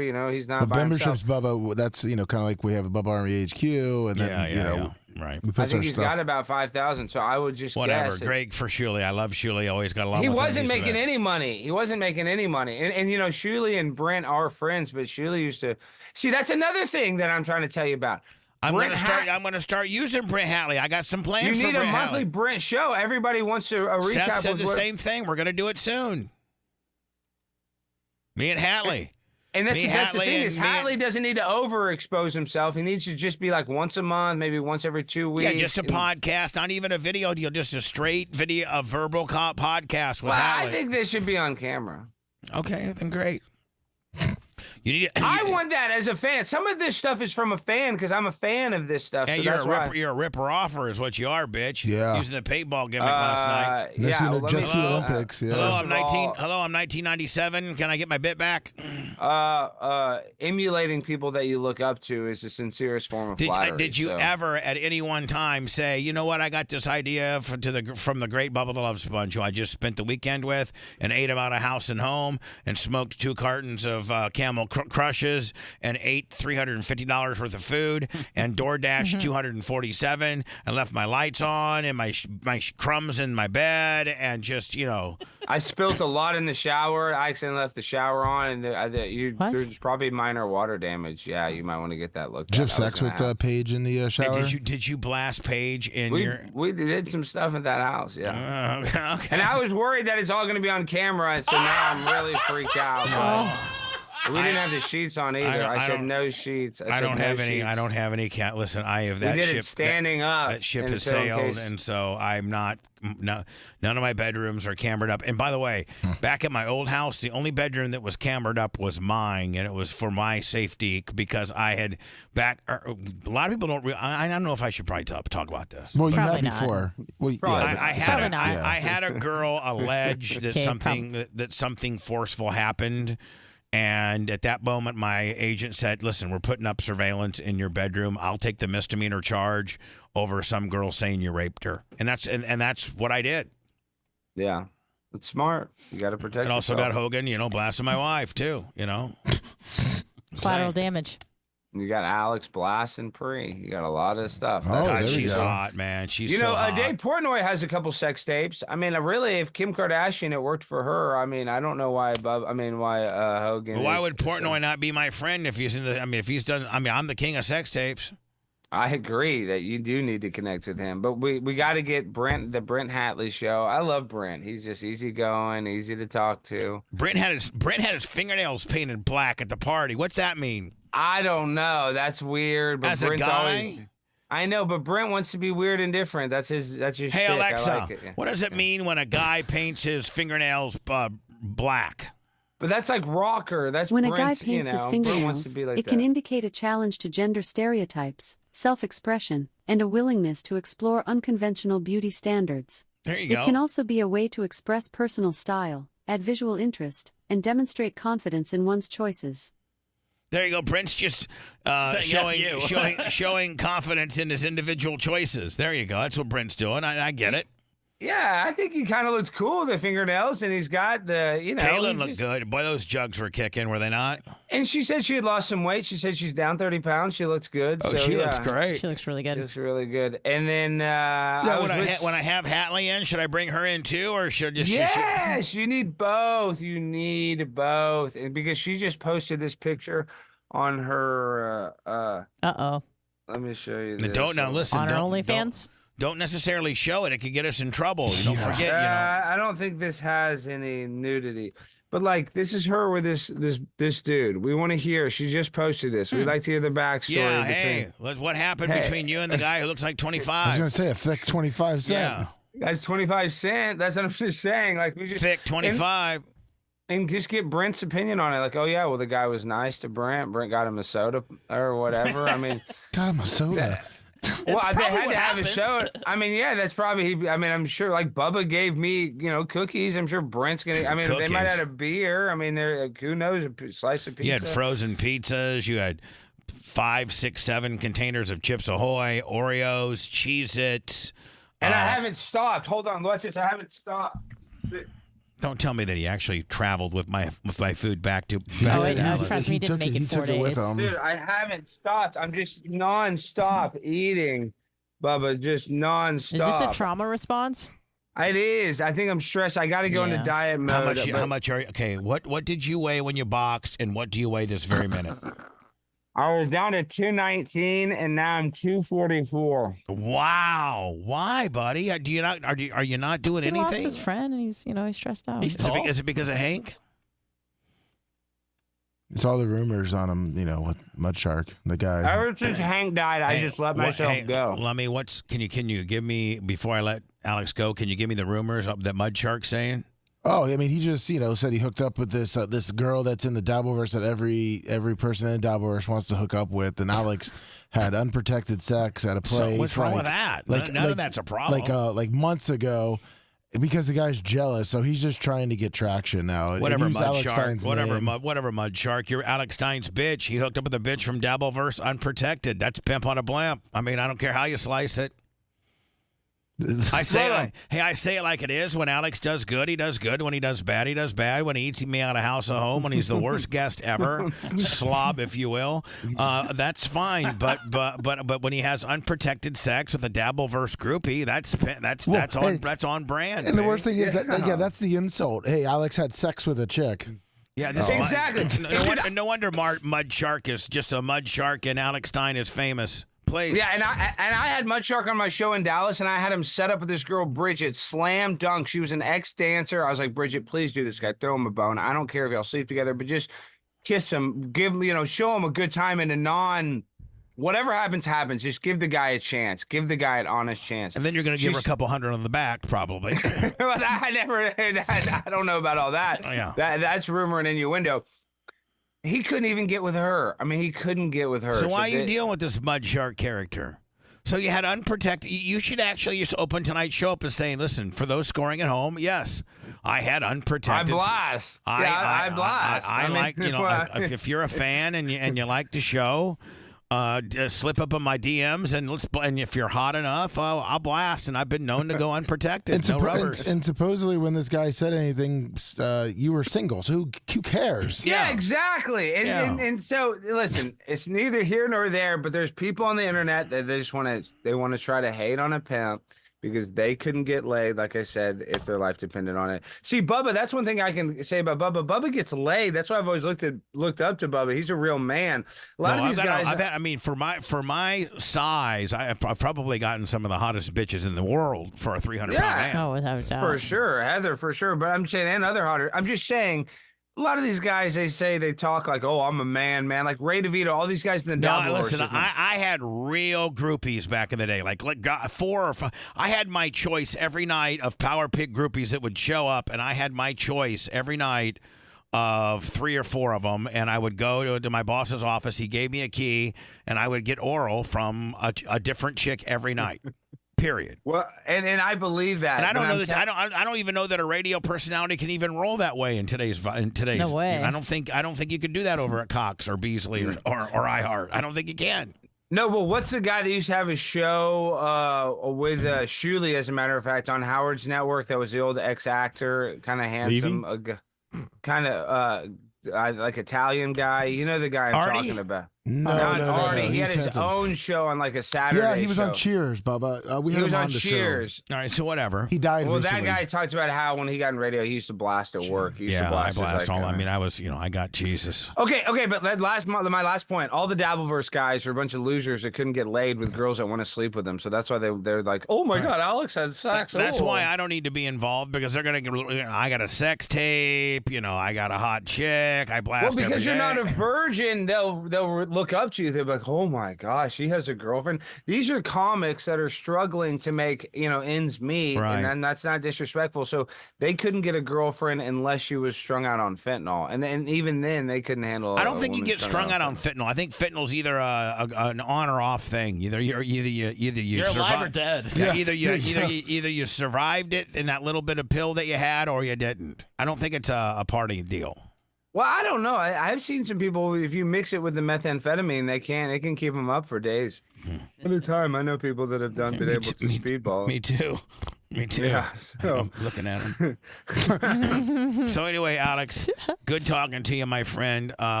Please a heads up when you're going to steal one of my bits again. I like to, I might just start making it a regular thing, Bubba the paintball love gun. I'll name it after you, the love gun. Like, I'll but call like Bubba when the you love gun. when you do shock collar on the vagina, I hope you'd pay some. What's another homage to good me. bit? I could steal real quick off the top of your head. Pop rock in the vagina. Oh, there you go. Pop rock in the vagina. Pop rock in the vagina. You make a girl get on her back, and then you put like some, that candy soda. Some Sprite like in her vagina, and then you throw pop rocks inside of it, and it just foams all up and makes all kinds of noise. It's great. I want to see Alex get through a show doing Edward 40 hands. Or pubic hair burrito. Pubic hair burrito. When S hits the fan. Yeah, we'll get kicked off YouTube for pubic hair. Why? Well, you just asked me. Yeah, Is it female pubic hair or No, male it was pubic male. hair? It was actually everyone that. It's guy on guy. It was every Makes it guy even that worked hotter. at the studio. Makes it even hotter. We only got one girl to cultivate from, and she's Bare Floor Willie, so we don't have. Sorry about that. Oh gosh. Honest pubic haired burrito would just be just there's stubble. Just stubble. Yeah, but Be Sign, some you got a lot of. honest stubble. Pubic hair. You burrito. could collect it from everyone at the Blaze and put it in there. Can you imagine? Yeah, I'm gonna go to my can you imagine- coworkers and ask for Can you their imagine? pubic I mean, hair. Whitlock's push. That would be absolutely iconic for you to have Glenn's gray pubic hair. Stop talking about Glenn's and pubic anything. Glenn is an icon that I will not disrespect. Glenn's, if his pubic hair is the same color as the hair on his No. head, which is the same as his microphone foam, his white microphone foam. If that is, if you had a Glenn Beck pubic hair, gray pubic hair burrito, that would take you right to the top, my friend.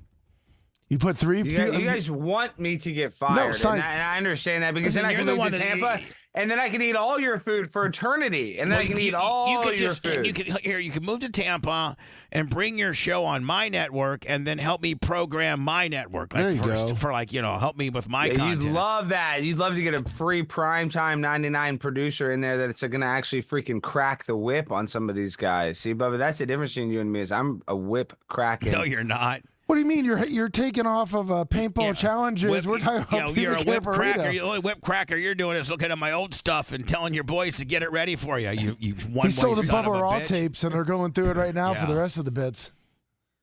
Yeah. How many Oreos will I be able to eat? Okay, What's so on tonight? I gotta go. What's on tonight's show for you? I'm binge eating. There's this girl. She does have big sized breasts. Her name, I forget her name, but she's a conservative. She's your guest. What is she doing on the show? She asked to come on the show. She co-hosts Steve Bannon's show. I can't think of her name. Mm-hmm. But Steve Bannon he's spoken poorly of me in the past, so hopefully I can get her to get him to like me. So She gonna be in studio? No, she's on Skype, Willie. Oh, okay, cool. Oh, Natalie Winters. Natalie Winters. How did you know that? How did you? Oh, I don't know. Why don't you Googled it or Binged it? Yeah. Okay. Yeah. Natalie Winters. She's All hot. right, One Way. Listen, appreciate you, and let's talk soon, my friend. And I'm just now recovering financially from how much you put me through. I mean, my God, it's honest to God to host you for a weekend.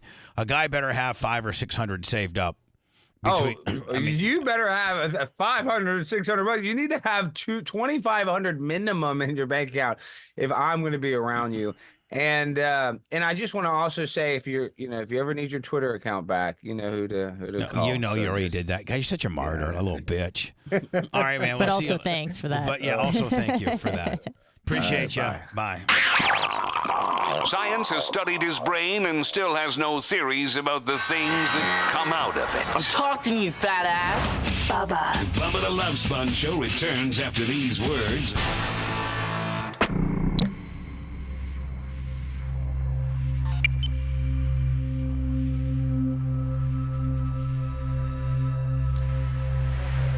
Really hot weather check. Is this it? That's not her. I don't know. I haven't seen the clip, but Macho loves the weather check. I thought you would love her too. Well, let me look at her.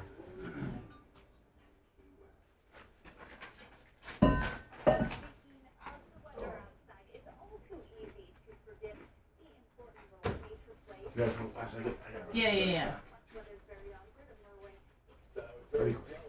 Oh shit! What? Daddy like?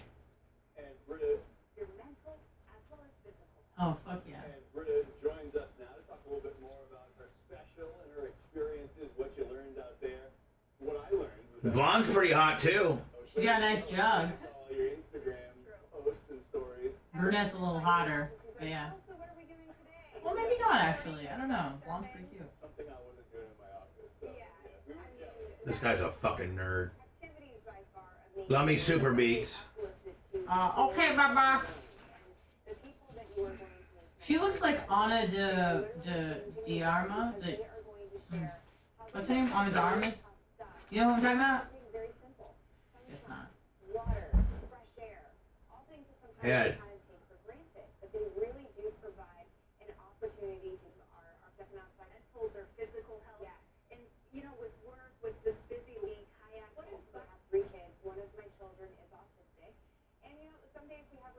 All right, I'm out. I can't deal with an autistic kid. Pardon? I said I'm out. I can't deal with an autistic kid. Are you talking about me, Lummy? I'm talking about me having a relationship with this bitch and having Corky laying around the cup. Oh. Okay.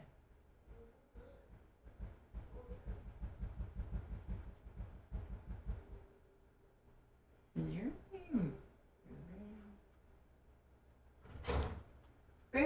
name? No. Opera, pickles. What are you doing, Warren? What the fuck are you Here's doing? the fuck word for when you guys do the podcast. So you have the CD since you're on a CD. Oh, okay, yeah. Perfect, thank you. Why not? Watch. Because I'm scared. You just want to put it in the system. In case. We South Korean food, probably more likely.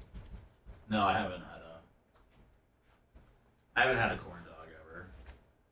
An American. I don't even think they're really corn dogs. They're just like filled with cheese. Oh, really? Yeah, it's Oh. like just a big mozzarella stick. Oh, shit. Oh, okay. But they roll it in like fun stuff like hot Cheetos and shit. Oh. Or just like fucking tater tots. Like, Asians are fucking weird, but it's awesome. So corn dog is cheese on the inside, tater tots on the outside? Sign me The up. Korean corn dog. I mean, well, that sounds fucking awesome. Dude, it looks cool. How did actually. America not invent something so fucking gluttonous? I don't know, man. It probably took a Korean to come here and go, I know what to do. Korean corn dog. Pretty sweet.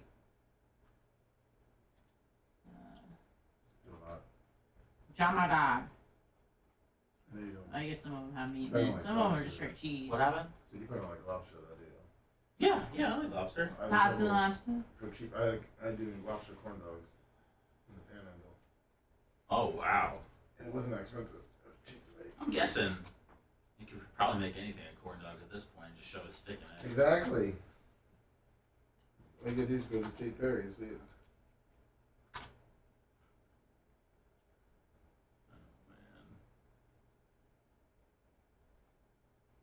Poor Stein. He really looks concerned about his health. He's fucked up. Dude, I did the night eating. It's fucking horrible, man. You wake up feeling like shit every day. And you woke up like every hour to eat. I was up a lot. I still get up a lot, but To I just eat? don't. I don't eat anymore. That's what I stopped doing. Yeah. So That ain't good. Dan does that in the middle of the night sometimes. I don't know how the fuck he stays so thin. He's got freakish genes. Jay does it too. Well, Jay eats before he goes to bed, and then he has restless legs for fucking 10 hours straight, running in place. what if Dan just attaches that fat sucking machine to himself when he just has some downtime at work? You know. He does the penis pump. He doesn't need to. He's thin. No, I know, but I'm just saying. He's not like the rest of us. He doesn't eat. Well, I don't mind. Not that I've seen him eat a ton, but I don't think he's like eats a diet. I don't think he's on like a diet or anything. No, Like, he eats like absolute garbage. he eats like whatever he wants. He's a freak, He is a freak of nature. and you can't get him like I understand what you're saying. you can't get him over, like you can't party him out Yeah. where he's incapacitated like me and Anna were at the Florida Man Radio. Oh my god, so bad. At least you were a good time. I was a fucking nightmare. At least you were still fun fucked up. Oh yeah, I forgot. I saw Steve DeMann. Stevie DeMann. Stevie DeMann.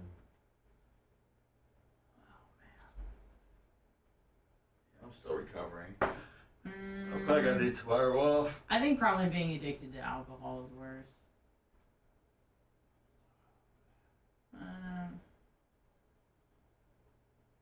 Maybe not. What's up, Bob Cook? At least with food, well. Are you gonna be I here feel like with Saturday for alcohol that addiction, gimmick? you tend to ostracize yourself, whereas with I food, could be here probably for a little bit, Bubba. which is more Okay, give it detrimental Big to your Red. health. Yeah, and I was talking to him the other day. Probably.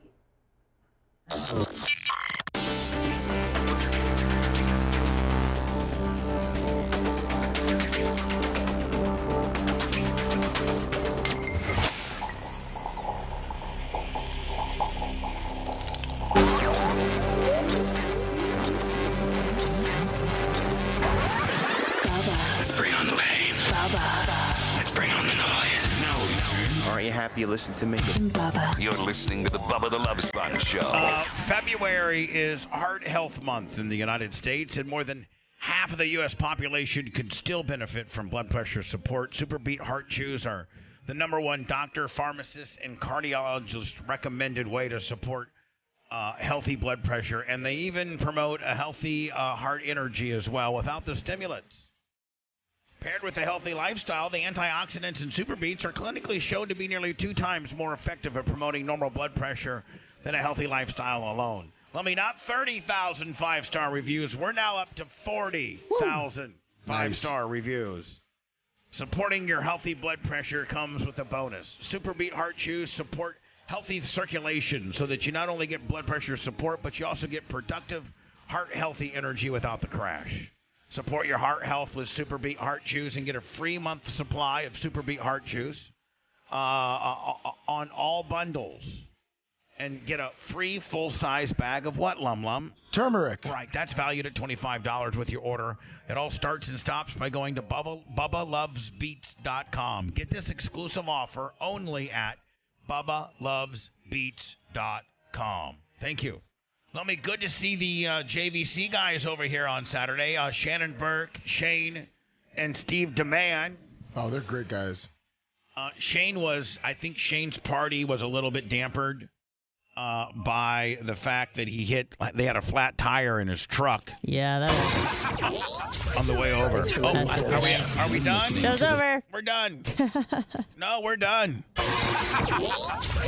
Thanks for letting me finish. You've been listening to the Bubba the Love Sponge Show, starring me, Bubba the Love Sponge. Co-host and show historian, Lummox. Co-host, Anna Hummel. Co-host, Dr. Dan Diaco, Esquire, of Council. Co-host, J. Diaco, Esquire, the Spitting Cobra, of counsel. Brett, the filthy ginger video editor. Yeah, back here wiring up. It's Mini Macho. The BRN agent, Thomas Buttoned Up Bean. And for everything else, go to thebubbaarmy.com. Now, time for the legal disclaimer. Exactly. The Bubba the Love Sponge show is intended solely for the enjoyment of our listening audience. Any rebroadcast, retransmission, or other use of this show without express written consent of the Bubba Radio Network is prohibited. We must dissuade him of this delusion.